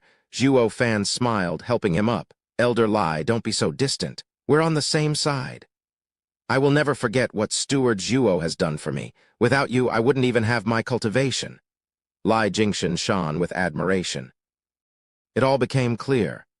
Anyone would kneel when being saved from the pit of despair and given the chance to achieve what everyone in Tianyu sought but never grasped, ethereal stage. Leng Wucheng muttered, with Elder Lai in ethereal stage, no enemy expert will be a match for him. Don't forget us. Qiu Yanhai and Zhu Qingjian beamed as they walked inside with majestic power. All were shaking to the core and gasped. The two were the hardest to deal with in Tianyu, yet now they were just a step away from reaching ethereal too. Their combined fire and water art had to wield the true power of an ethereal stage expert. Holy hell, Luo clan's experts grow too fast. Just a few years and it has already raised 3 ethereal stage experts. This is freaky, outrageous even. Just what little tricks did Zhuo Fan use? They were merely unique experts before he came around. Besides confusion, what predominated was envy and admiration. Another figure walked in to unravel the mystery. Vicious Pill King walked cocksure to Zhuo Fan and bowed. Steward Zhuo, allowing me to refine the 10th grade heaven-reaching pill, has given me time to familiarize myself with it. It will take some time, but I promise to give every expert of our house one of the pill in a year and a half, to improve their meridians. This will give our radiant stage elders the prospects of reaching ethereal stage. He, you didn't tell me the pill would be so incredible. The instant Elder Lai and the couple took it, they broke through. 10th grade, the crowd cried, eyes popping and looking at Zhuo Fan with slacked jaws. The Punk Yan Song is a 10th grade alchemist now. More importantly, where did he get those high-quality ingredients to make such a pill? We have a 1,000-year-old legacy behind us, but even we don't have a 10th grade ingredient, so that's why. All experts come into the Luo clan's fold because of the lavish promises. The House Lords wallowed in jealousy, though the looks Zhuo Fan got were those of desire and beseechment. You know, Steward Zhuo, we're, after all, your old allies. With war at our doorsteps, we ought to raise our strength too. Long Yifei rubbed his hands. Zhuo Fan deadpanned. Pavilion Lord Long, I've put friendship first always. What's mine is yours. But as you very well put it, Pavilion Lord Long, war is upon us. As the Luo clan is leading this group, It is only fitting that I shield your young from spilling needless blood. I'm not the one to sell out his friends. These pills will be given to Luo clan's elders first to give you much-needed cover. When the war is over, everyone will be free to partake. This meant Zhuo Fan was delaying it, though not without dangling some hope to rein them. Those pills were just that intoxicating, giving Zhuo Fan the chance to lead them by the nose. He, you want it. March forward. Win and you'll have it, grinning inside at how easily he played them. While everyone was thinking of the world, Zhuo Fan was planning for Luo clan's granite foundation. But leaving two ethereal stage experts aside, Lang Wuchang frowned. Zhuo Fan dismissed his worries. Sir Lang, it's all taken care of. Lang Wuchang nodded. He hadn't been around Zhuo Fan since just yesterday. When it came to schemes, he would only point things out while leaving the planning to Zhuo Fan. In short, his skills were shelved in Luo clan. He was in no rush, knowing Zhuo Fan would be gone soon. And who would the Luo clan turn to next? His glorious moment would soon arrive, no doubt about it. With the toughest points smoothened out, Zhuo Fan issued the order for drafting. He had the houses go to their domains and use the excuse of Quanrong's invasion to recruit in the name of the emperor. Being respected most in their own turf, and with the name of the emperor behind them, the army ought to reach millions of heads. While the houses were under a lot of pressure, from imperial family and Quanrong coalition in front, and Zhuo Fan's dangling pills behind. It worked as an incentive and inevitable danger, boosting their morale. They spread out fast as lightning, drafting, raking merits, and working double hard. With Zhuo Fan's rotten style, maybe he'd put a merit system in place for pill rewarding. So when Zhuo Fan adjourned the meeting, they were gone in a flash. The four tigers of Tianyu frowned, with Dugu Feng speaking out. Marshal, they're all just rabble. Against the veteran Quanrong army, they will lose. I know. Zhuo Fan smiled. The art of war has a saying, the right time, right place, and right people. To prevail against Quanrong, we need to take these three conditions into account. There's no better place to fight than our doorstep, with all the arrangements I've made. All that's left is to lure them. Chuoba Taishan is no fool. He won't fall for an obvious trap, which leaves making him come to us, ha ha ha. Another saying is the highest form of generalship is to thwart the enemy's plans, to strike at their morale. I had the houses drafting not to use the rabble, but to force the emperor and Quanrong into a rushed war here. Then we'll fight to our heart's content. They'll come, but none shall leave. The tigers gasped, with Dugu Lin smiling. Now I see why Godfather made you the marshal. You are a true commander, devising plans and controlling the scene from miles away. In Godfather's words, commanders are yin and yang. Yang commander wins one step at a time while the yin commander devises schemes. He and Chuoba Taishan were yang, always fighting on open front. While with a yin commander at the helm, there's another feeling to it. General Lin, I get that you are calling me cunning, but are you praising or criticizing? Zhuo Fan smiled. They all laughed. The new marshal is surely yin enough, but he knows his way around an army. Yunhai, as the clan head you will be in front of your clansmen. When you want something, you have to strive for it and shake the masses. Since your time in Dugu army was short, and you have been away from it for so long, not to mention you won't be leading your fellow soldiers but Luo clan's posterity, it'll be hard to win. That being said, I have a team ready for you, come. Zhuo Fan watched Luo Yunhai with a brilliant smile. Luo Yunhai was stunned but followed with the tigers. Only the elders got it, snickering to themselves. They arrived at the bunker beneath Blackwind Mountain. Luo Yunhai found it the same as always. Zhuo Fan grinned. Growing for months beneath the earth, with the energy of the earth absorbed, it is time to come out. Why are you still hiding? Come meet the clan head. Boom Tilda, the huge rumble revealed a shaking ground as the earth swelled in places, soon revealing yellow hands. The bodies crawled out of the earth, presenting themselves to the stunned tigers. How are they people? With their sunken faces and bodies all shriveled up, they're practically zombies.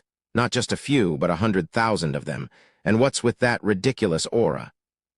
5,000 radiant stage experts, 30,000 in the profound heaven stage, and the rest are friggin' bone-tempering experts. Even without a formation, these numbers were shocking. Greetings, clan head, steward Zhuo elders? The army boomed. Luo Yunhai fell back in shock. Zhuo Fan smiled. They are disciples of Luo clan that I've refined into war puppets, with steel bodies and capability of flight. Use this time to train them in formations. They will defeat the Quanrong and give you all the credit. The tigers felt a chill.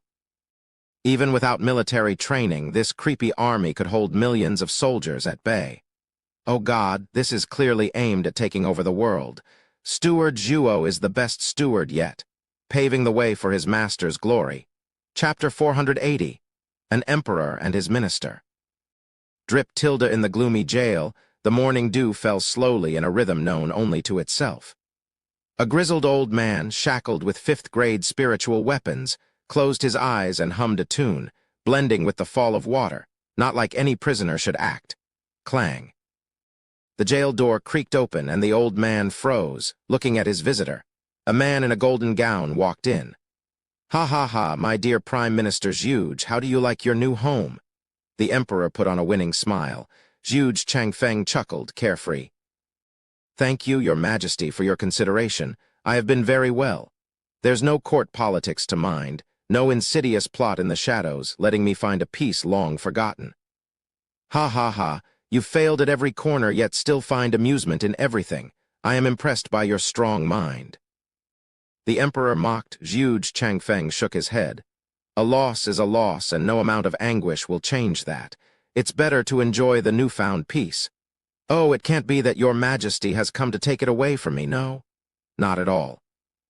Although your death is necessary so as not to leave such a dangerous element to my son after my passing, and even though I will be the one to take your life, it won't be now. We've been close for 100 years now. Some might even call it friendship, understanding each other to a fault. Letting you die now will make me feel lonely." "Friends? Ha ha ha." Zhuge Changfeng snickered. "Your majesty, is that what you call friendship, biting each other for decades? Friendship had been a delusion of mine in my younger days, but in time I knew your majesty is no friend. A ruler walks a solitary path, bereft of friends and filled with schemes." The emperor fell silent from solitude. "Yes, the lands are more important than everything. I am the emperor of this nation, so how can I make friends with commoners? Even so, I once imagined this. In the times we worked together, I treated you as my confidant. Yet you still raised your hand at me." Zhuge Changfeng gazed at the black and damp jail roof. "Do you recall Prime Minister Yang? I was only a small official then, but grew to my position by your majesty's grace. You said Prime Minister Yang was a vile man in control of the court. You asked me for my cooperation in getting rid of such a traitor to take his place for the good of Tianyu." "Yes, he was a man with a black heart, itching to revolt," the emperor said. Zhuge Changfeng shook his head. "I used to think so too, and for that, I had him arrested through the evidence your majesty brought forward. But when I barged into his home with righteous might, he said to be wary of you and committed suicide. I was baffled, taking it as nothing but a traitor's poisonous vilification. But after the first 10 years of my tenure, with dedication and passion, the same thing happened. Your majesty found another official and enticed him to strike me by appealing to his willingness to serve you. I just couldn't understand why. So I bore in silence, unmoving against any of your taunts and challenges, while also looking into Prime Minister Yang. I learned to my shock that he was the previous ruler's man, loyal and true, yet forced by your majesty to revolt. His final words now made sense. A ruler's mind has no limits. A prime minister has power over everyone, but not even I can touch him without reason in fear of public outrage and the other officials' terror. I can only have him removed." The emperor said, "But Prime Minister Zhuge is far wiser. I've thought of countless excuses over the years, yet nothing reached you, having a counter for every replacement. I knew then that Yun Xuanji's prediction was true. The head of 4 pillars is you. With your power, you intimidated the 7 houses, bringing balance outside and inside of the court." Zhuge Changfeng shook his head. "Everything is still in your majesty's control, I see. Although I had a feeling, I figured as long as I took proper measures, I'd escape it. I never thought, Your Majesty, everyone calls me the greatest mind in Tianyu. But to me, Your Majesty has no equal, far beyond my meager calculations. Prime Minister, don't be modest now. I'm but a senile old ruler. You brought the Quanrong army into Tianyu without my notice. You had me cornered with them, and I had no choice but to secede a tenth of our lands to make them withdraw. I shall have this shame for as long as I live. I have failed my people and my ancestors. The emperor sighed even as he smiled. Huge Changfeng shook his head. I see, the one who'll take the blame for selling his country is me in the end. Your Majesty's calculations run deep. Playing the century-old senile with such willpower has opened my eyes. Selling my country, one more crime to add to my never-ending list. It wouldn't matter even if I go down as the worst criminal in history, though there is just one thing I would ask Your Majesty if you would be kind enough to enlighten me. Go ahead. The emperor urged. Huge Changfeng spoke. When I met the twin saints, they were just scholars. How did Your Majesty place them in my sights? Ha ha ha, you'll have young Xuanji to thank for that. Grinning, the emperor spoke full of himself. Just as how you and Dugu Zhanshan came to office by High Priest's recommendation. Even before he declared it to the public, he had told me you two will emerge, becoming Tianyu's blessing. But I had him delay his announcement to first see your characters. It's how I found Dugu Zhanshan to be a military man, yet bogged down by honor and easy to control. And you, Huge Changfeng, foolish in your younger years yet had uncanny perception and a sharp wit. You're meant to be a shrewd old fox. For any eventuality, I had the ever-hiding twin saints fake their wounds for you to save them and remain as your trusted aides. To not raise your suspicion, each time you took an exam, I had the proctor fail you even though you didn't. You were barred entry into court for 3 years, stopping you from finding anything pointing to the heaven and earth twin saints as my aides were sent to watch over you. And when you lost hope, I had young Xuanji recommend you. With everything unraveled, Huge Changfeng took a deep breath and shook his head. I had been dancing to Your Majesty's tune from the start. Fighting you for so many years was an arrogance of mine. Prime Minister, you've done quite well, or my plan of rooting out all powers from Tianyu wouldn't have gone so smoothly, ha ha ha.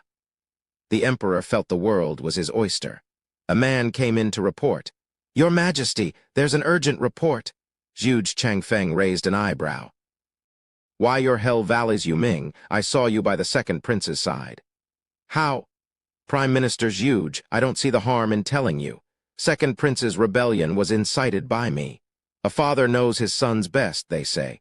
With his rash behavior, just a nudge was enough to spur him on. The emperor taunted. The next prime minister is also decided, Yu Ming. I am humbled by Your Majesty's grace. Yu Ming bowed on cue. Huge Changfeng sighed. Your Majesty used his rebellion to force my hand. You used your own son, made him a rebel to the throne just to get to me. Your Majesty's mind truly is boundless. They say no parent is cruel to his children, but you, Your Majesty, are by far the worst.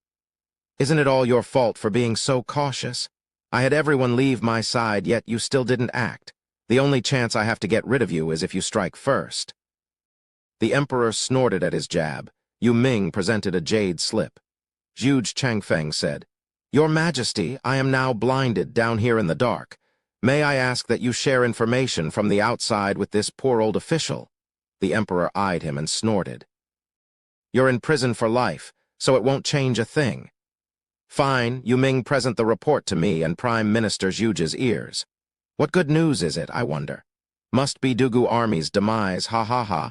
The emperor cackled as Huge Changfeng sat there peacefully, though his ears were twitching. Yu Ming looked into the jade and widened his eyes, showing hesitation. Your Majesty, Luo clan observed how the Quanrong army has invaded Tianyu's every corner and being loyal to the crown, is drafting men to purge the outsiders. They are now close to 1 million. What? The emperor choked, coughing. Huge Changfeng laughed. That's the Zhuo fan I know. Well done, Your Majesty, I can say for sure you were asking for it. The emperor glared. Zhuo fan, this rotten upstart has the cheek to play with me. Absurd, chapter 481, urgent dispatch. Give me that. The Emperor read the jade himself before frowning. This is too fast. So many men in just a few days. There's no way Luo clan's name is enough to pull it off. A taunting smile crossed Zhu Changfeng's face. Your Majesty, it seems you forget about Zhuo Fan's ingenious tricks during the last war, welcoming the other house's experts. With their deep roots, even when homeless, their names would live on in their lands. They just had to show themselves and their vassals would flock over in droves. They must think the war is over and are now grasping the winning leg. I dare say 1,000,000 is on the low side, ha ha ha. The mockery grated the Emperor's ears with him lashing out. That mongrel came up with this move to put me on the spot. After inciting so many clashes between him and Regent Estate, I figured he'd be the weakest even if a winner. But he has gone beyond any forecast, becoming the biggest threat, taking the whole of Tianyu to war with me. The Emperor's teeth grinding echoed out and Zhu Changfeng sighed. Oh, Your Majesty, it is both of our mistakes. We each wanted to use Zhuo Fan and throw Tianyu in even more chaos for our own benefit. I, for the chance at rebellion, and Your Majesty, to cleanse it of all other factions. But at the end of it all, I fell for Your Majesty's scheme, and now the kid has gotten all those factions Your Majesty wanted gone. Ha ha ha, a pawn turning into a player taking advantage of others. Your Majesty, he just cooked your goose. Shut your yap, the Emperor bit back in anger. I am the Son of Heaven. I will not lose, coughed Tilda after a harsh coughing fit. He looked to see the handkerchief stained in blood. The Emperor hid it in his chest and stormed out. Zhu Changfeng, watch closely. The final winner shall be me. Zhuo Fan will die beyond any shadow of a doubt. Ha ha ha, show me. Just whose hands will these lands fall into? Zhu Changfeng replied. Yuming smiled and went after the Emperor. The jail had regained tranquility, with water dripping to Zhu Changfeng's humming. Thump Tilda, the Emperor burst into the imperial study and sat down. Guard. Yes, Your Majesty. Someone was already bowing. Is Shadow King back yet? No, Your Majesty. At this critical juncture he isn't back. Just what is he doing? The Emperor slapped the table. Report. A soldier fell to his knee. Your Majesty, Sir Shadow King requests an audience. Quanrong's High Commander and his generals await outside the palace as well. Send them in. The Emperor rushed. Shadow King brought with him the echelons of Quanrong army. Tauba Lioner and Chuoba Liufeng heard of their father's arrival and were now together with him, along with the 8 wolf wardens and the imperial tutor. All of them were here before the Emperor. Greetings, Your Majesty. Chuoba Taishan hinted at a bow, while others offered a full one. The Emperor smiled. Commander, your reputation precedes your name. Now that I see you, it doesn't do you justice, ha ha ha. The Emperor went to the heart of things. Commander, how did it go at your end? Is it done? Everyone looked hopefully at Chuoba Taishan. It was about the fight between him and Dugu Zhanshan. Everyone wished to know the result. Blushing, Chuoba Taishan hesitated. Shadow King took charge with a sigh. Your Majesty, I have taken Dugu Zhanshan down from the shadows. Oh, the Emperor interjected and Shadow King continued. But Zhuo Fan showed up just then, becoming Dugu Army's new marshal, and took the struggling soldiers away. What? The Emperor shouted. That punk took Dugu Army. It's bad enough with his strength, but now he's even more of a pain. How is it that you didn't stop him? Or Dugu Army, at least? Shadow King sighed. Your Majesty is aware of his uncanny skills, and I alone am not a match. But I don't know how he even got Commander Tauba's beast army to cower. He even took Commander Tauba hostage. Ah he hem, Chuoba Taishan interjected. That might very well be the worst humiliation of his life. The children looked astonished. Their undefeated father lost to a boy. Tauba Lioner was worried. Father, did he hurt you? Ha ha ha, he was only acting tough but could do nothing to me. Chuoba Taishan shirked it off. Jia Lahan glared at the other 5 wolves. Is this how you guard the commander, letting the enemy take our leader? What a disgrace.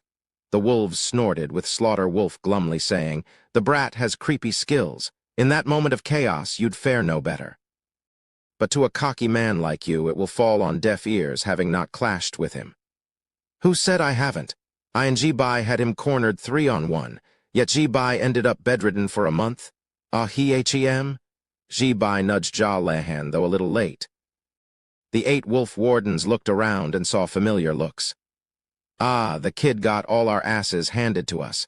Their mood hit rock bottom. Coming to Tianyu had given them the worst defeat of their careers. Chuoba Taishan frowned. Your Majesty, just what on earth is he? How come we've never heard of someone with such skill? Father, allow me. I've been in Tianyu for months now and had him investigated. Chuoba Liufeng said, Zhuo Fan came from a no-name clan. He was born a servant, and when the clan was on the brink of destruction, became its steward when all that was left of the clan was 2 children and a guard. From then on, he made deals with powerful figures, taking him 10 years to bring that clan from the brink of collapse to what we see today, leading the enemy faction. His Majesty even gave him Best Steward beneath Heaven title as evidence of his remarkable skills in leading. He knows how to handle his men, taking the house's experts for himself.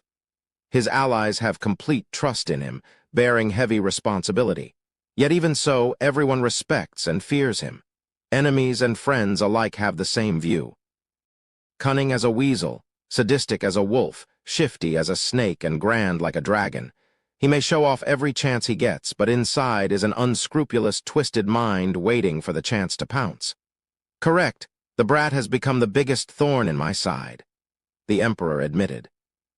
Chuoba Taishan said, I knew he was something, but never this much. I need to be even more cautious with him than with Dugu Zhanshan. To that end, I asked Commander Tauba to march on Wingei's city, the Emperor urged. Chuoba Taishan jerked, but I only just got to the imperial capital. My army. The kid is just too deceitful. In the name of his lord, he is amassing power. I can't denounce him either, not when you've strutted into Tianyu for everyone to see. Any delay will have him at the helm of millions of soldiers. If the Empire's 3 guardian sects get wind of this, our deal will fall through. What? They all gasped at Zhuo Fan's quick reaction. To guarantee a favorable resolution of this war, I'll be sending my divine dragons and Shadow King. Alas, the enemy has its own share of capable experts. The Emperor frowned. It's fine. Imperial Tutor spoke at last. 3 experts from the beast-taming sect have come as well. No matter how tough the enemy is, it will prove for naught. Chapter 482, Marching Army. On the morrow, the clear dew glistening in the sunrise crumbled under the footsteps of a large procession, soldiers marching with discipline to a remote town at the borders. The bloodlust and warmongering blended into a chilly and choking atmosphere, snuffing out nature's tranquility. The predators on the prowl sensed the change and burrowed deeper into their caves, shivering out of fright. We, animals, don't have any prophetic devices, but we do have our 6th sense. We know today is a bad day to hunt. Fine, we'll just fast in our cribs. As their bellies expressed fierce disapproval, no animal dared to even peek outside, opting to go to bed hungry. Chuoba Liufeng gazed at the distant city. Lord Father, that is Wingei's city. It took us 2 months to meet our main army and travel our 3 million men at full speed. Chuoba Taishan said, Where are the masters Tianyu's Majesty sent to help us break the arrays? Have them inspect the situation. Understood. Chuoba Liufeng bowed. 10 men flew towards Wingei's city, profound heaven experts and 6th-grade array masters. There was hardly any array in Tianyu that could stand after their passing. They were soon back with a report, though. Commander, the lands are covered in 500 arrays. 203rd grade with plenty of 5th and 6th grade. It will take time and effort to unravel. I just knew it was Zhuo Fan's trick, forcing me to fight him here. Chuoba Taishan sighed. Chuoba Liufeng's face fell at the implications.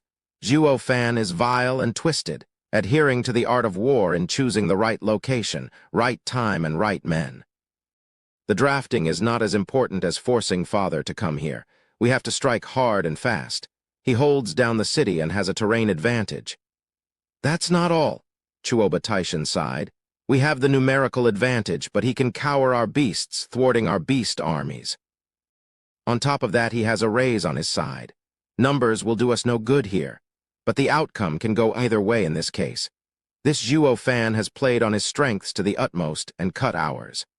I can even venture to say he'll have the battlefield under control from the start and string us along. Chuoba Liufeng was uneasy. Looking at the city, all he saw was a steel bastion. Zhuo Fan is horrifying. Father, what do we do? Let the array masters do their work for now, and then we'll see his reaction. Chuoba Taishan looked at those 10 men. Break the arrays, hurry. Put on the spot, one of them bowed. Commander, there are 500 arrays there with some special ones mixed in between. It will take years, decades. That's your problem. Military orders are paramount. Go, Chuoba Taishan barked. The men grew downcast. For God's sake, this amateur only knows how to bark orders. With so many arrays, they'd soon be caught dead instead of breaking them, quite literally. To say nothing of someone coming out and taking their lives. Quanrong, god of war, my foot. You know nothing of arrays. Since using force is out of the question, you stick us in. Good cover-up. Where there's arrays, send in the breakers is the tit. The men cursed and cursed, but still obeyed. Whoosh Tilda arriving at the edge of Windgaze City, they got to work. Hoping to high heavens no one would come out to kill the poor saps. Yet was there ever an array owner who didn't know his stuff was being tampered with? Tilda in Luo Clan's hall, discussions of recruitment were ongoing when Zhuo Fan jerked and smiled. Steward Zhuo, what is it? Grandmother asked. Zhuo Fan shook his head. Just then, a Luo Clan disciple rushed in. Steward Zhuo, 10 old men are outside making signs. I can't make out any of it, but it seems to be cracking the arrays. Of course they are. You may go, it's fine, just act as usual. Zhuo Fan waved. The man left while the house lords were panicking. Long Yifi said, Does that mean Chuoba Taishan is here? It's too fast. We're nowhere near ready. He, so what if it is fast? Zhuo Fan snickered. Let's go for a walk, see the fogies hard at work. The others were puzzled. The enemy's at the gates and you're in the mood for a stroll. Then they eased up. With the kid always playing cool, chilling means all is in the bag, so why worry? The men followed Zhuo Fan. They flew above the town and saw the 10 oldies shifting through gestures, faces red and cursing all the while. Jesus Christ, who the hell set this up? How is a second-grade array so damn complicated, and what kind of style is this? I've never seen it before in my life. They must have some array grandmaster to pull such precise arrays. Nothing works at breaking it. Enough chatter and more elbow grease. The oldies grumbled at the task turned impossible, making no headway all this time. These grand 6th-grade array masters balked before a 2nd-grade array. It was anything but normal. Long Yifi's group nodded up above with even more admiration for Zhuo Fan. Steward Zhuo's skills are uncanny, vexing those coots to death, ha ha ha. Long Yifi laughed. The others bobbed their heads. Zhuo Fan chuckled. I may be competent in arrays, but not enough to make a 2nd-grade array have the power of a 6th. They can't break it because they don't understand it. Zhuo Fan yelled, Trying to break a mere 2nd-grade array with gestures? You're profound heaven experts for crying out loud. Why not use force? Are you brain dead? Why didn't I think of that? The 10 men nodded and smiled above. They were curious to see their savior, though Zhuo Fan's cold smile scared them witless. ZZ Zhuo Fan, he has come to kill us. One man wailed, his knees shaking from fear. Zhuo Fan waved. It's fine, keep up the good work. You have all the time in the world, ha ha ha. Zhuo Fan chuckled, landing on the town gate stairs. The house lords were stunned, following him. The most shocked were the fogies. One collected his meager courage. Old friends, do we continue? Another nodded. And why not? With both sides giving us the go-ahead, we'll do just that, the others exclaimed. Yeah, it's rare enough to have both sides in agreement, so let's just do it. Not doing so might get us a quicker death.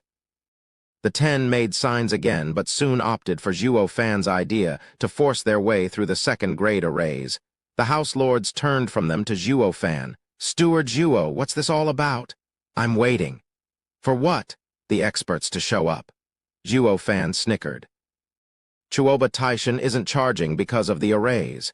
He had these 10 bags of bones take a crack at them first. Killing them is within right, but shows nervousness. While sparing them raises the suspicion of using the empty city tactic. It's a classic war tactic, blending truth and lies. The odder my reactions, the more confused he will be and less prone to act. But time waits for no one. The longer he waits, the bigger our power in Tianyu grows. He will act, and with experts, in the fastest and hardest way. The House Lords thought, Steward Zhuo has been aiming for those experts from the start.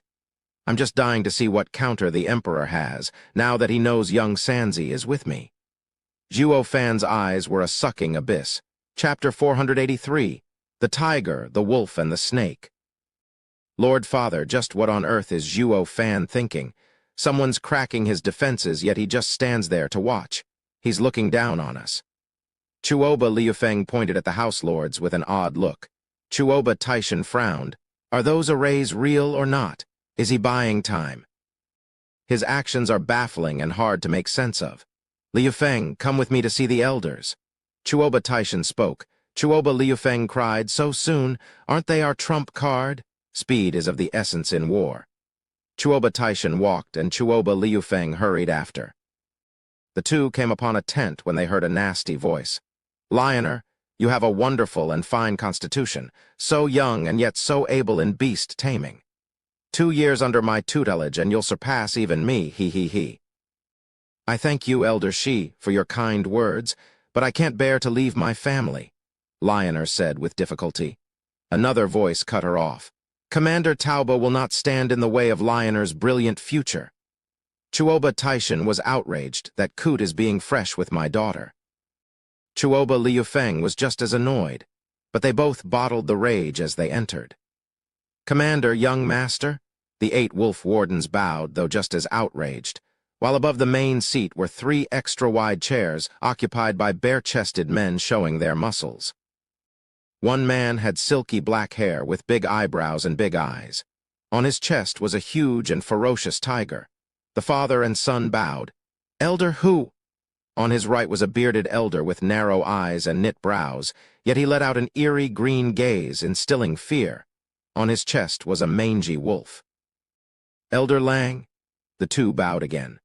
The last one had a sinister face with a handlebar mustache and vulgar eyes. His hand was caressing Tauba Lioner's soft hand as he showed a content look. On his chest was a viper with savage eyes. The father and son clenched their fists and bowed. Elder Shi. Ha ha ha, Commander Tauba? Elder Shi never drew his hand. Lioner couldn't take hers back even if she wanted to either. He was taking advantage of the commander's daughter in broad daylight. These 3 never cared much about him anyway. Imperial Tutor saw Chuoba Taishan on the brink of exploding. Brother Taishan, have you come to ask the elders to step in? Yes. Chuoba Taishan cupped his hands. Elders, please break the city's arrays and help my army enter Windgaze City. The 3 elders snorted. Elder Shi was still holding that oh-so-fine hand. Commander Tauba, I thought I told you, we are ethereal stage experts, not your soldiers. Breaking arrays is your job. We're only here to deal with any unforeseen expert that may crop up. The other elders nodded. Pretentious pricks, breaking the defense isn't your duty, but hitting on my little girl is. Chuoba Taishan fumed. The 8 wolf wardens glowered with bloodlust, but the elders had no care in the world. Radiant stage experts could come in score at them, and it'd still do nothing. Han Taimo mediated. Elders, it involves Tianyu giving us 1/10 of its lands, rich in spirit mines of interest to beast-taming sect. With the arrays in place, Commander Tauba's attacks will be for naught, and the more time passes the worse it will get, leading to defeat. When you return to the sect, it will be hard to explain it. Imperial Tutor, is that a threat? Elder Hu glared. Han Taimo waved. I would never. It is only a conclusion of mine. The longer we take, the more likely it is for Tianyu's 3 guardian sects to hear of this.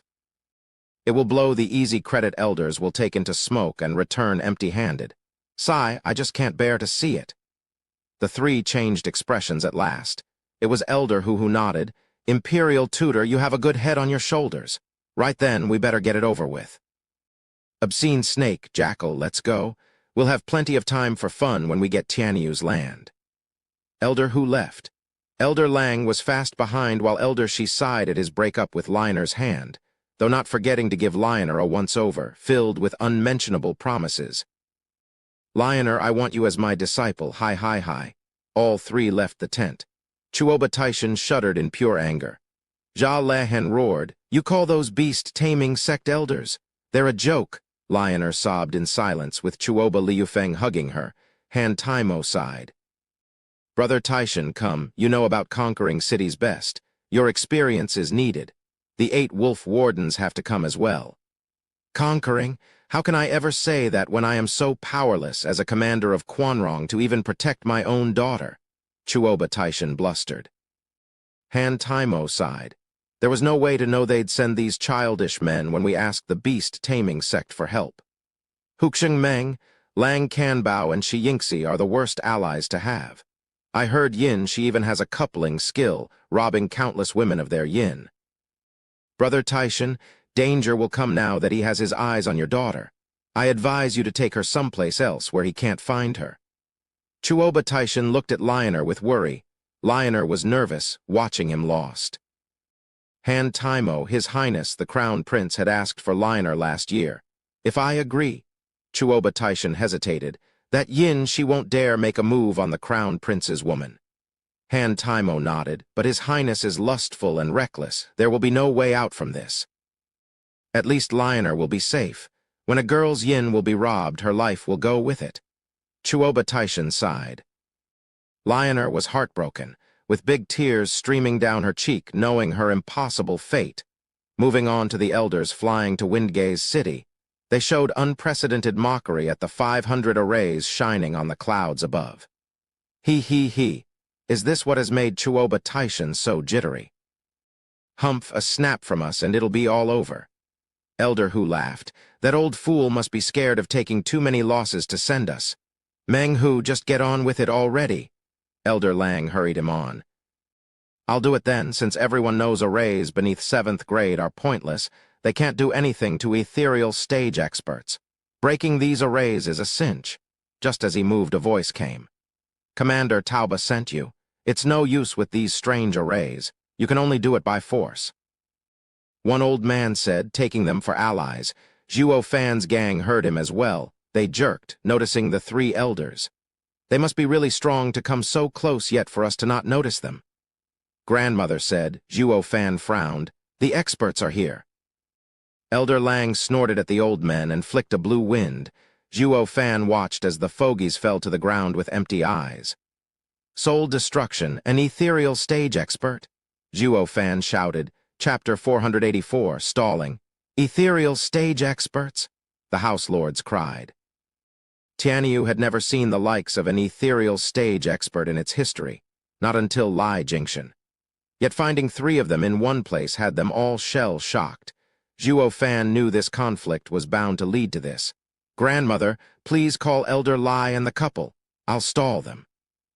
"Steward Zhuo, can't all these arrays stall them?" "Why must you go yourself?" Grandmother asked. A kaboom sound gave the answer. A simple wave of Elder Lang's sleeve made all the impervious arrays crumble. The House Lords were dumbstruck, staring into nothing. The arrays weren't worth even a roadblock to ethereal stage experts. Zhuo Fan was sweating. "Does that answer you?" "There's a saying, beneath 7th grade, everything is ethereal. No array under the 7th grade can hold back an ethereal stage expert." The House Lords stared dully at Zhuo Fan, their minds still catching up to reality. "What are you looking at me for? Go get the elders." Zhuo Fan barked, and they shot for Blackwind Mountain. Against ethereal stage experts, Lai Jingxian was the only one who could fight them. Elder Lang mocked them. 3 profound heaven ants trying to crawl away? Think again." He flicked again just as Zhuo Fan blocked him. Elder Lang was taken aback for a second there, as were the others. The only profound heaven cultivators they saw were the kind to flee at their sight. This sole exception had them lost. Elder Lang faltered mid-attack. Chuoba Taishan was coming over, leading his army with the fall of the arrays when he stumbled upon this scene. They were just as dumbstruck. "That's Zhuo Fan. What's this new marshal doing, stopping the old guys looking to die?" Jia Lehan blurted. It was the unanimous reaction on everyone's faces. Only the veteran Chuoba Taishan had a bad feeling from his honed instincts through decades of bloodshed. "Kid, do you have any idea who we are?" Elder Lang snorted. Zhuo Fan mocked. How should I know? You didn't tell me. And not to forget, who do you think you are to have the gall to destroy my 500 arrays? Ha ha ha, only an ignorant fool would block me. Elder Lang cackled. Ja Lehan was baffled. Wasn't this guy always clever? Even without knowing how to identify an ethereal stage expert from the crowd, that demonstration is obvious enough to make a difference. He should be running right about now. The others thought Zhuo Fan an idiot as well. Only a handful, Chuoba Taishan included, sensed something odd. Then perk up your ignorant ears. Fool, we are ethereal stage experts? Elder Lang stuck out his chin with boundless confidence. By his reckoning, the kid should now be soiling his pants and wailing in horror. After all, ethereal stage was the peak of power in the Western lands. And he, with his wolfish temper, just loved to toy with his food. First drive fear into their hearts, then hunt them down in the cruelest way imaginable. Zhuo Fan wouldn't play ball, though. The only look on his face was a long one. Ethereal stage expert? What's that? I've only heard radiant stage expert as the strongest. Tianyu only has radiant stage experts also. My life's goal has always been to reach it and become the best in the world. Elder Lang felt like talking to a wall. This kid's ignorance is mind-blowing, taking radiant stage as the peak of cultivation. Which clan is he from? How sad that they know so little of the world. His plan to act the blowhard went down the drain now that the audience was too dumb to acknowledge his greatness. Elder Lang clenched his fist to get rid of this eyesore. And yet, he just couldn't have the fool die without knowing his swag. That would be immoral. And so the fiend in him doubled down on giving him the ins and outs of ethereal stage with utmost patience. Kid, ethereal stage is a level beyond the radiant stage. Even 100 radiant stage experts can't beat a single one. Oh, so that's how it is. That makes you awesomer than radiant stage experts. Zhuo Fan bobbed his head, enlightened. Elder Lang chuckled with pride. Now that he knows to recognize greatness, next should be fear. Once he runs, we'll hunt him down, hi. Zhuo Fan had no such intention, though, ever calm and ever baffling. Boy, don't you know our greatness? Elder Lang blinked. Zhuo Fan nodded. Of course, you're ethereal stage experts, able to beat 100 radiant stage experts, no? You already said that. Don't tell me you forgot. Is senility setting in already? Elder Lang choked on his words and exploded. Why aren't you running scared? Where's the horror, the panic? Why are your pants dry still? Because, looking back to see the House Lords gone, Zhuo Fan snickered. Because I can't let you pass. Say what? The trio cried. When a radiant stage expert goes ethereal, his soul achieves enlightenment, free of the world's bindings, crushing anything beneath 7th grade. Zhuo Fan shook his head, his tone sarcastic. I knew the instant you broke my arrays how strong you were. I was only faking it, play pretend, act the fool to yank your chain. How else would those old buddies of mine make a run for it? What a stroke of dumb luck that I got stuck with you 3 morons to play 20 questions with. PFF. Lioner giggled and the others chortled. The old ones were their helpers, but they didn't win Tauba Army's respect in the least. It sure livened them up seeing them toyed by a child. Chuoba Taishan nodded. Old Dugu made the right choice. Brave and shrewd, honorable and noble. He is the best choice to be Dugu Army's marshal. And yet, Chuoba Taishan frowned. Rotten piece of scat, you dare to play me? Elder Lang blustered, slapping. A vile air gathered around his hand, and that simple palm turned into a savage wolf entering Zhuo Fan. With a fierce headache his soul felt gnawed at, his mind fading. It was a perk of reaching the ethereal stage, soul destruction. Radiant stage could launch soul attacks, while ethereal stage took it one step further, making it materialize and even turn into a spirit. Take Elder Lang, for example. His soul turned into that of a wolf.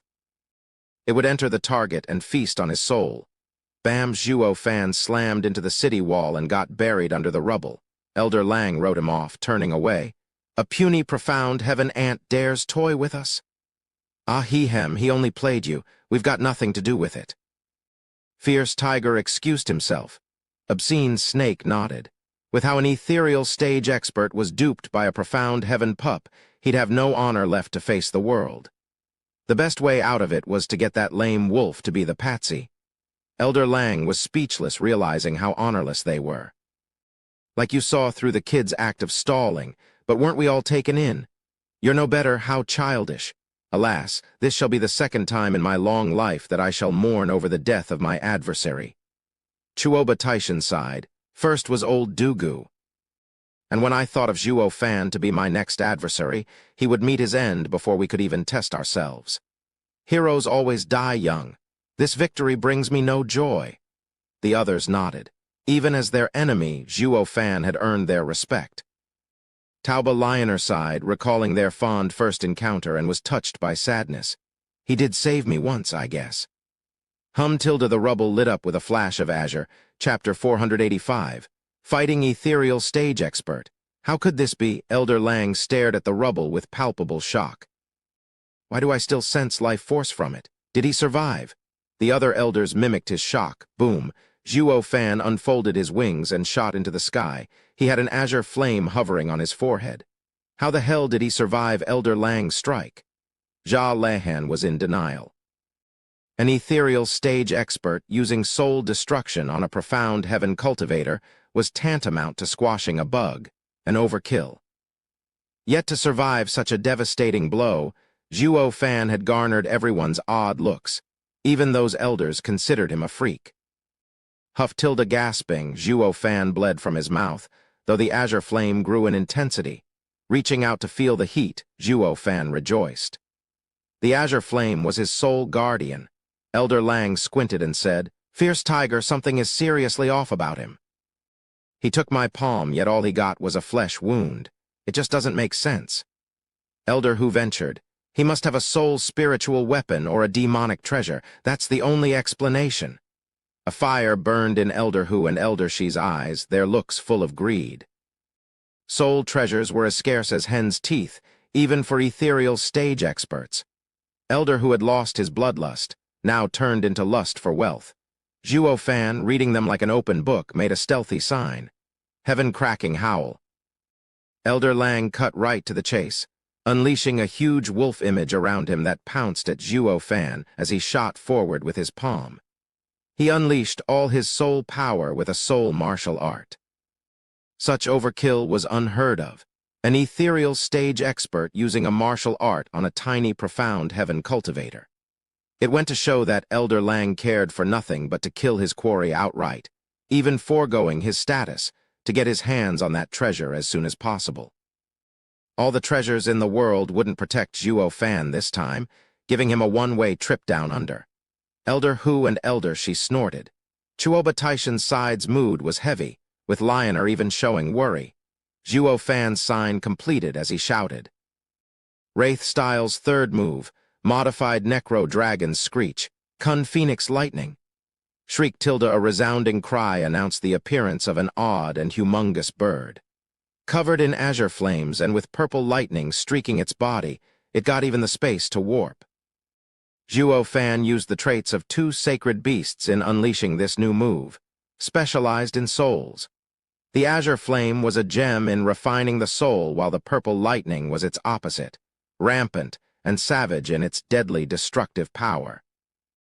Zhuo Fan was confident his move could help him hold his own against an ethereal stage expert. "What is that thing?" Elder Lang shuddered. Whoosh! The odd bird shot straight for the wolf before he could react.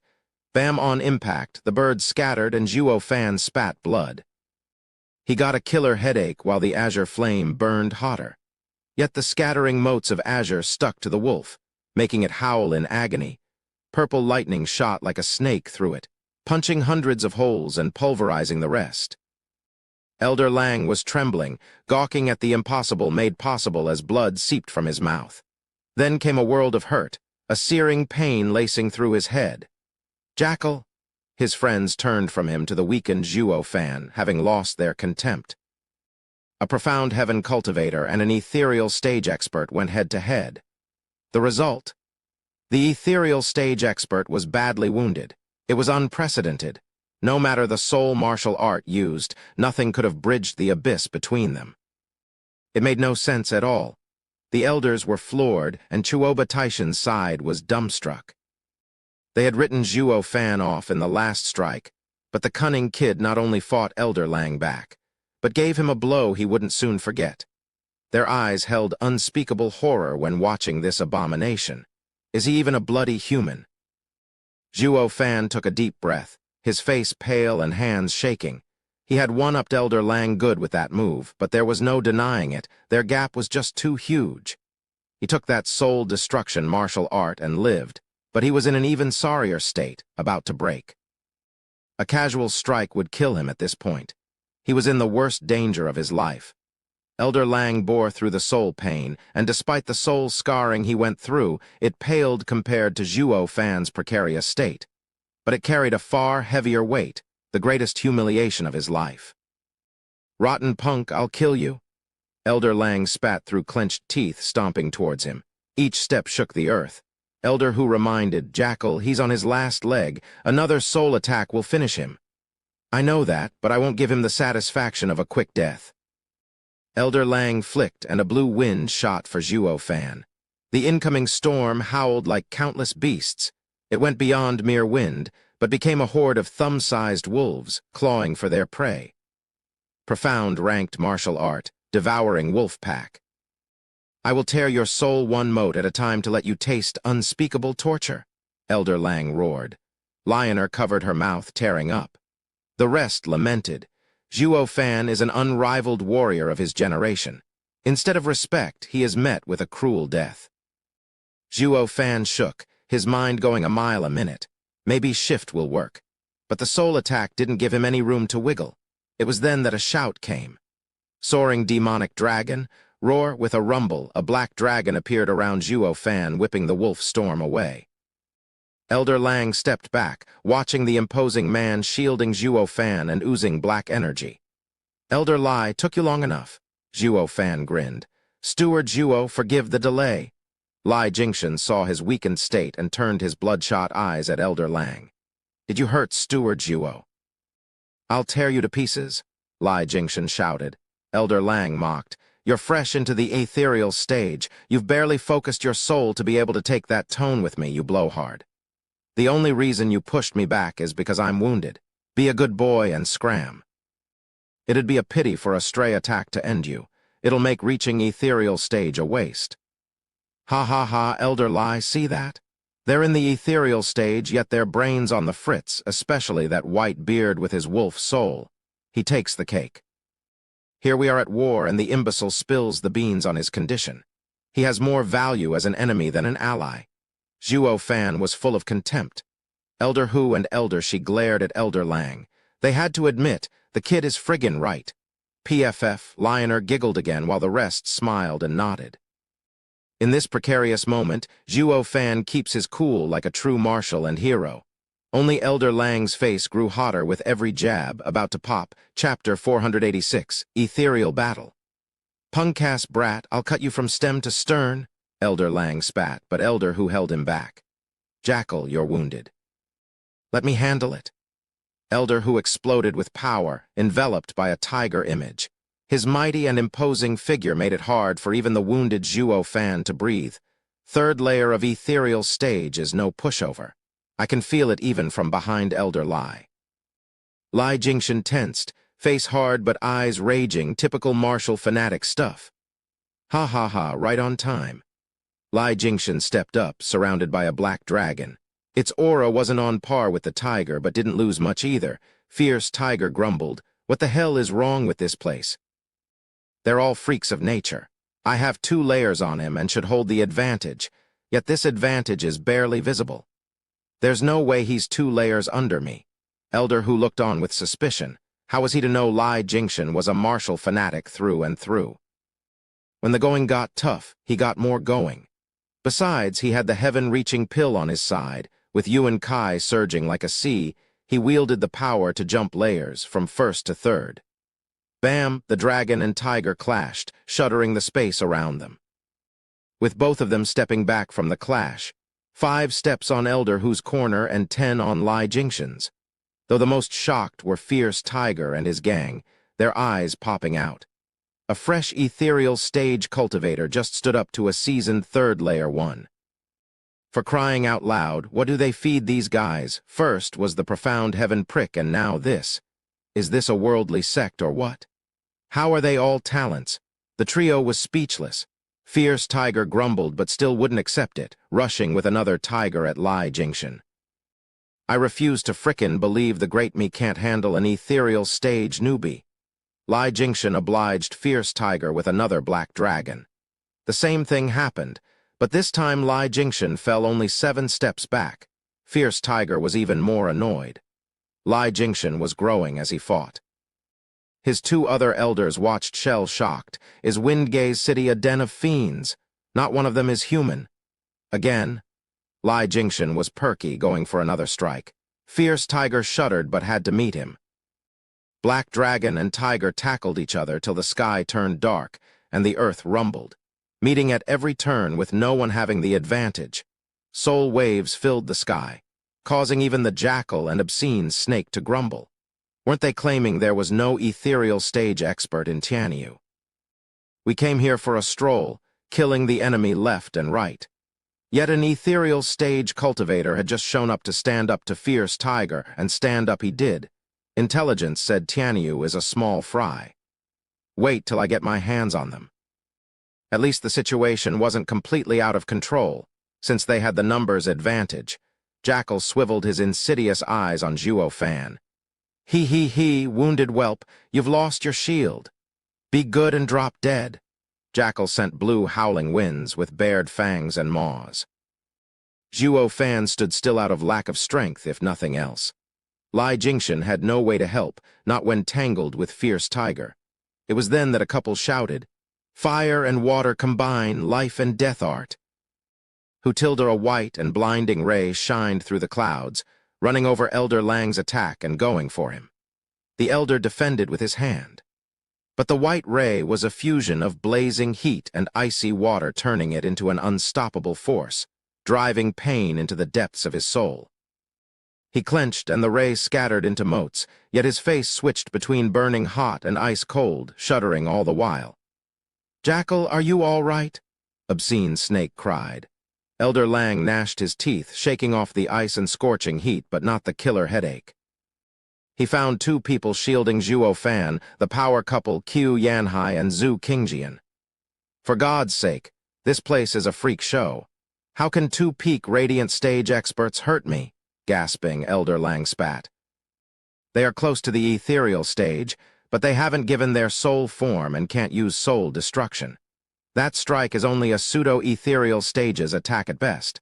I'll wipe the floor with these ignorant fools. Hold on. Obscene Snake called, his lustful eyes roaming over Zhu Qingjian's exquisite form and gulping. Leave the 2, especially the woman, to me, he. Jackal knew his sick hobby had reared its ugly head and nodded. Qiu Yanhai saw he was after his old gal with those foul eyes and roared. "Biddy, let's take that old coot down together." Hi, why jealous much? Zhu Qingjian giggled with love. Qiu Yanhai felt like spitting fire from rage. Zhuo Fan reminded. "Elder Qiu, Sister Zhu, he's in the 2nd layer of ethereal stage. It will be hard even if you are together." "Steward Zhuo, we got this." Qiu Yanhai snorted. Zhu Qingjian beamed. "My old codger is just that feisty. Not even I can hold him back." Zhuo Fan glanced at Obscene Snake. "Sister Zhu, lend me your ear." Zhu Qingjian was dazed for a moment and nodded at his message before flying after Qiu Yanhai. Obscene Snake laughed when the couple came, just what he wanted. Elder Lang saw that Zhuo Fan was by himself at long last and grinned. Though Zhuo Fan snickered, "You crusty old coot, haven't you had enough? Bring it if you're so confident that I'm alone. You've gotten hurt thrice now, so let's see how many hits can a 2nd layer of ethereal stage expert take." Jackal frowned. Thinking back, all his wounds came from taking his enemy lightly. First at Zhuo Fan's hand, second at Lai Jingxian coming to the kid's rescue, whipping him away, and third by the power couple. Each of these beatdowns wasn't much by itself, but they compounded. Sooner or later he'd have so many, his soul would be damaged, making it dangerous. This would never have happened if they all came at him from the front and open. I just had to be careless. Jackal scanned his surroundings, showing utmost caution to not fall for any more cons. Zhuo Fan smiled, figuring him out. Say, who do you think will win, my side or yours? Your new ethereal stage cultivator looks tough, but there's no way he can stand up to Fierce Tiger in the third layer. It's only a matter of time. As for the other two, they're just at peak radiant stage. They may attack with ethereal stage power when united, but are in no way up to Obscene Snake's second layer standard. Jackal mocked. Zhuo Fan nodded. That makes it easy then. I'm barely hanging on and you're waiting for their outcome. When you'll have them taken care of by your flanks, getting me should be easy peasy, no? True. I must say, the kid is only in profound heaven stage and wounded to boot, yet makes a whole lot of sense. He won't go anywhere. And when his buddies have finished their matches, he'd have no problem taking the punk out, tormenting and running him through a hell only his twisted mind could conceive. Jackal nodded and took on the air of a true expert. Chuoba Taishan shook his head. Elder Lang's brain must be missing something to get stiff again. Chapter 487, Lust Ain't All Fun and Games. How? Chuoba Liufeng asked. Chuoba Taishan explained, stalling, I don't know what the kid's game is, but one thing is certain, he's buying time for something. Liufeng, whenever you encounter a situation like this, you don't chat your enemy up and be firm in your decision. Fear is the mind killer. Chuoba Liufeng nodded. Should we tell him? Absolutely not. Chuoba Taishan and Han Taimo spoke in tandem and then burst out laughing. The others were clueless to the inside joke. From what they saw, the commander and imperial tutor were worried Chuoba Liufeng might spill the beans. All of them grumbled at the old foxes. Han Taimo said, Liufeng, what do you suppose will happen by going to Elder Lang and telling him he's stupid to his face? I'll be ground to a pulp. Chuoba Liufeng said, puzzled. Han Taimo added, and that's the truth of it. The elders are selfish, rash, and on a high horse. Reminding them that they've been fooled again is the same as calling them dim-witted. They'll see the light all right, but only after taking your life. That being said, Zhuo Fan's one smooth talker, prepping Elder Lang in just a few short words to attack you if you ever try ruining his plan.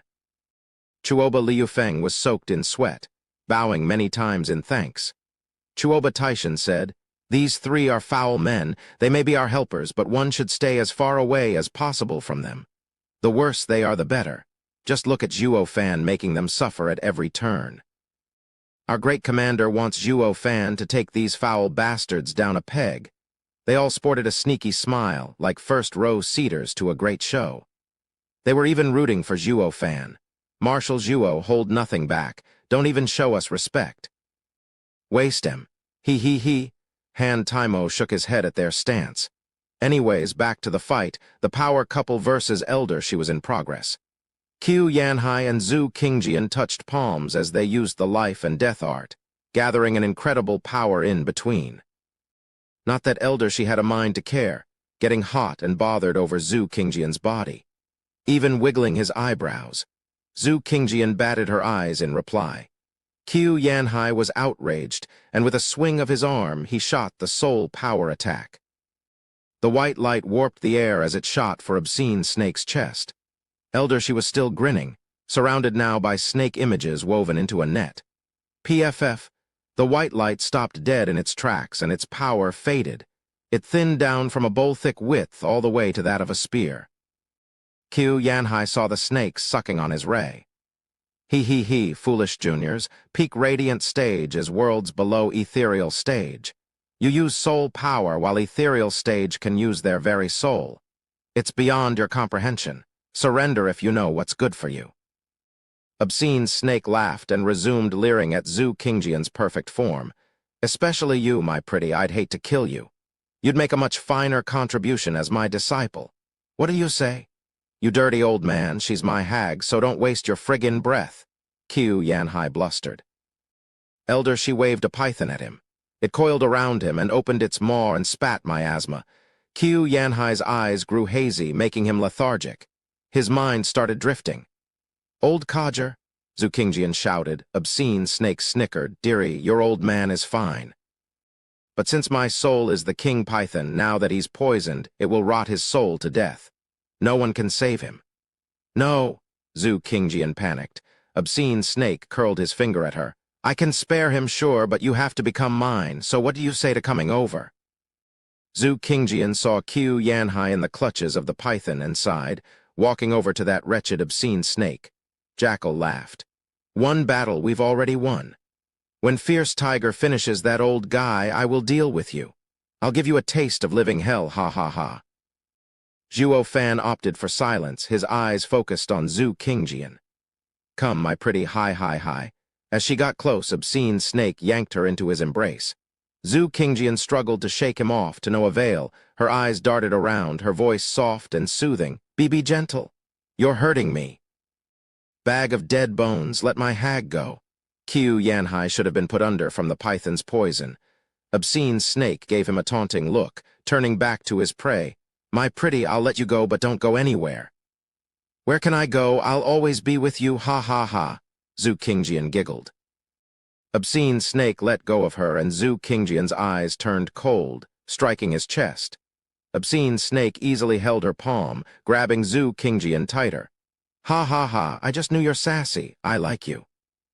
Plenty of sassy girls have wanted to kill me or kill themselves, but all of them ended up in my hands. You're no different. Go to hell, Zhu Qingjian lashed. That only got Obscene Snake more excited. My pretty, the feistier you are, the more you turn me on. Now give me a big kiss. Obscene Snake puckered his lips, closing in on Zhu Qingjian's pristine face. Stop, pervert, Qiu Yanhai roared, still trapped. Obscene Snake's lips did touch a face, but when he looked at that face, the sight scared him to death. What are you doing here? Obscene Snake, hugging Zhuo Fan, felt like taking a bite out of something foul and rotten. Elder Lang was dumbstruck, finding Zhu Qingjian in Zhuo Fan's place. Old coot, how do you like my eyes? Are they nice? Zhuo Fan cooed. Obscene Snake was all shaken up to the point of parting with his lunch. I'm here to kiss a hottie, not a guy, and you're asking me about your eyes. Shove off. Zhuo Fan was glued to him before Obscene Snake could shake him off. Zhuo Fan grabbed his head and stared into his eyes in a touching moment. Hey, are little old me's eyes pretty? You damn pervert, you like playing around, is it? See how I'll knock you dead. Obscene Snake roared, his rage breaking the vault of heaven, as if Zhuo Fan had killed his mama and then asked him if he liked it. Zhuo Fan stuck to him like a koala, his eyes flashing golden. They are pretty, you know, look closer. Look at your... Obscene Snake's head simply vanished. It was all part of Zhuo Fan's clever ploy. Zhu Qingjian was the honeypot, then they'd use the old switcheroo to catch him on the wrong foot or with the wrong beauty. All that was left was for Zhuo Fan to use that eye of his, void annihilation, and deprive the old man of the useless decoration on his shoulders. Blood spurted like a fountain and his body hit dirt. Chapter 488, All-Out Assault. Obscene Snake, Elder Lang cried. Chuoba Taishan's side was just as stunned. They knew Zhuo Fan was up to no good, but they had failed to grasp how high Zhuo Fan would shoot, a profound heaven cultivator taking down an ethereal stage expert's head. He first neutralized Elder Lang with words while aiming for Elder Shi. Zhuo Fan is insidious. Chuoba Taishan gasped. The others were on the same page about that. Tauba Liner was dazed looking at the slumping corpse as her heart gave an odd thump. Zhuo Fan jumped away and shouted, Elder Lai, they're enraged. Flee! Lai Jingshan's ears twitched and he broke away. While chasing them, Fierce Tiger sensed danger from the spatial fluctuations and dodged. He saw Zhuo Fan's right eye's 2 golden rings. Whoosh! Lai Jingshan grabbed Zhuo Fan and flew away. With Obscene Snake losing his head, the python around Qiu Yanhai faded away. He rejoined Zhu Qingjian and they were right behind Lai Jingshan. Fierce Tiger went over to Obscene Snake's body, then glared at Jackal. What the hell happened? How did they get his head?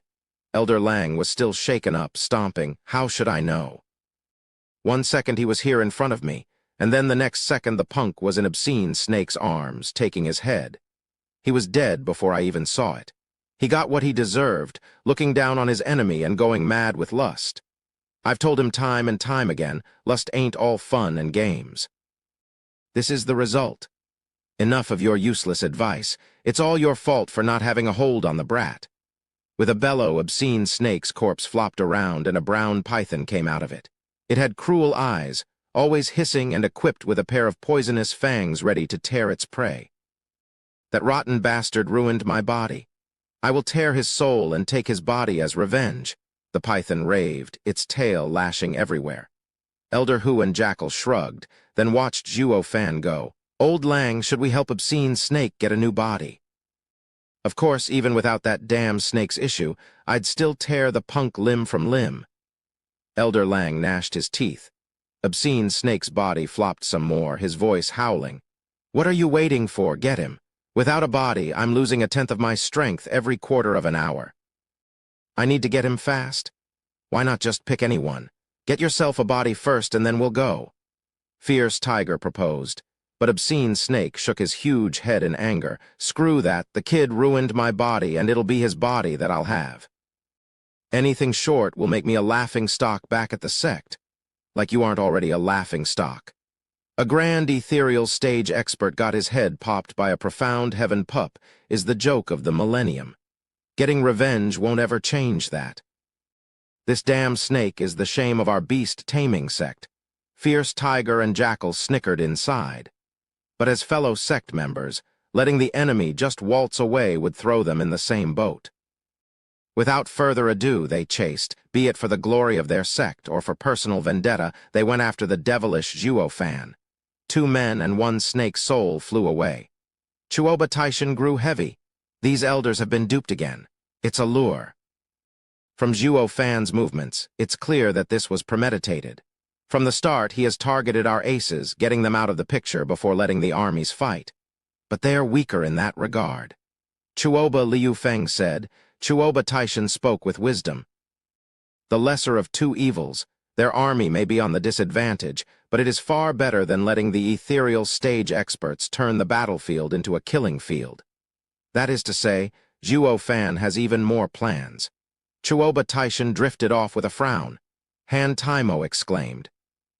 Brother Taishan, you mean Zhuo Fan is not only luring them, but also going to trap them? Correct, to trap the elders, they have to be lured first. I fear that their fate is already sealed. Chuoba Taishan sighed. They say not to push a cornered enemy, yet these elders. But they're all in the ethereal stage, with anything beneath a 7th grade array turned moot. What kind of snare could hold them? Chuoba Liu Feng asked. Chuoba Taishan shook his head. Zhuo Fan exceeds all expectations with his countless tricks. Did any of us imagine he'd be ruining Elder Shi's body? Everyone faltered, recalling Elder Shi turning into a snake and his rage.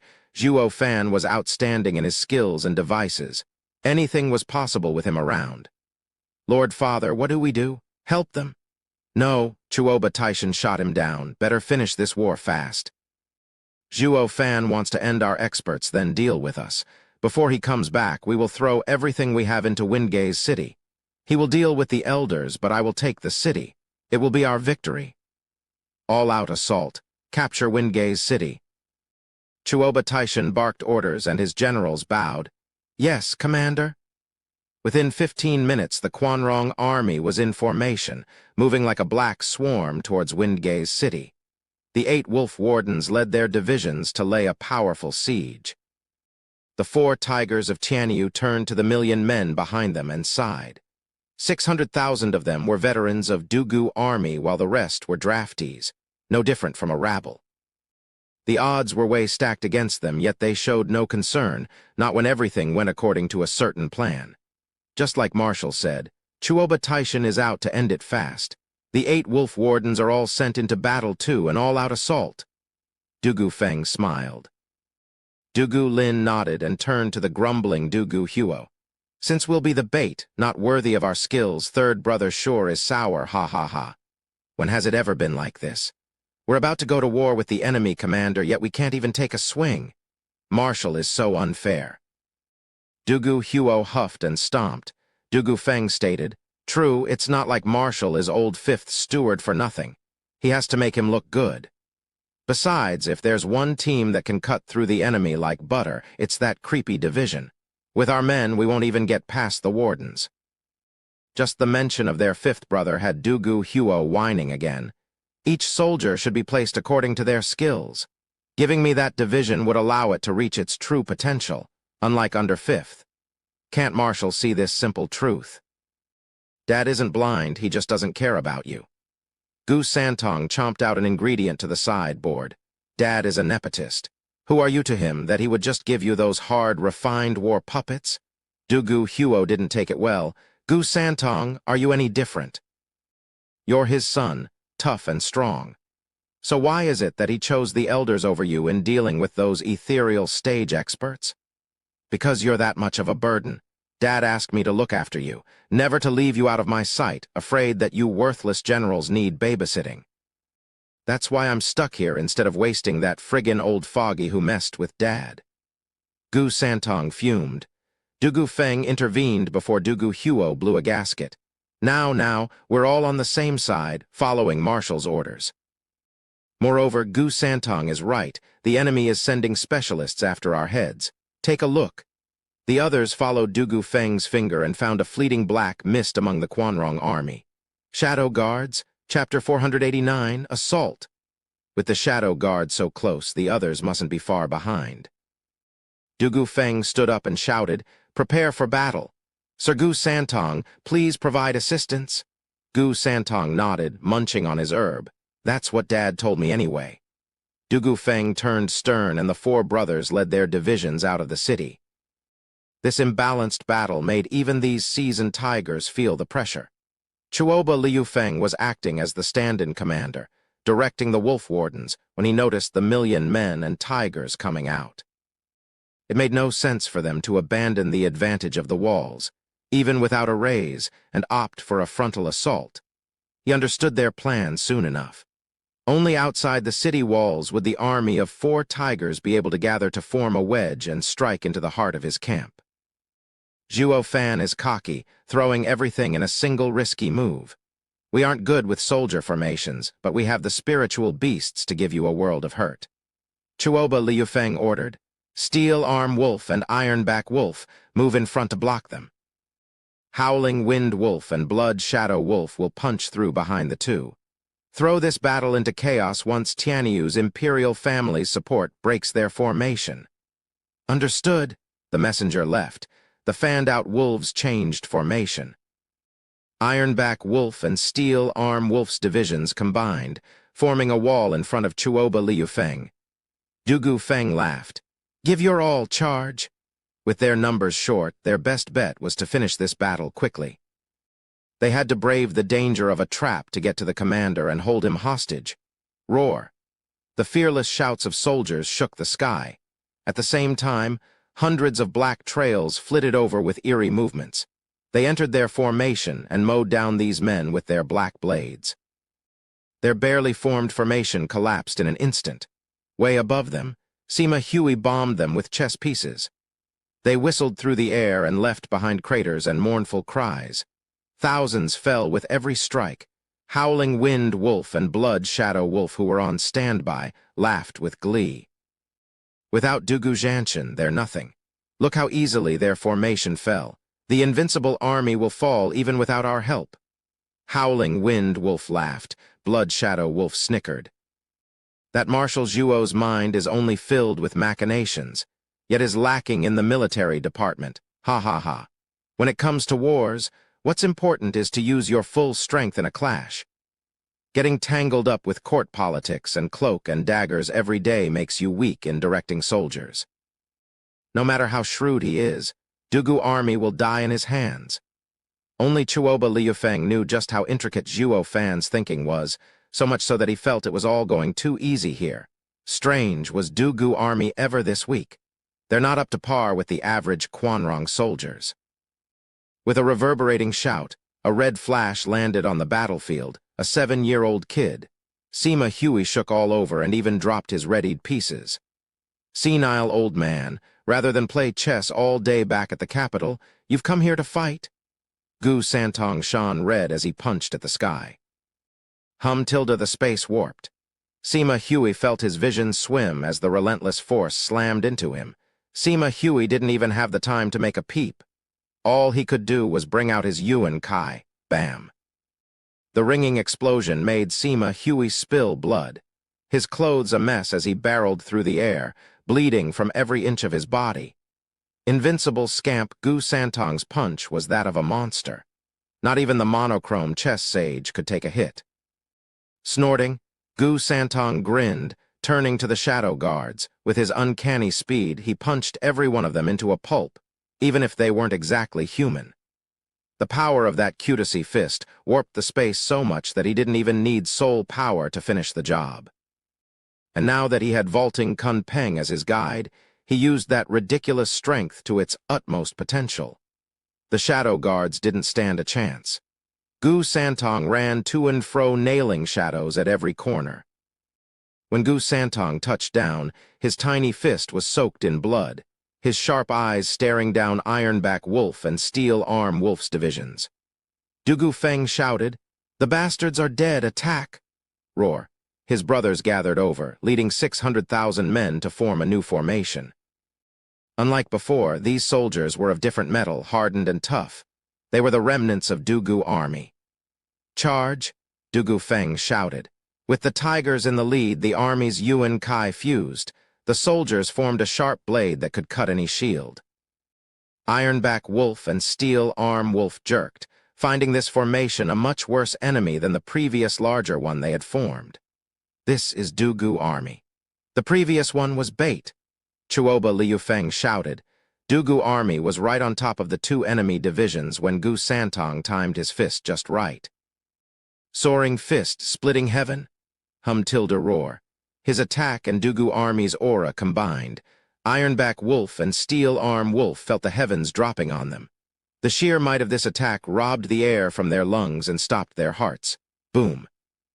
The million men of the two wolves were flung all over the place, with many in pieces, as the tigers cut through them like paper. Ironback Wolf and Steel Arm Wolf puked blood. They had to thank their formation for still being alive, although now the divisions were crippled. 30% died from impact, while 60% lay in critical condition. This is impossible. Chuoba Liufeng was slack-jawed. Dugu army didn't have such strength even at full power. How did it break two wolf divisions? Chuoba Liufeng glanced at the flying kid and gulped. "I invincible scamp Gu Santong. He alone broke 1,000,000 soldiers. Someone call the experts to get rid of the kid or we're finished." Chuoba Liufeng ordered. The four tigers were too close, though, coming up on Blood Shadow Wolf and Howling Wind Wolf's divisions. Gu Santong was flying in circles overhead. The two wolves gulped, paling from fear. No matter how strong they were in the past, Dugu army was never such a freak. Not a minute ago they had mocked Zhuo Fan's military ignorance, being only good at schemes. How ironic that a scheme was what had two divisions routed. The tigers would need but moments to charge through to their young commander and run them over. As for stopping them, well, they didn't even dream of it. They were attack divisions, best used while the enemy was busy pushing back Steel Arm Wolf and Ironback Wolf. They weren't built for defense. It was then that 3 men flew over before Gu Santong. Chapter 490, Immemorial Sages Vitakes. "Killin'." "You again?" Gu Santong spat. "You rotten sack of meat, you've always pushed me around. Last time I let you off, yet you still dare to come back. Is it your time to die?" Covered in black robes with black mist around him, Shadow King was back. On his side were Gu Santong's old acquaintances from 300 years ago, Zhuge Changfeng's old elders. The two were filled with bloodlust. Shadow King grinned. "Gu Santong, the only reason I'm here is because this time I've come prepared. Look around you, they're all old friends of yours. Recognize them?" Gu Santong snorted. "I don't have time to waste on nameless juniors." "Quite the mouth you have. We fought so hard 300 years ago, and after all this time, the noble Sir Gu acting as divine dragon must have forgotten his friends of old." One mocked. Gu Santong stared back. "You were there. Wait, all of them are dead, so how are you 2 men still alive?" "Men." Shadow King's hatred burned hotter. "Since you forgot, allow me to refresh your memory. These 2 fought alongside me back then and faked death when the moment was right. Why else would you still have the gall to saunter all over the place?" Shadow King's anger targeted these two sages. The two were bashful, sighing. Shadow King, our team of 3 hadn't formed yet. Showing up would have only worked against us. So we decided to buy some time to train our teamwork for the next time we fought Gu Santong. That's why we faked death. You ran, but what about me? Shadow King glared. Heaven Sage sighed. Shadow King, you've always been true and loyal. You'd never agree with our plan and even fight our attempt. That's why we didn't say anything. You left me for dead. Shadow King gnashed his teeth. It's because I thought you were dead that I resorted to stake it all on taking Gu Santong's 10 punches. It's what got me these creepy, ghoulish threads. Aren't we the same? After the battle, Gu Santong broke our spirit root, dashing our hopes for the ethereal stage and sealing our lifespan. We could only drag our miserable existences as crippled husks. How's that any worse than me? You're still human. As a spirit puppet, I am stuck at the same spot forever. I even have to eat souls to survive, for crying out loud. I'm neither man nor shade, but an abomination. Shadow King and the sages were digging up ancient history and any baggage it carried. Gu Santong just stood there with a frown as he considered the two's past. Chuoba Liufeng was fuming below, wishing for nothing more than to go up there and slap some sense into them. You're here as backup, not to quarrel. Is this how Tianyu's experts act? Have some sense of duty, for God's sake. By the time you finish your spat, my men will be gone. Gu Santong had heard enough to ring some bells. Oh, Tilda, you're not dead. There's still some lively ones from back then. How embarrassing. And you even faked death. That's the same as duping me. You 3 rotten cheaters deserve nothing but death. The 3 turned to the kid, now dawning on them why they were here in the first place, and their faces sank. Heaven and Earth sages, let's leave the rancor for now and get back to our mission. It's time we end what we started 300 years ago. Shadow King squinted. The 2 nodded. Our teamwork is perfect, and the kid will make a perfect target. Gu Santong grinned. I had wiped the floor with you then, and I'll do the same to you now. He, who knows? As they say, time changes everything, and we had 3 centuries on our side to prepare for the day we'll crush you. We've trained our teamwork for this moment. Heaven Sage exploded with power, releasing blinding light, while Earth Sage turned into a black light, the opposite, and gave off an eerie and dangerous vibe. Under shocked gazes, the 2 lights blended together, forming a huge, spinning Taiji. Gu Santong's instinct told him something was off about that sucking circle. The 2 had yet to finish their combo, and he was already feeling danger. The 2 actually have an ace. Dad said the first to strike has the advantage. I'll break their move before they complete it. Gu Santong's fist glowed red and he punched. Tilda, the 2 sages only reached out and the 2 lights formed a vortex, blocking the attack. Gu Santong's attack faded away, chipping away at its power. My punch. Gu Santong widened his eyes. Heaven Sage laughed. The great invincible scamp Gu Santong actually struck first, so you do sense you're no match for us. Why else would you do it? As if I just got tired of your prattle. Gu Santong stuck his chin out and barked. I'll send you 3 to the hereafter just like I did 300 years ago. Humph, angry about being found out. The 2 sages sneered, sending the black and white vortex at Gu Santong.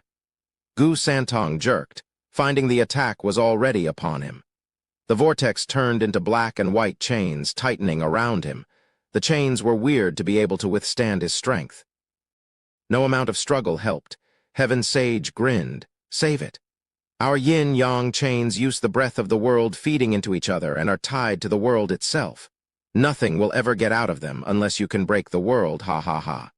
The other 2 laughed at Gu Santong's expense. The prick's day had finally come. We're finally free of that insufferable torment, ha ha ha. Their minds drifted out to all kinds of regrets Gu Santong was having when the kid burned red and bellowed.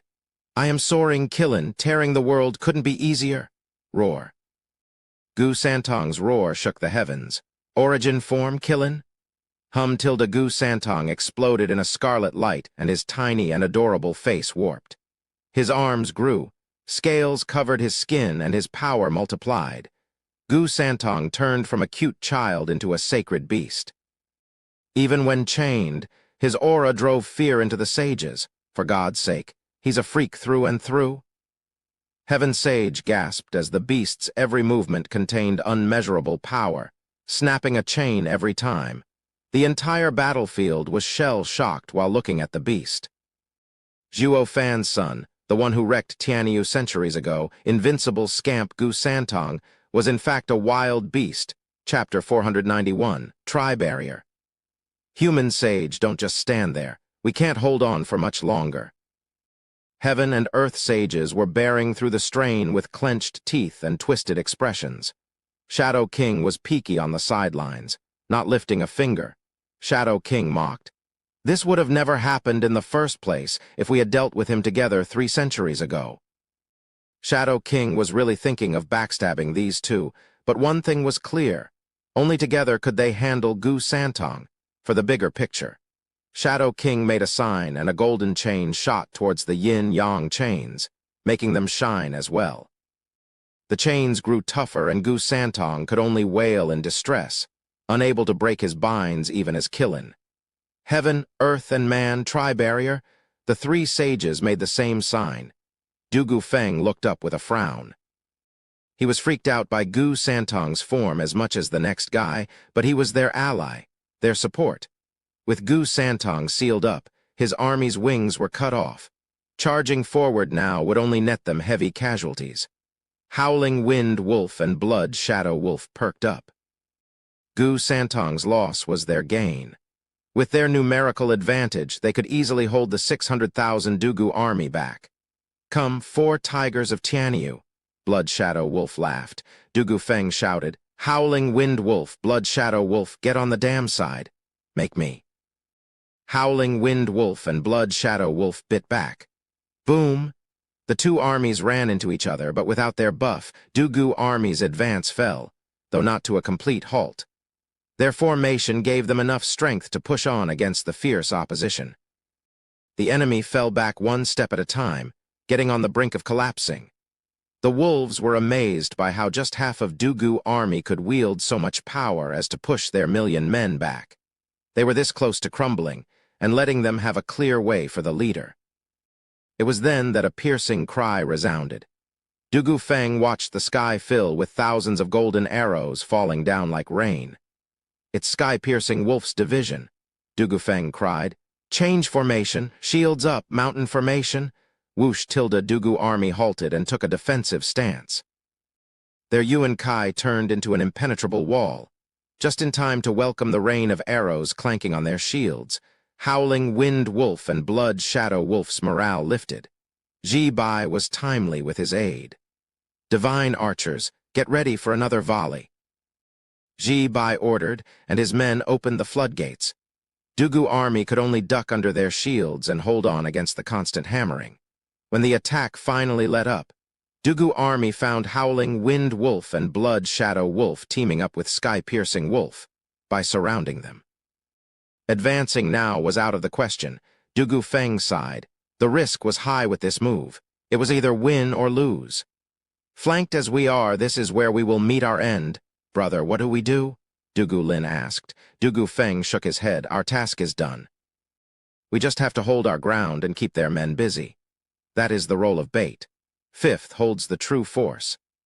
Du Gufeng looked towards Chuoba Taishan's tent with a smile in Windgaze City.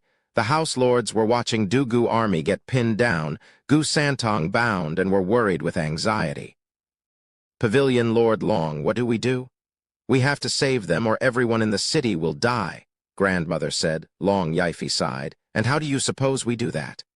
Get Gu Santong freed up. We don't have the manpower. Support the army. How do we do that when we've always operated alone? We will be stuck there with them. All we can do is wait for Zhuo Fan. The others sighed. Zai Zio Feng shook his head. Did we ever stop to think the day would come when we, the mighty leaders of 7 houses of boundless prestige, will end up so powerless? We are reduced to nothing more than spectators in the battle that will decide our fates. Ha ha ha, now I see just how weak the House Lords really are. The others echoed his sentiment with a strained chuckle. On Lai Jingshan's side, the elders were running for their lives. Steward Zhuo, they don't seem to be buying it. Maybe they don't care about us and are now slaughtering Windgaze City. No, Zhuo Fan was resolute. I broke his meat suit and the guy must be boiling mad. The other two will be with him for appearance's sake, to save their names. They're overconfident in their ethereal stage power, thinking in their thick heads that revenge couldn't be easier. They'll never go with feints to draw us out by attacking Windgaze City. It's too much of a pain when they don't have to. Qiu Yanhai grumbled. Steward Zhuo, next time if a twisted trick like Honey Trap comes to your mind, could you please leave my biddy out of it? Ha ha ha, you think I wanted to do that? She's a victim of circumstances. Zhuo Fan said. The plan was to draw the experts away by pissing them off and give the 4 tigers of Tianyu some breathing room. As to how we go about doing that, it all came down to the adversary. It's not my fault that a pervert showed up, even kissing me with that foul mouth of his. So why are you so upset? No one touched your biddy. In fact, I'm the victim here. The others laughed. Qiu Yanhai bowed. Many thanks, Steward Zhuo, for saving my biddy. That's what teammates do. Don't mind it, Elder Qiu, ha ha ha. Zhuo Fan waved him off. A bellow came from behind them. You rotten son of a bitch, don't move a muscle. I'll flay you alive, burn your soul, and take that meat sack for my own. Turning around, they found 2 men and 1 python coming over at full speed. Lai Jingshan turned to Zhuo Fan. The steward looked below and pointed at a valley. That's where we land, Elder Lai. Someone's expecting us? Sure thing. Lai Jingshan nodded and flew with the couple behind him. The 4 of them landed in this picturesque landscape, surrounded by mountains on all sides. The blissful sound of a stream and the forest animals made it paradise. The 3 ethereal stage experts touched down as well. Obscene Snake snorted. An ethereal stage cultivator, some radiant stage experts, and a puny profound heaven cultivator think of running from us. Well, think again. Who said we're running? Think we're scared, is that it? Zhuo Fan mocked with an obnoxious tone. We just recalled that we had prior engagements and had to visit some friends. What are you doing coming with us? Hi, cut the bull. Talk trash all you want, but at the end of the day, I'll peel your skin and wear you like a suit. Back up a little. Zhuo Fan cut him off and sneered.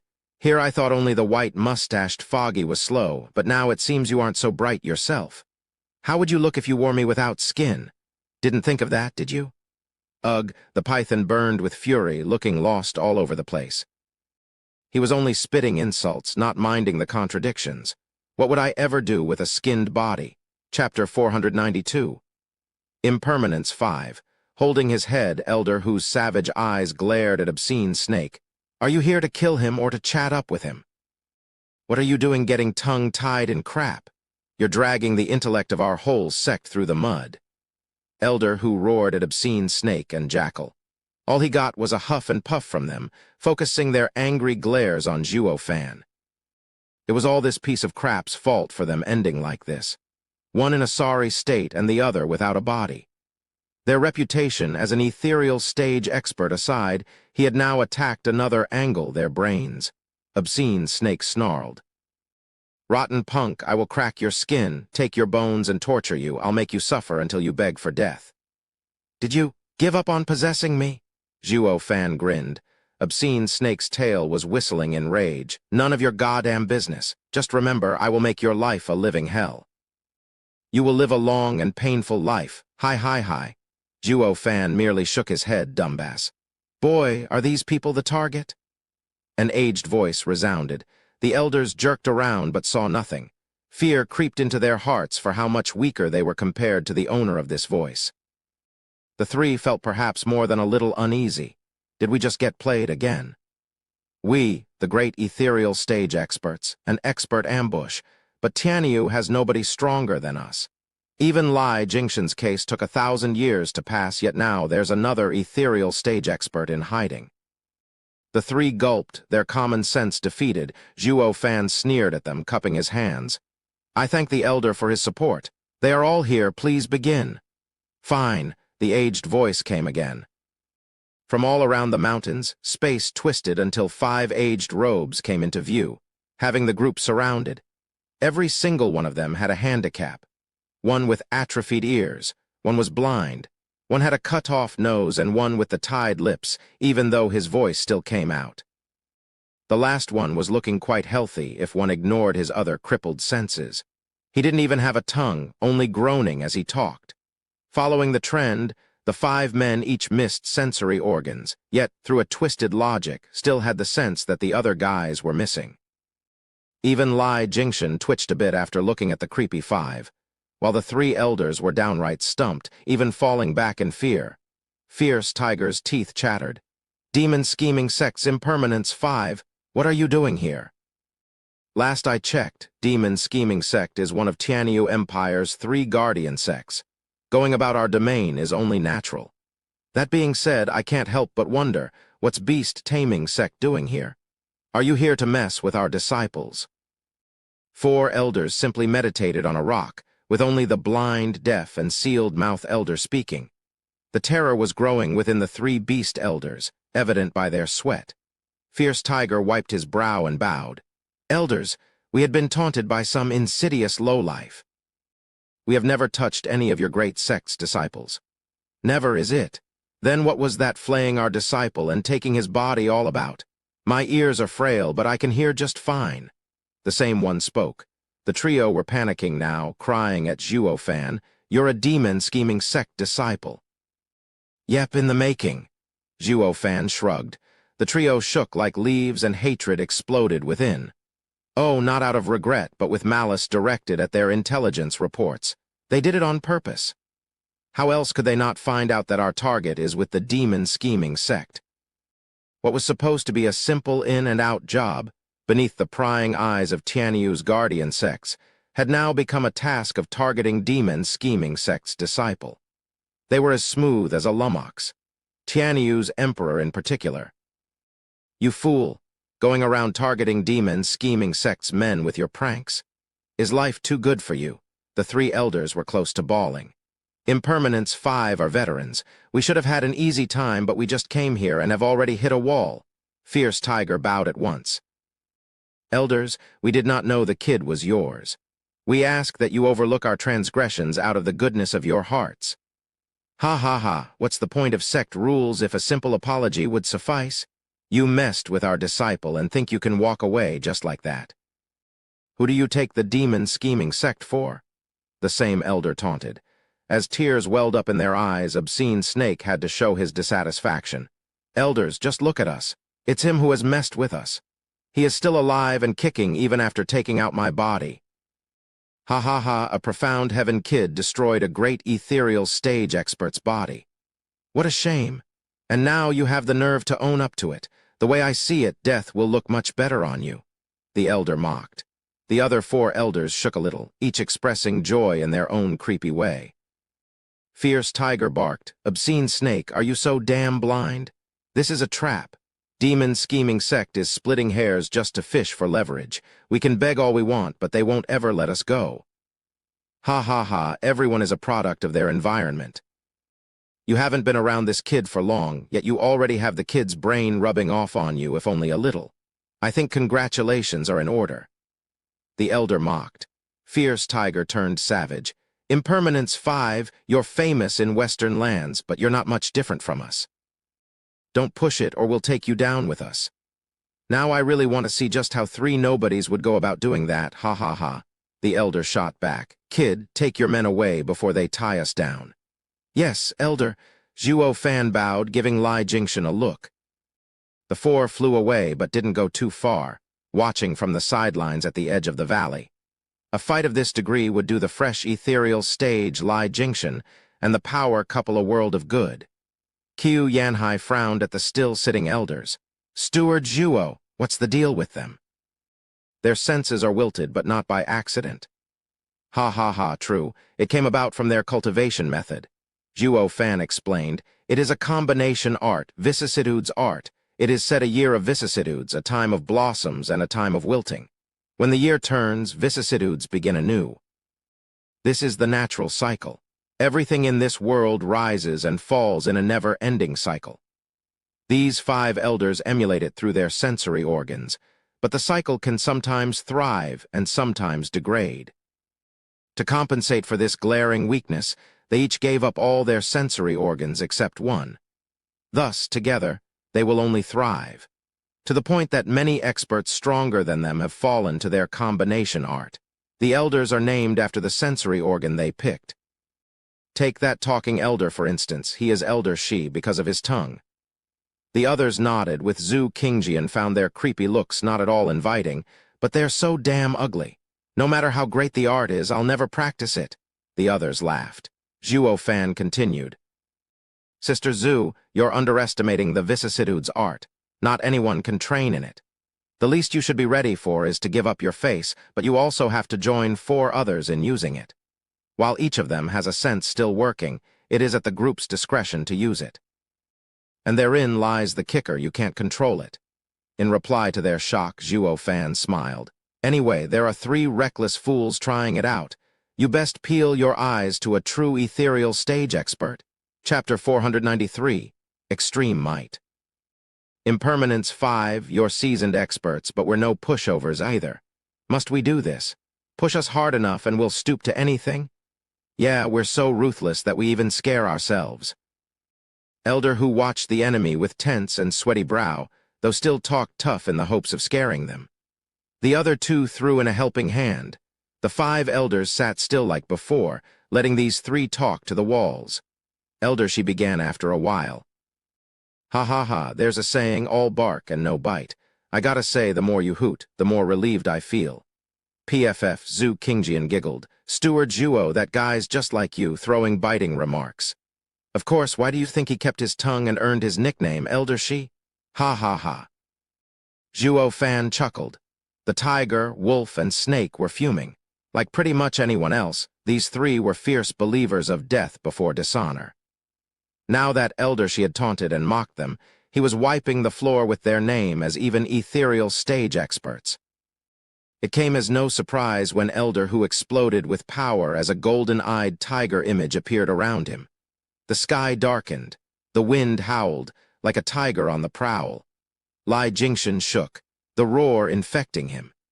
It was many times stronger than the one he felt when fighting Fierce Tiger.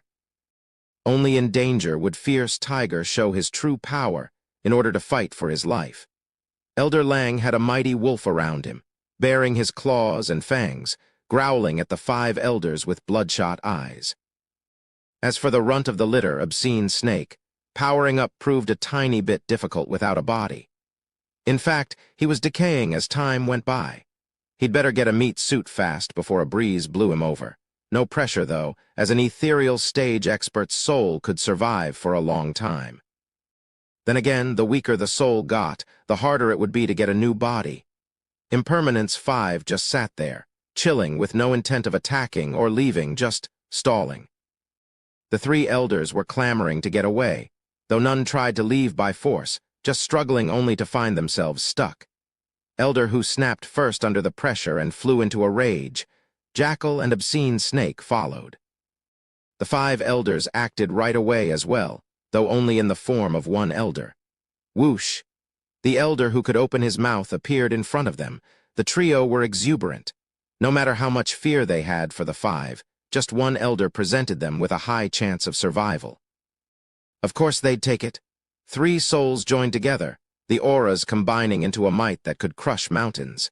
Even Lai Jingshan felt fear. Their combined power came from how well they knew each other, how perfectly in tune they were. While the elder just stood there, opening his mouth only when the attack was on top of him to release a dreadful howl. Ah! Bam! A ripple like a sonic boom ripped apart the attack like paper. Hu and Lang puffed blood from the searing headache and their soul forms vanished. While Obscene Snake had it worse, his already faint form was much closer to fading away. This attack had sapped his soul energy. The 3 groaned, falling on the ground like bricks, while the attacking elder returned to his spot. Lai Jingshan's side was bug-eyed. A mere shout routed 3 grand ethereal stage experts' combo soul attack. No matter how great the gap in strength, it should never be this great. They were all in the ethereal stage at the end. Just like how divine dragons didn't have much of an upper hand against plain radiant stage experts. Zhuo Fan smiled. It's too soon to be shocked. That was just a warm-up. Elder Ku merely opened his mouth, that's all. What? They all cried out. What will a full-blown attack look like then? Zhuo Fan explained. The greatest difference between ethereal stage and radiant stage is soul form. They all rely on their souls. Using anything less means sparring. What Elder Ku used was the power of the vicissitudes art trained to its peak, a skill called Demon Echo. The others are no different. Elder Shi's beguiling, Elder Yan's deluding sight, Elder Er's omnipresent hearing, Elder Bai's uncanny smell. Each of them is just as amazing. Together, they cover their glaring weaknesses, never waning and ever thriving, flawless. No one would take them on unless they had an unfair advantage. This is the demon scheming sect's personal elders, Impermanence 5's power. They nodded, but then asked, Steward Zhuo, what do you mean by personal elders? Ha ha ha, rumor has it that the high venerables of demon scheming sect are lofty positions that the disciples have endless respect for. But only the oldest are worthy of such title, and can even grow to have the power to remove the sect leader. That makes having personal guards natural, hence they are called personal elders. People who should have been the sect's venerables have now become high venerables' personal guards, thus reduced to mere elders, even as their power goes beyond a mere venerable. Lai Jingshan gave a thumbs up. And you just asked for their help, Steward Zhuo. Are you sure you're going to the demon scheming sect as a disciple and not as a venerable? Zhuo Fan chuckled. This is all courtesy of demon scheming sect's sect leader, Zai Yu. Maybe he values me just that much. Be that as it may, by sending these 5, his intentions are loud and clear. The way I see it, these 5 would find it a cinch to deal with 30 of these 3 experts. The others were so shocked that they just bobbed their heads. The 3 in question crawled to their feet at long last. No matter how much they'd heard of the 5's prowess, it still topped their imagination. Just one of them had handled the 3 of them like children. Wiping the blood on his mouth, Elder Hu cupped his hands. Impermanence 5's vicissitudes formation lives up to its name. I accept my defeat. Though it's not much of a contest, ganging up on the few of us. Ha ha ha, what are you spouting? Vicissitudes formation, we haven't even used it. That was all Elder Ku. As for ganging up on you, it's your side outnumbering him, but I get it, trying to talk your way out of it. A shame that's the most useless approach when it comes to demonic cultivators like us. While righteous cultivators like you would go the extra mile for stuff like honor and whatever, for us the end justifies the means. A loss won't change no matter how few or many are attacking. It's all about strength? Elder Shi didn't buy into the taunt. Fierce Tiger's face fell. Damn unreasonable demonic cultivators. They don't give a hoot about their names, wanting our lives even in a 5 against 1. Against righteous cultivators, they'd already be ashamed by now, going for a fair fight instead. Elder Shi mocked. Since you're so keen on seeing our formation, though unworthy, we're happy to make an exception for your ignorant eyes. Oh no, no, no, we'd like our eyes to be ignorant, thank you. Elder Hu waved around. The trio together couldn't even deal with one of them.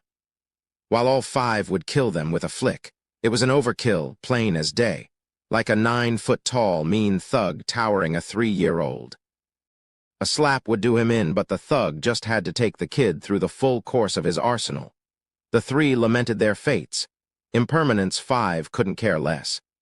They began with hand signs, clearly deciding to torture these 3 bastards good.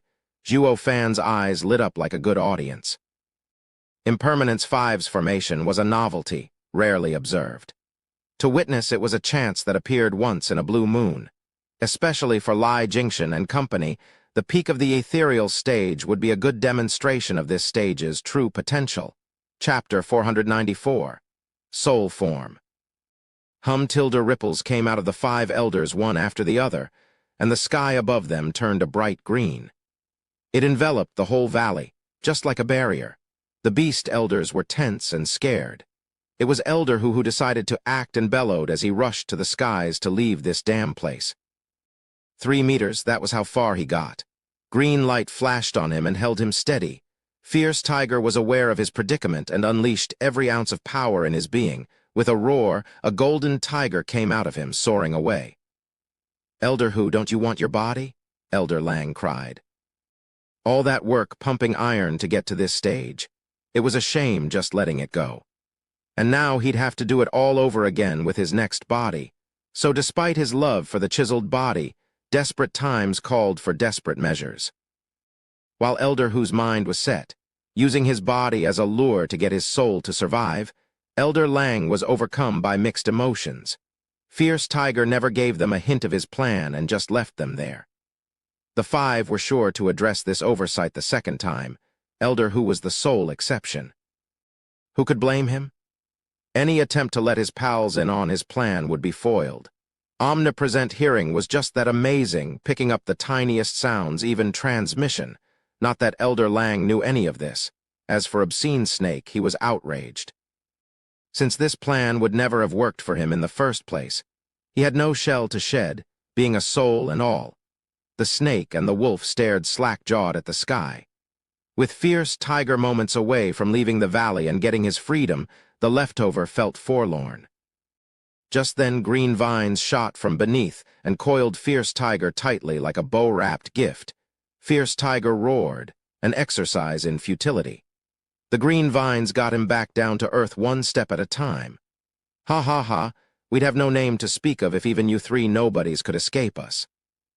Elder, she mocked. The others nodded, sitting on their rock and doing what felt like light work of catching him.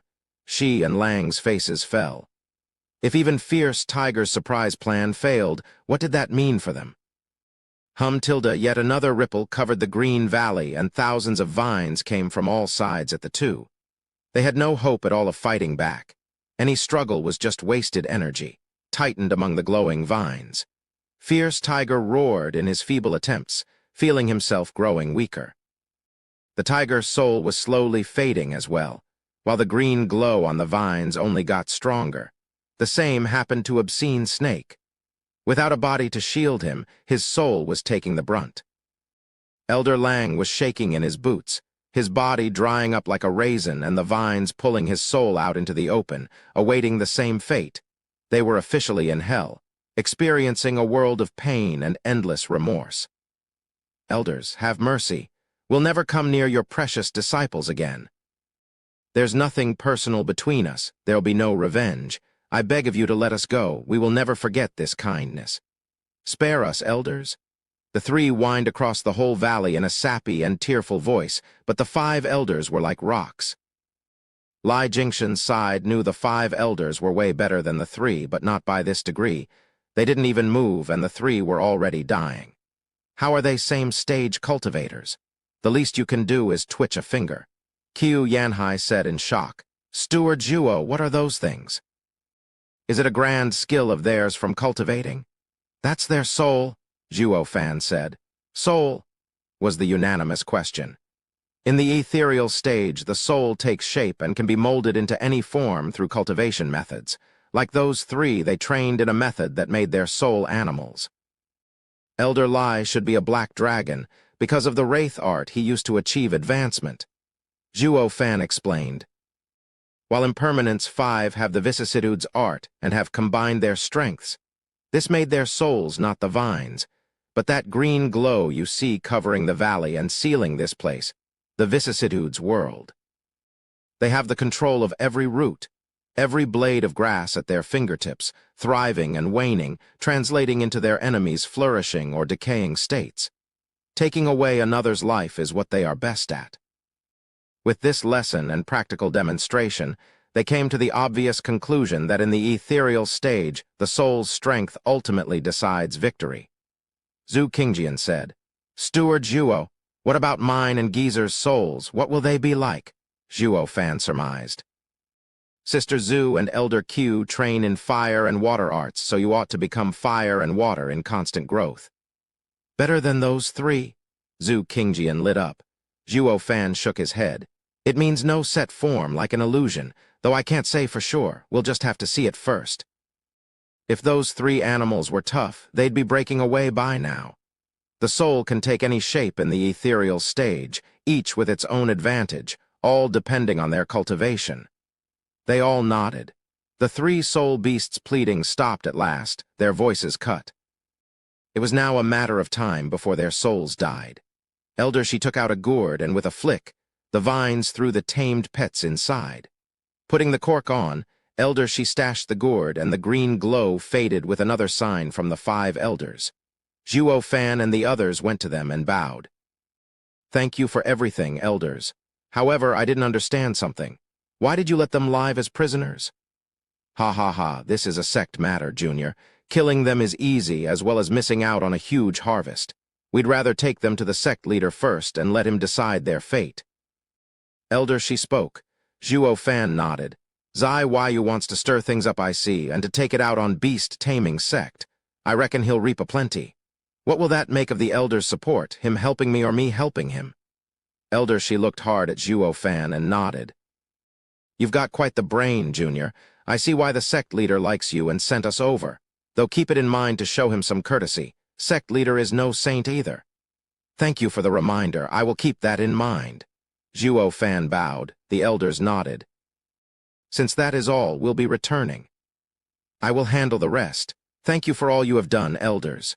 Zhuo Fan bowed and they flew away. Lai Jingxian muttered, nice guys, those seniors, unlike any demonic cultivator I've ever seen. There are plenty of freaks of nature around, but that doesn't mean they're all savage and twisted. Many just walk their own path and care not for others. Because of this, they're lumped in with demonic cultivators. These 5 hardly talk with anyone else beside themselves.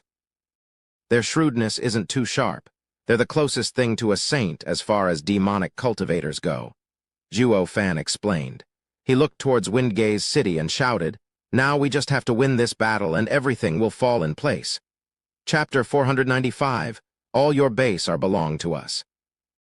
On the battlefield, the elite remnants of Dugu army with its tigers were going all out to hold back 3 wolf wardens and their massive army of 1,000,000 men. Blood Shadow Wolf snickered and shouted, Tigers, you have my full respect for your valor and for not losing your head in panic. In my name as Blood Shadow Wolf, I promise the commander will take you in. Just surrender. Dream on, we are Dugu Army's 4 tiger generals. We don't surrender to the likes of savages. Dugu Feng snorted, howling Wind Wolf mocked. Your lord threw you to the wolves, so why do you still insist on fighting? Our commander cherishes talent. Join us and your army with you at its helm will win us all the battles. Your future will be glorious. Why must you throw it all away? And for what, that twisted emperor of yours? Is he worth dying for? Quanrong and Tianyu's emperor's deal was just that business. It had no clause saying that they had to like the guy for his foul schemes.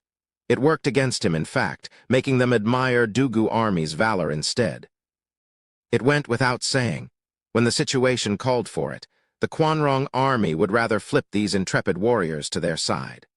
A shame that the one thing standing in their way was the same element that had made the Dugu army invincible for all these years. Their resolve and undying loyalty. Marshall had fallen at the Emperor's underhanded attack, but if there was one thing these men couldn't do, it was to become traitors. Howling Wind Wolf, Blood Shadow Wolf, save your breath. We will defend our home and every soul in it to our dying breaths. Tianyu isn't the land, it is its people. Dugu Feng shouted. Dugu army echoed his will.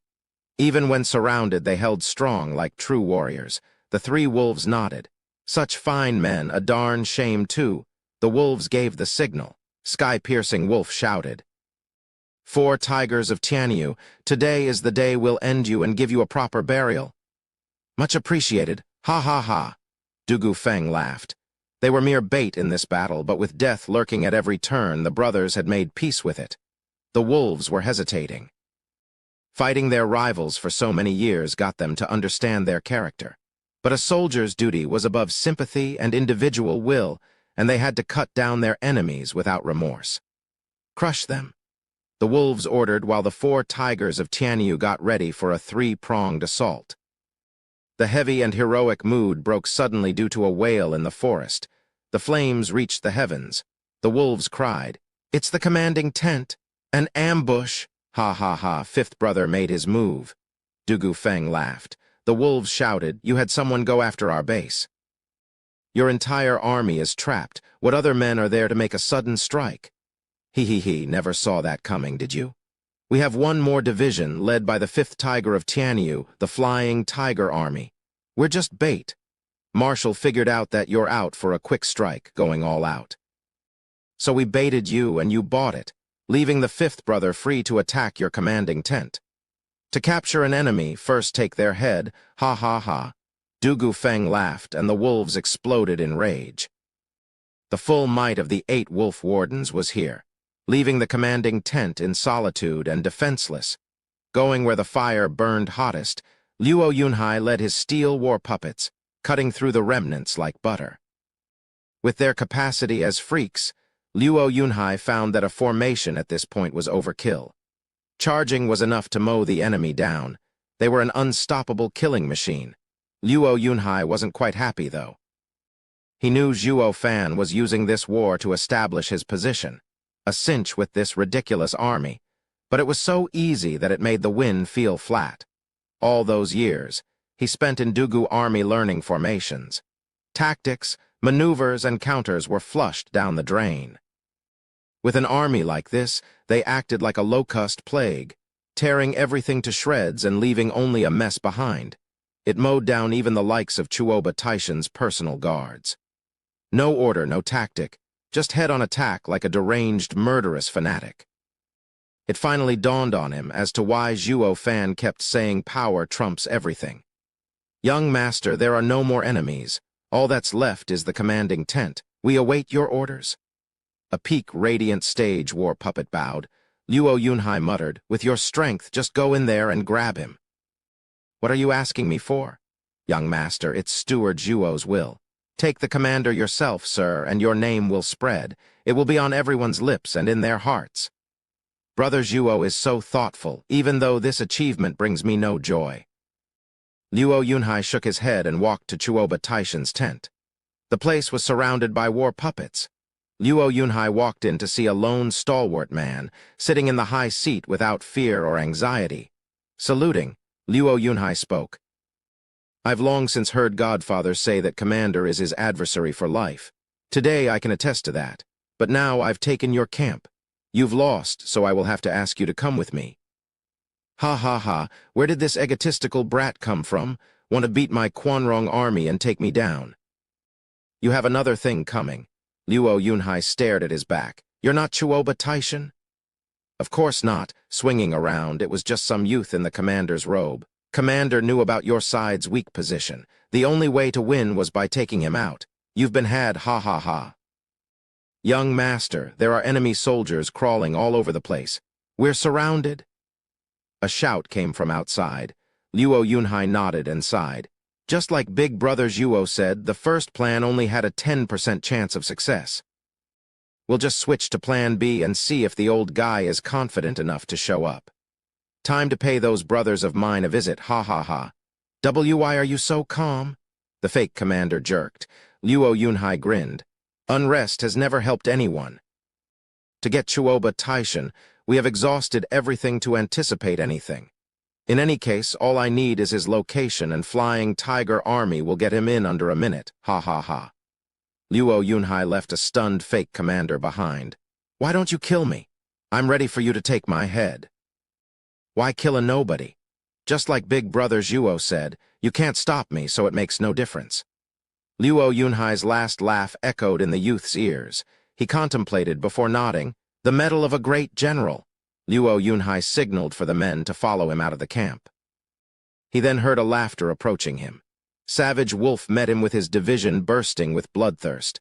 Ha ha ha, damn punk, you took our camp and now you want to just walk out. Where do you think this place is? Jia Lehan was bursting with power.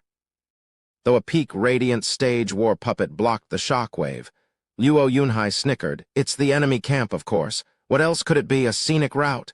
Cocky little prick, talking smack even as your death nears. You're just like Zhuo Fan. Jia Lehan pointed behind him. See these? You think a few 100,000 men can't wipe the floor with you in minutes? Luo Yunhai made a mock copy of his gesture. See this Flying Tiger Army? Do you think it can't flatten you in seconds? Jia Lehan was stumped. Are all Zhuo fans underlings brash and obnoxious? He looked at the enemy once again, but snorted in the end. Rube whelp, that's just 100,000 men while I have 500,000 men with me. Why are you so cocky? Give up for the sake of both our men and your puny life. TCH, you're the dingleberry. You'll see soon enough that numbers aren't everything. Tell me something I don't know. The greatest army Tianyu has ever seen has always been the Dugu army. Those men behind you might be the same, but they still won't top my 500,000 elites. With Luo Yunhai still acting tough, Zhao Lahan resorted to intimidation. The kid wasn't buying it, grinning from ear to ear. Then you're just narrow-minded. Chapter 496, A War Puppet's Might. Formation, let's show this savage wolf just how wrong he is. Luo Yunhai shouted. The war puppets moved into the formation they had practiced for a short couple of months. The awkwardness was still there, but the foundation was steady as each soldier was an expert by himself. The sky was saturated with raw power, its volatile nature stabbing Zhao Lahan and his men into backing away. Zhao Lahan was speechless and sweat poured down on him. What the hell kind of division is this? How is it so monstrous? They're only 100,000 men, yet are proving to be more than enough to offset the numerical disadvantage. It's like fighting 1,000,000 veterans. He was better off not knowing. This display of power had him on the verge of wetting himself. 5,000 radiant stage experts, close to 40,000 profound heaven experts, and the rest were in the bone-tempering stage. Such a lineup had long since stopped being a band of freaks and monsters. It was downright cheating. Bone-tempering experts were the cream of an army to begin with. Profound heaven experts would be generals, rarer than rare, while radiant stage experts would be gods of war, unstoppable high generals. That was where the 8 wolf wardens and 4 tigers of Tianyu stood. Your common soldier would only ever be in the Kai condensation stage. An army's power had nothing to do with strength per se, but relied on formations, combining their meager efforts into a well-oiled killing machine. But the sight of close to 50,000 men being made up of radiant stage and profound heaven experts had this veteran of countless bloody battles and gruesome slaughters soiling himself. Dude, don't tease me. Since when did the world have such an army? Who in their right mind accepts becoming a common soldier with that power in them? A venerable or an elder has a better future. The likes of those joining the war effort were the great minority, and that was only because they were raised in a military environment. But this division here is an abomination, finding further explanation unnecessary thanks to Zhao Lahan's dumb look. Luo Yunhai grinned. Savage wolf, see that? This is the flying tiger army that our dear Marshal Zhuo has trained personally and gave to me to command. Do you mind taking it for a spin? Star reader. The character for train here has multiple meanings, including refining, so think of it as refined by fire, while in this army's case it is quite literal. Zhuo fans soldiers. Zhao Lahan's mouth fell, not liking his situation one bit. Damn you, Zhuo fan. Keep your freakiness to yourself, don't spread it around. How did he train them? And how the hell am I supposed to win? Taking a deep breath to gather a semblance of reason, he shouted, "Fall back." Like a good wolf, he led by example, taking flight first. The Quanrong soldiers were still out of it. The sight of the savage and brash great general Zhao Lahan fleeing in panic was a first for them. Moments later, they followed suit. For even the general to abandon ship, it only went to show that the enemy was far above their station. This had never happened to the Quanrong army before, and by God, was it embarrassing. Luo Yunhai smiled and shouted, "A team of 100 radiant stage experts is to go get me that savage wolf. Crush the rest." "Yes, sir." With a brief salute, they got to work. Like demons from hell, Luo Yunhai's men dove into the savage wolf's division, and all they had was but a crushing advantage in terms of cultivation to initiate the culling. The sky sang with the mournful cries of the defeated. Savage Wolf lost half his men in a jiffy. Though the fleeing general had a big part to play, the division had lost the will to hold their formation, not that it would have made much of a difference. The war puppets would still cut through them. Zhao Lahan sped like a wild beast, an exercise in futility against radiant stage experts. They still caught up. Zhao Lahan was devastated. These experts weren't just many in numbers, they even had wings. How was he supposed to even escape? Rotten piece of filth, Zhuo Fan, how filthy rich are you? Did you feed them money as training? There was no way out. Zhao Lahan sighed at the sky, finding heaven against him. What should have been an easy job laying in wait for rats to swarm the camp, those little rats turned on him like tigers. Now he'd be chewed down to nothing. He should have let someone else take this job. Hindsight never was much help to anyone, not in his position at least. All that was left for him was to go down in a blaze of glory. Zhao Lahan exploded with power. I am one of the 8 wolf wardens, my strength divine, tearing at spiritual beasts for as long as I can remember, and the best warrior in Quanrong. Come and get me, his audience chuckled with a playful look. Zhuo Fan had refined these war puppets. Besides the soul, every single cell had gone through inhuman refining. Let's see you tear steel. One war puppet shot towards him. Zhao Lahan grabbed him and pulled. Crack, the snapping of bones was music to his ears. When teammates saw one of them getting torn apart, they'd be wrecked with fear, thinking they'd be next. No matter how many they were, the panic would leave room for error and a way out. But his smile was short-lived, disillusioned with his plan. His arms hung powerless from his shoulders. That snapping sound had come from his arms. Zhao Lahan watched him with shock.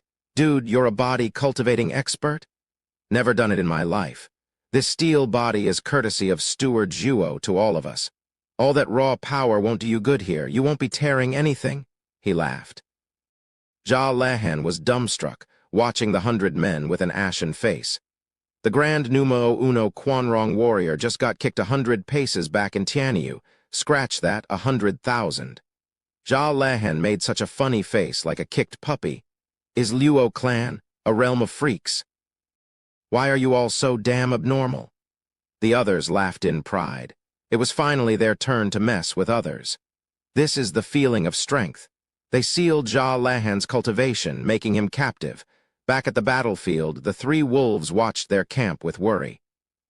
The wails and cries weren't helping either, though it did bring a smile to the tigers.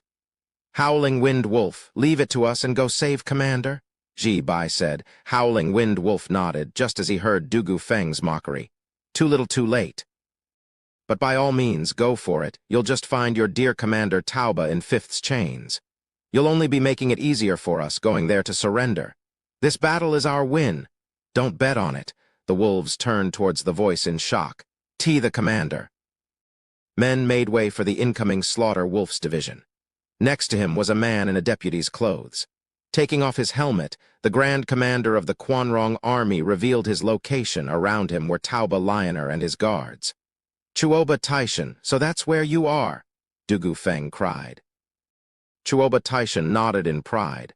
I've studied Zhuo Fan's style and know he is good at using tricks. And since you're at a disadvantage, the only way to win is by taking the head. That being said, I laid an ambush in my place at the camp. And just like I figured, you went for it. Dugu Feng fell silent. Yi Bai and the other 2 were lost. Slaughter Wolf explained. The deployment of all 8 wolf wardens was a ruse. Commander and young Miss had been by my side while the young master was the stand-in to draw your attention. While Zhao Lahan's division was fake, he was in fact waiting to spring the trap on the camp. Everything went just like Commander anticipated. This way their strength will fall and taking Windgaze City will be even easier. This explanation shed light on the situation while filling the wardens with utmost respect for Chuoba Taishan. It was then that a flash of fire covered the sky, unleashing a monumental explosion and adding its own particular light to the battlefield. Chapter 497, Total Victory. Chuoba Taishan frowned at the flaming corona and a bad feeling overcame him. Just what are you planning? Is that an ambush? Ha ha ha, the few you see here are the only ones that can fight. What ambush? Then, Chuoba Taishan looked Dugu Feng dead in the eye. Dugu Feng's mouth perked up. Ha ha ha, Chuoba Taishan, you fell for it. There's no getting out of this one. Chuoba Taishan squinted. Forgive this old man for not making sense of anything you just said. Chuoba Taishan, just like you said, we're short on manpower, robbed of the option to meet you in open battle. Victory can only come by taking the leader. No matter how important the main camp is, the commander had to be safe at all times to lead the army. Marshal Zhuo figured you'd ditch the camp and hide among your troops. Dugu Feng snorted. Chuoba Taishan gasped. What's the point of striking my camp, then? Bait. Dugu Feng laughed. In Marshal's immortal words, all big guys like to work it, either openly or hidden. Whether we stormed the stand-in commander's camp or Fifth went for it, both would achieve their purpose as bait, to flush you out and have you explain your grand plan in a glorious fashion. Ha ha ha. Chuoba Taishan flushed and coughed. Explaining the enemy's ploy was one of the rare joys of a commander, filling him with pride. Yet to use such a glaring weakness had the old man embarrassed. I'm not one to be haughty, just a bit prideful. Is that so bad? Chuoba Taishan cooled and asked. What's the point of it all, just to take a bite out of me? Hardly, though it did do the trick, getting Sir to stick out his neck. Dugu Feng grinned. Chuoba Taishan shuddered and his instinct screamed at him. Slaughter Wolf mocked. What good will knowing do? I don't see any men you can spare to take him out, do you?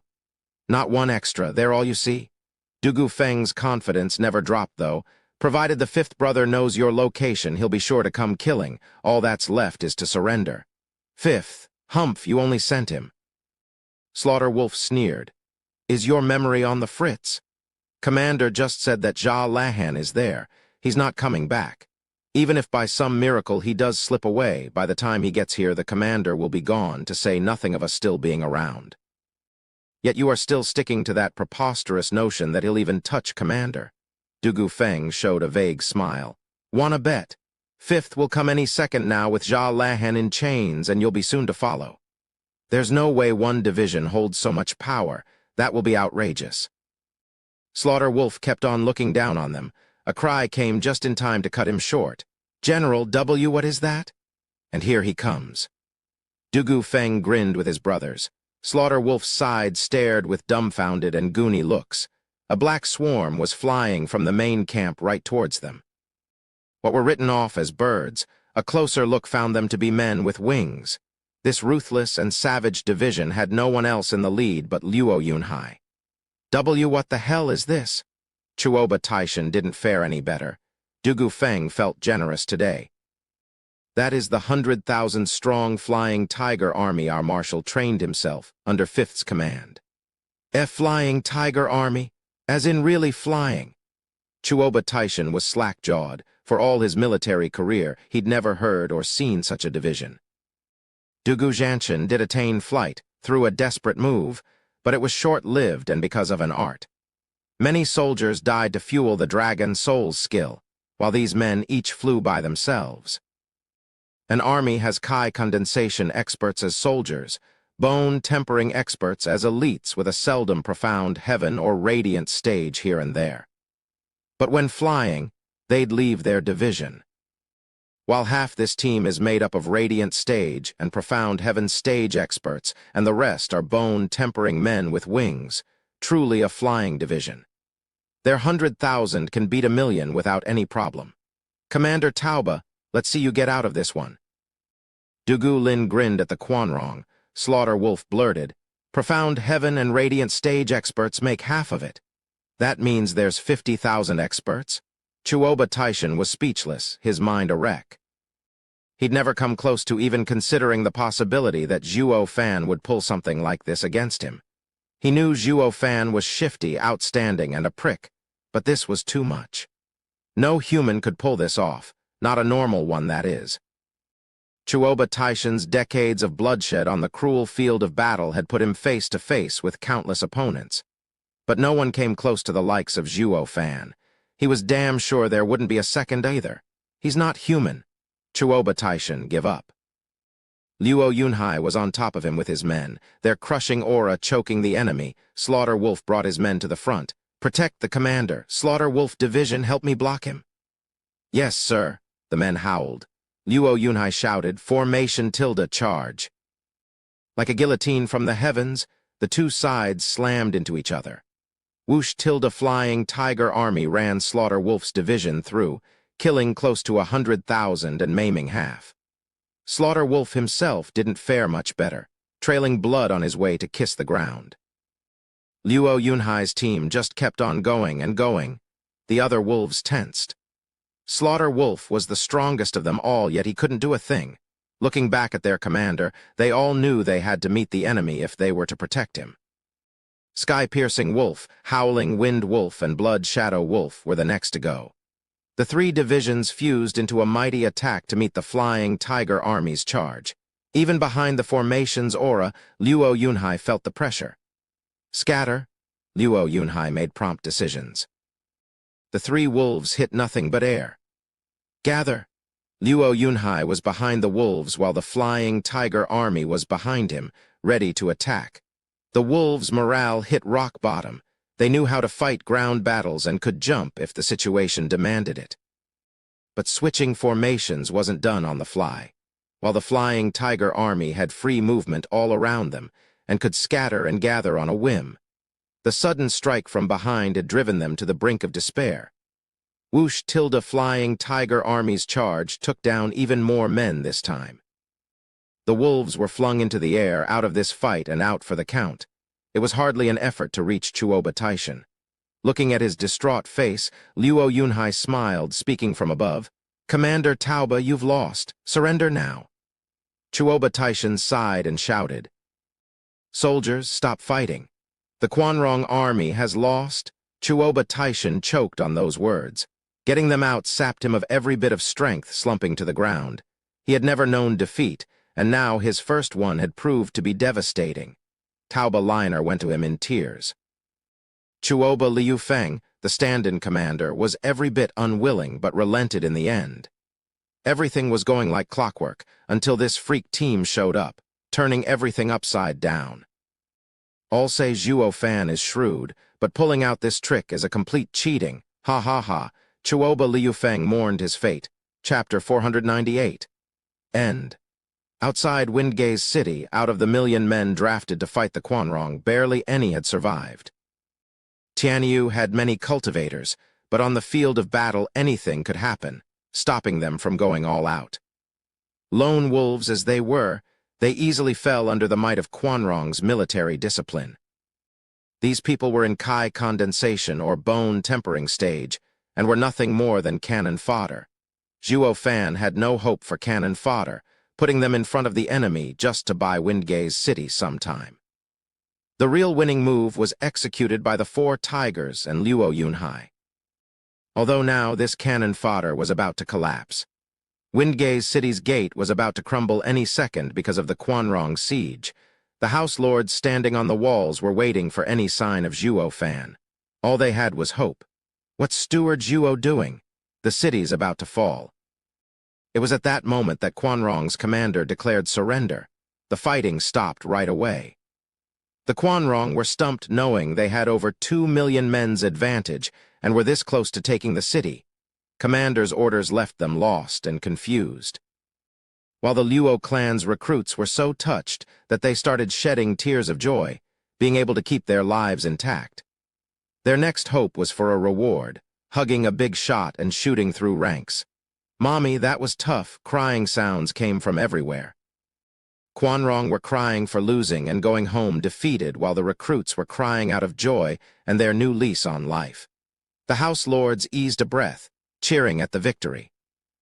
If not for seeing it with their own eyes, they'd never have believed that a ragtag bunch labeled an army could win against the likes of God of War that Dugu Zhanshan fought for decades, the Quanrong's elite army. It was like a dream come true. Steward Zhuo is amazing, a miracle worker. The 3 sages saw the exuberant joy and the crushing sadness being played on everyone's faces and frowned.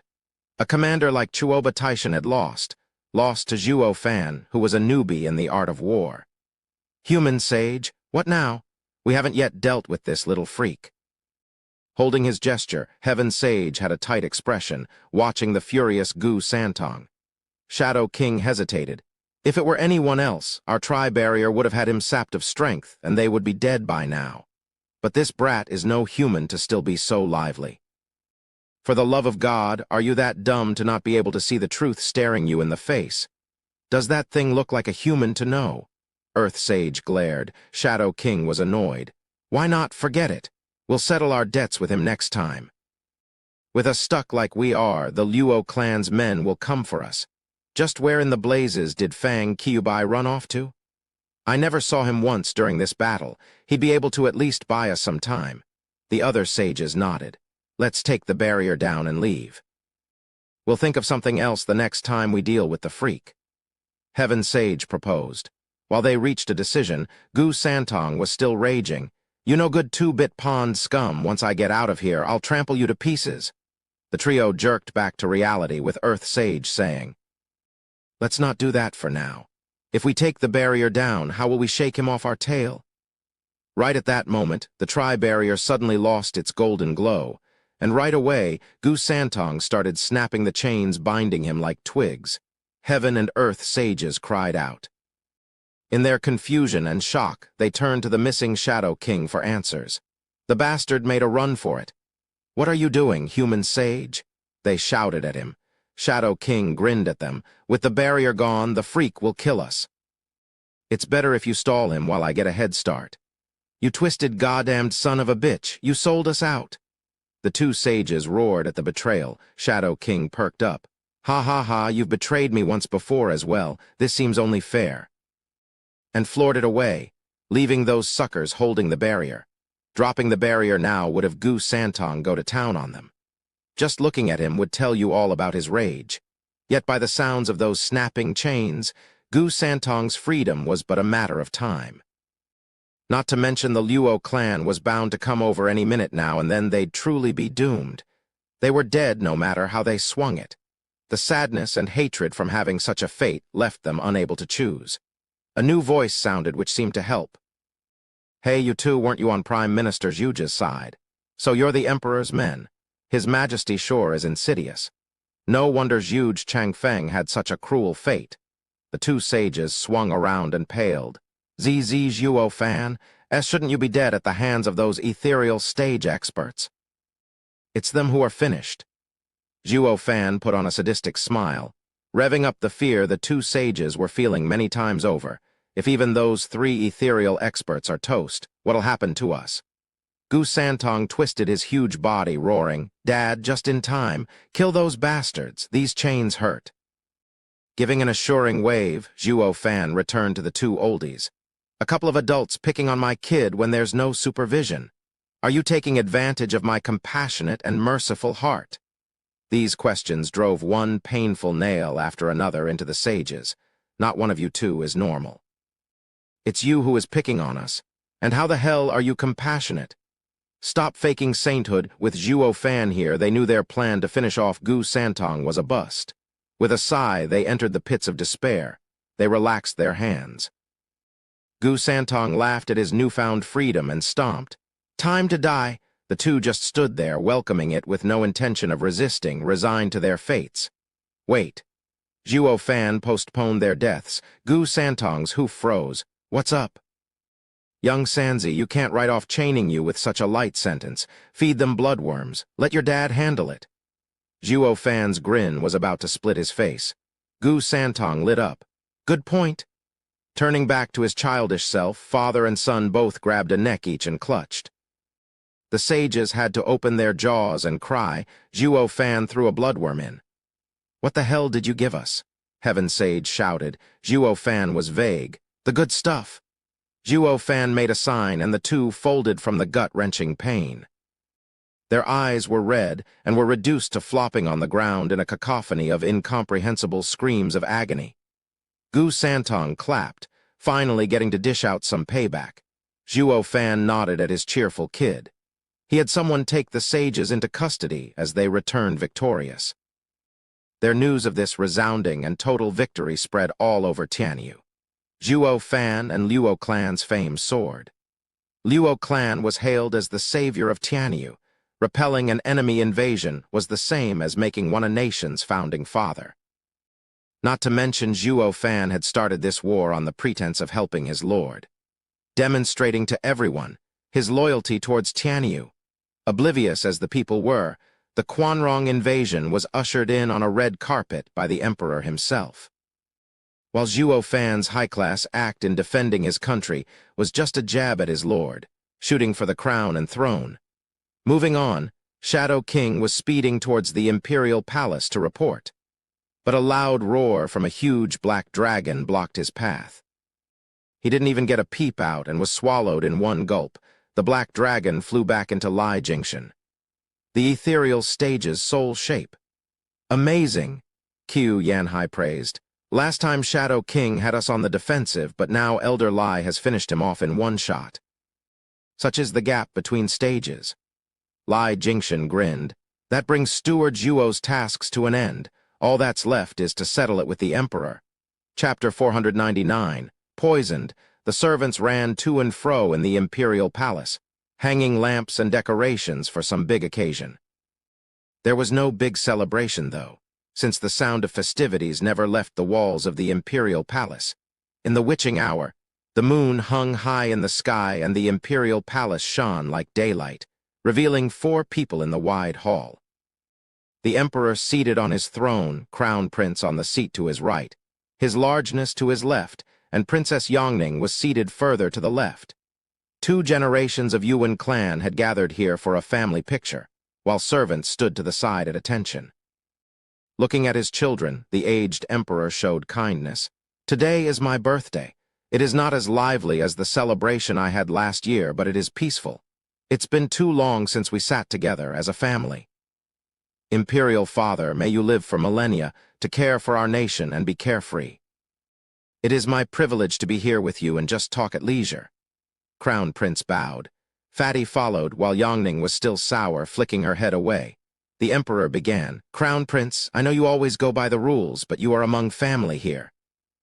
Can't you let go of those old pedantic and empty formalities? I obey the Imperial Father's order. Crown Prince bowed again. The Emperor sighed from the imperial power and imperial grief. Even his own flesh and blood treated him like a stranger. By comparison, Yongning never had trouble crossing the line many times over with her cheerful nature. Only around her did this old emperor feel like a father should, spoiling his children rotten. He turned to the apple of his eye, not minding it one bit that she always went against him. Yongning, do you still blame me? It's been 6 months.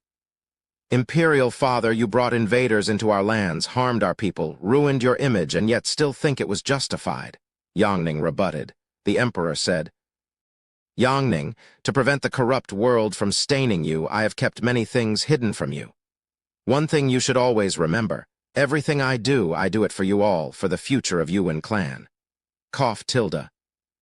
The Emperor's coughing fit earned Yongning's sympathy, but she toughed it out and refused to forgive her father. The Emperor smiled at her worried gaze.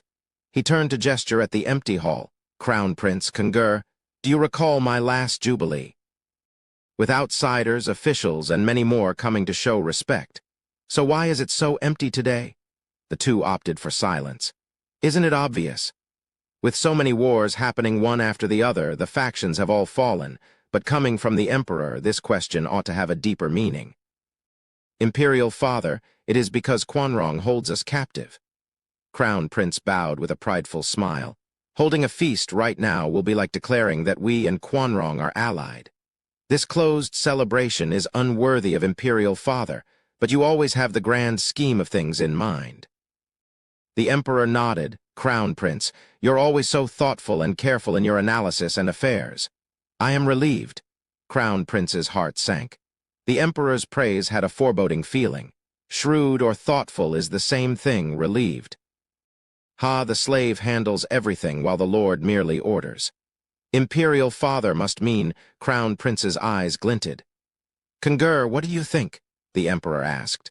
The fatty bowed. Imperial Father, I believe the court is barren as you've removed the rebels. To restore life and prosperity to the court and nation, we have to promote talents to benefit the people and bring back our former glory. The Emperor nodded. Kungur, you have good eyes. Good, ha ha ha. The Emperor returned to his throne. Crown Prince's face was looking gloomier by the second. For God's sake, Imperial Father was testing our policies, not judging how we handle the situation. This was a serious lapse of judgment. Imperial Father must like the old third more now. Crown Prince pushed down the rancor, returning to his seat morosely. The Emperor motioned for the feast to begin, having a nice family dinner.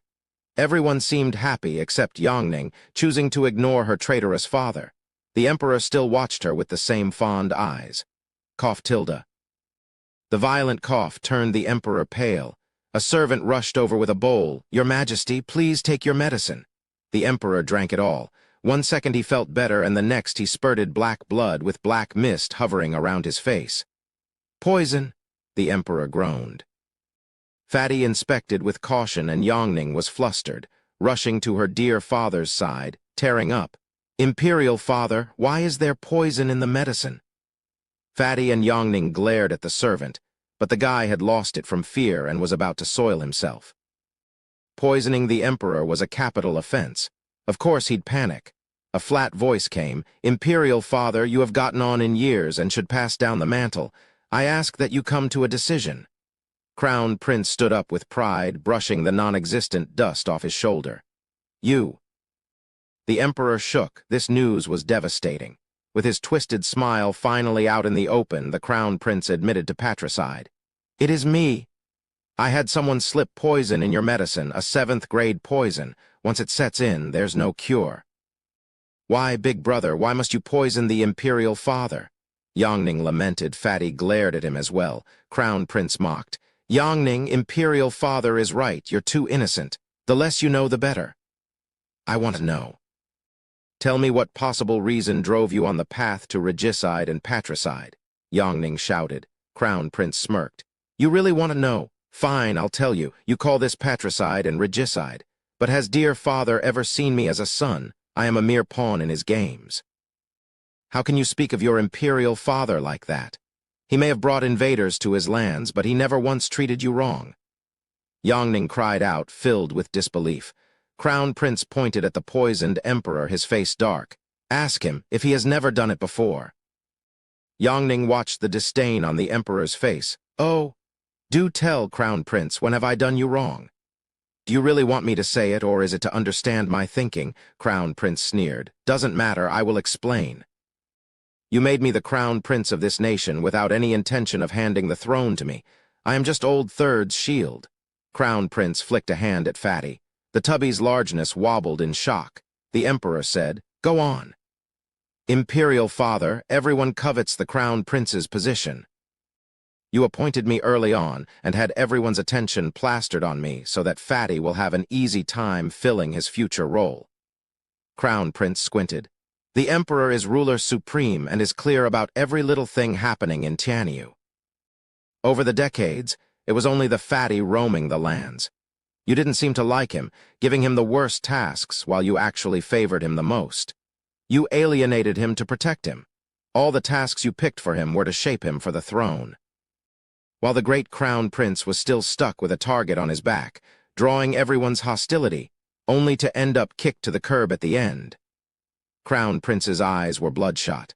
The other two were hateful and unwilling, but still turned to the emperor, stunned. Yet the emperor only stared back at the Crown Prince. Chapter 500, Good Son. "Crown Prince, believe it or not, I have never, not once, abandoned you." The emperor spoke up, but all Crown Prince heard was the most outrageous joke ever, shaking his head. "Never. You're still trying to fool me, even now? Your last jubilee made your choice painfully clear. You gave Old Second your men to keep the peace. You gave me a scepter, a symbol of power and fortune, to do as I wished. But tell me, which Crown Prince in our entire dynasty could do as he wished? When have you, imperial father, ever managed to do so? It was clear as day that you never cared for this Crown Prince. And what did you say to the Fatty? No reward. Humph, only the emperor doesn't need a reward in this world. Do you think I am dumb? Big brother, you've got it all wrong. How can you jump to conclusions over some jokes and think that imperial father wants to throw you away?"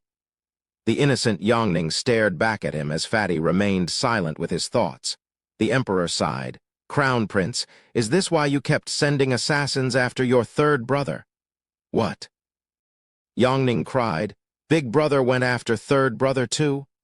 Crown Prince grinned while the Fatty's face widened. The emperor sighed. "I've known it for years. Crown Prince has sent his men again and again. Even as I had him go to Windgaze City, miles away from the imperial capital, the killer was right behind him. And with the last jubilee, the attempts only intensified. Your brother never once mentioned this, but I'm sure he was aware. Isn't it true, Kungur? Yes, Imperial Father. Fatty spoke with resolve. The Emperor smiled. Why haven't you told me? All I had was no proof and empty words. Fatty shook his head. The Emperor praised. A real man shows patience, just like a monarch. Crown Prince, you said I favored your third brother, and you're right. But ever stop to think as to why? You're a stickler for formality and quick to anger. When going after an adversary, either finish him off the first time or you might as well not try at all. In all of your frequent attempts these past years, not once have you prevailed. You are a sore disappointment. Crown Prince gnashed his teeth, face ashen. Yangning watched her father lost. What are you saying, Imperial Father? You would just let them kill each other. This is why I kept you in the dark. The throne is singular, and the one to take it is the one to come out on top from the killings. He is the sole ruler of Tianyu, defender of the Yuan clan's domain. He sighed. I never could bear to watch the three brothers tear each other apart, but this is our fate, survival of the fittest. This will reveal the perfect candidate for the crown. Success is built on the bones of others, by killing with impunity, while the throne is created on a mountain of corpses. The fatty nodded, and Yangning was so overwhelmed that her tears never stopped. What kind of family is this? Father against son, son against father. Doesn't anyone have the slightest compassion? Tilda Crown Prince snickered. Imperial Father, you make damn good sense. The sole survivor shall inherit the throne, which would be me. Since we're in understanding, Imperial Father, hurry up and make it happen. It should at least justify my assent. Ha ha ha, Crown Prince, when did I ever say you're fit for it? The Crown Prince spoke. Imperial Father, you said it yourself. The last one to survive will be king. Now that I have dealt with everyone, even you, the throne belongs to me by right of heaven. I'm not finished. The Emperor shook his head. Crown Prince, your methods are ruthless and had good timing, unlike your second brother, but you're just too fixed on your path, too narrow-minded to hold the weight of the lands on your shoulders, not to mention your short gaze. Like I said, you can't see beyond your nose, unlike your third brother. What a load of crap. Why do I get the feeling that you're still testing our reactions, our policies? Crown Prince bristled. The Emperor mocked. And that's where you are lacking. A ruler has his own reasoning, not jumping to conclusions about everyone's intentions. Following the monarch and going with the flow is how a lackey does it. An emperor needs to be firm to have his own judgment, and you sorely lack in this department. Enough. You're breathing your last, so stop splitting hairs and give me Tianyu. Crown Prince flicked his hand. The Emperor smiled. Crown Prince, you're not worthy. Guards to me. 5 radiant stage men landed before the Emperor. Crown Prince was unfazed. Ha ha ha, you've spared nothing in getting rid of Zhuo fans, sending even divine dragons and shadow guards. All that's left are the dregs. Men, get them. Whoosh Tilda behind him were 10 radiant stage experts. The winner was obvious just from numbers alone, although the Emperor kept his cool. Attack! His guards went for it, and Crown Prince's men reacted. The imperial court became a maelstrom of auras. Emperor's guard fought tooth and nail, even at a disadvantage. Though they lasted only 15 minutes, Crown Prince grinned, his prize within sight. Yet the Emperor still had that unnerving calm. Kungur, Yangning, turn the dragon head on the throne's left armrest and take the tunnel out of the city. I've already placed the imperial seal inside. Just take it and flee to Commander Tauba. They should be on their way back from taking Windgaze City. Say you'll rescue the Emperor and he'll help you. The only way to get his share of Tianyu is by having the agreement signed with the seal. He has to help you. Weak as he was, the Emperor showed his mettle. The fatty was overwhelmed by complex emotions. Imperial Father, my time has come. I can only stall them. The Emperor smiled. Father, Yangning sobbed. Fatty saw the Emperor's loving gaze and his insides twisted with indecision. Just as 2 guards fell, the Emperor said, puzzled, Kungur, why aren't you going? You're not one to be so sensitive. Fatty spoke firmly. We don't need to go. Big Brother can't win. The Emperor was taken aback. A white sword strike butted into the fight. Crown Prince's men lost their heads and spurted blood like fountains. Crown Prince panicked. A man in white, of impressive aura and holding a green jade flute floated there wrapped in green flickers. Fang Kyubai? Why you're supposed to be gone. Imperial father sent you with the Quanrong. Crown Prince gulped, then flicked his head over to the Emperor. Is this another one of your plans? The Emperor was just as confused. Mr. Fang, I didn't call for you. I did. The stunned Emperor met Fatty's beady green eyes. This day is also the first time I've acted. Master wanted to lend me support for a while. The Emperor shook his head. Kungur, I have read many people in my life, had the world at my fingertips, but you are the last one I ever expected to elude me. Kungur, you're truly my one good son. The Emperor spoke heavily, whether from excitement or anger.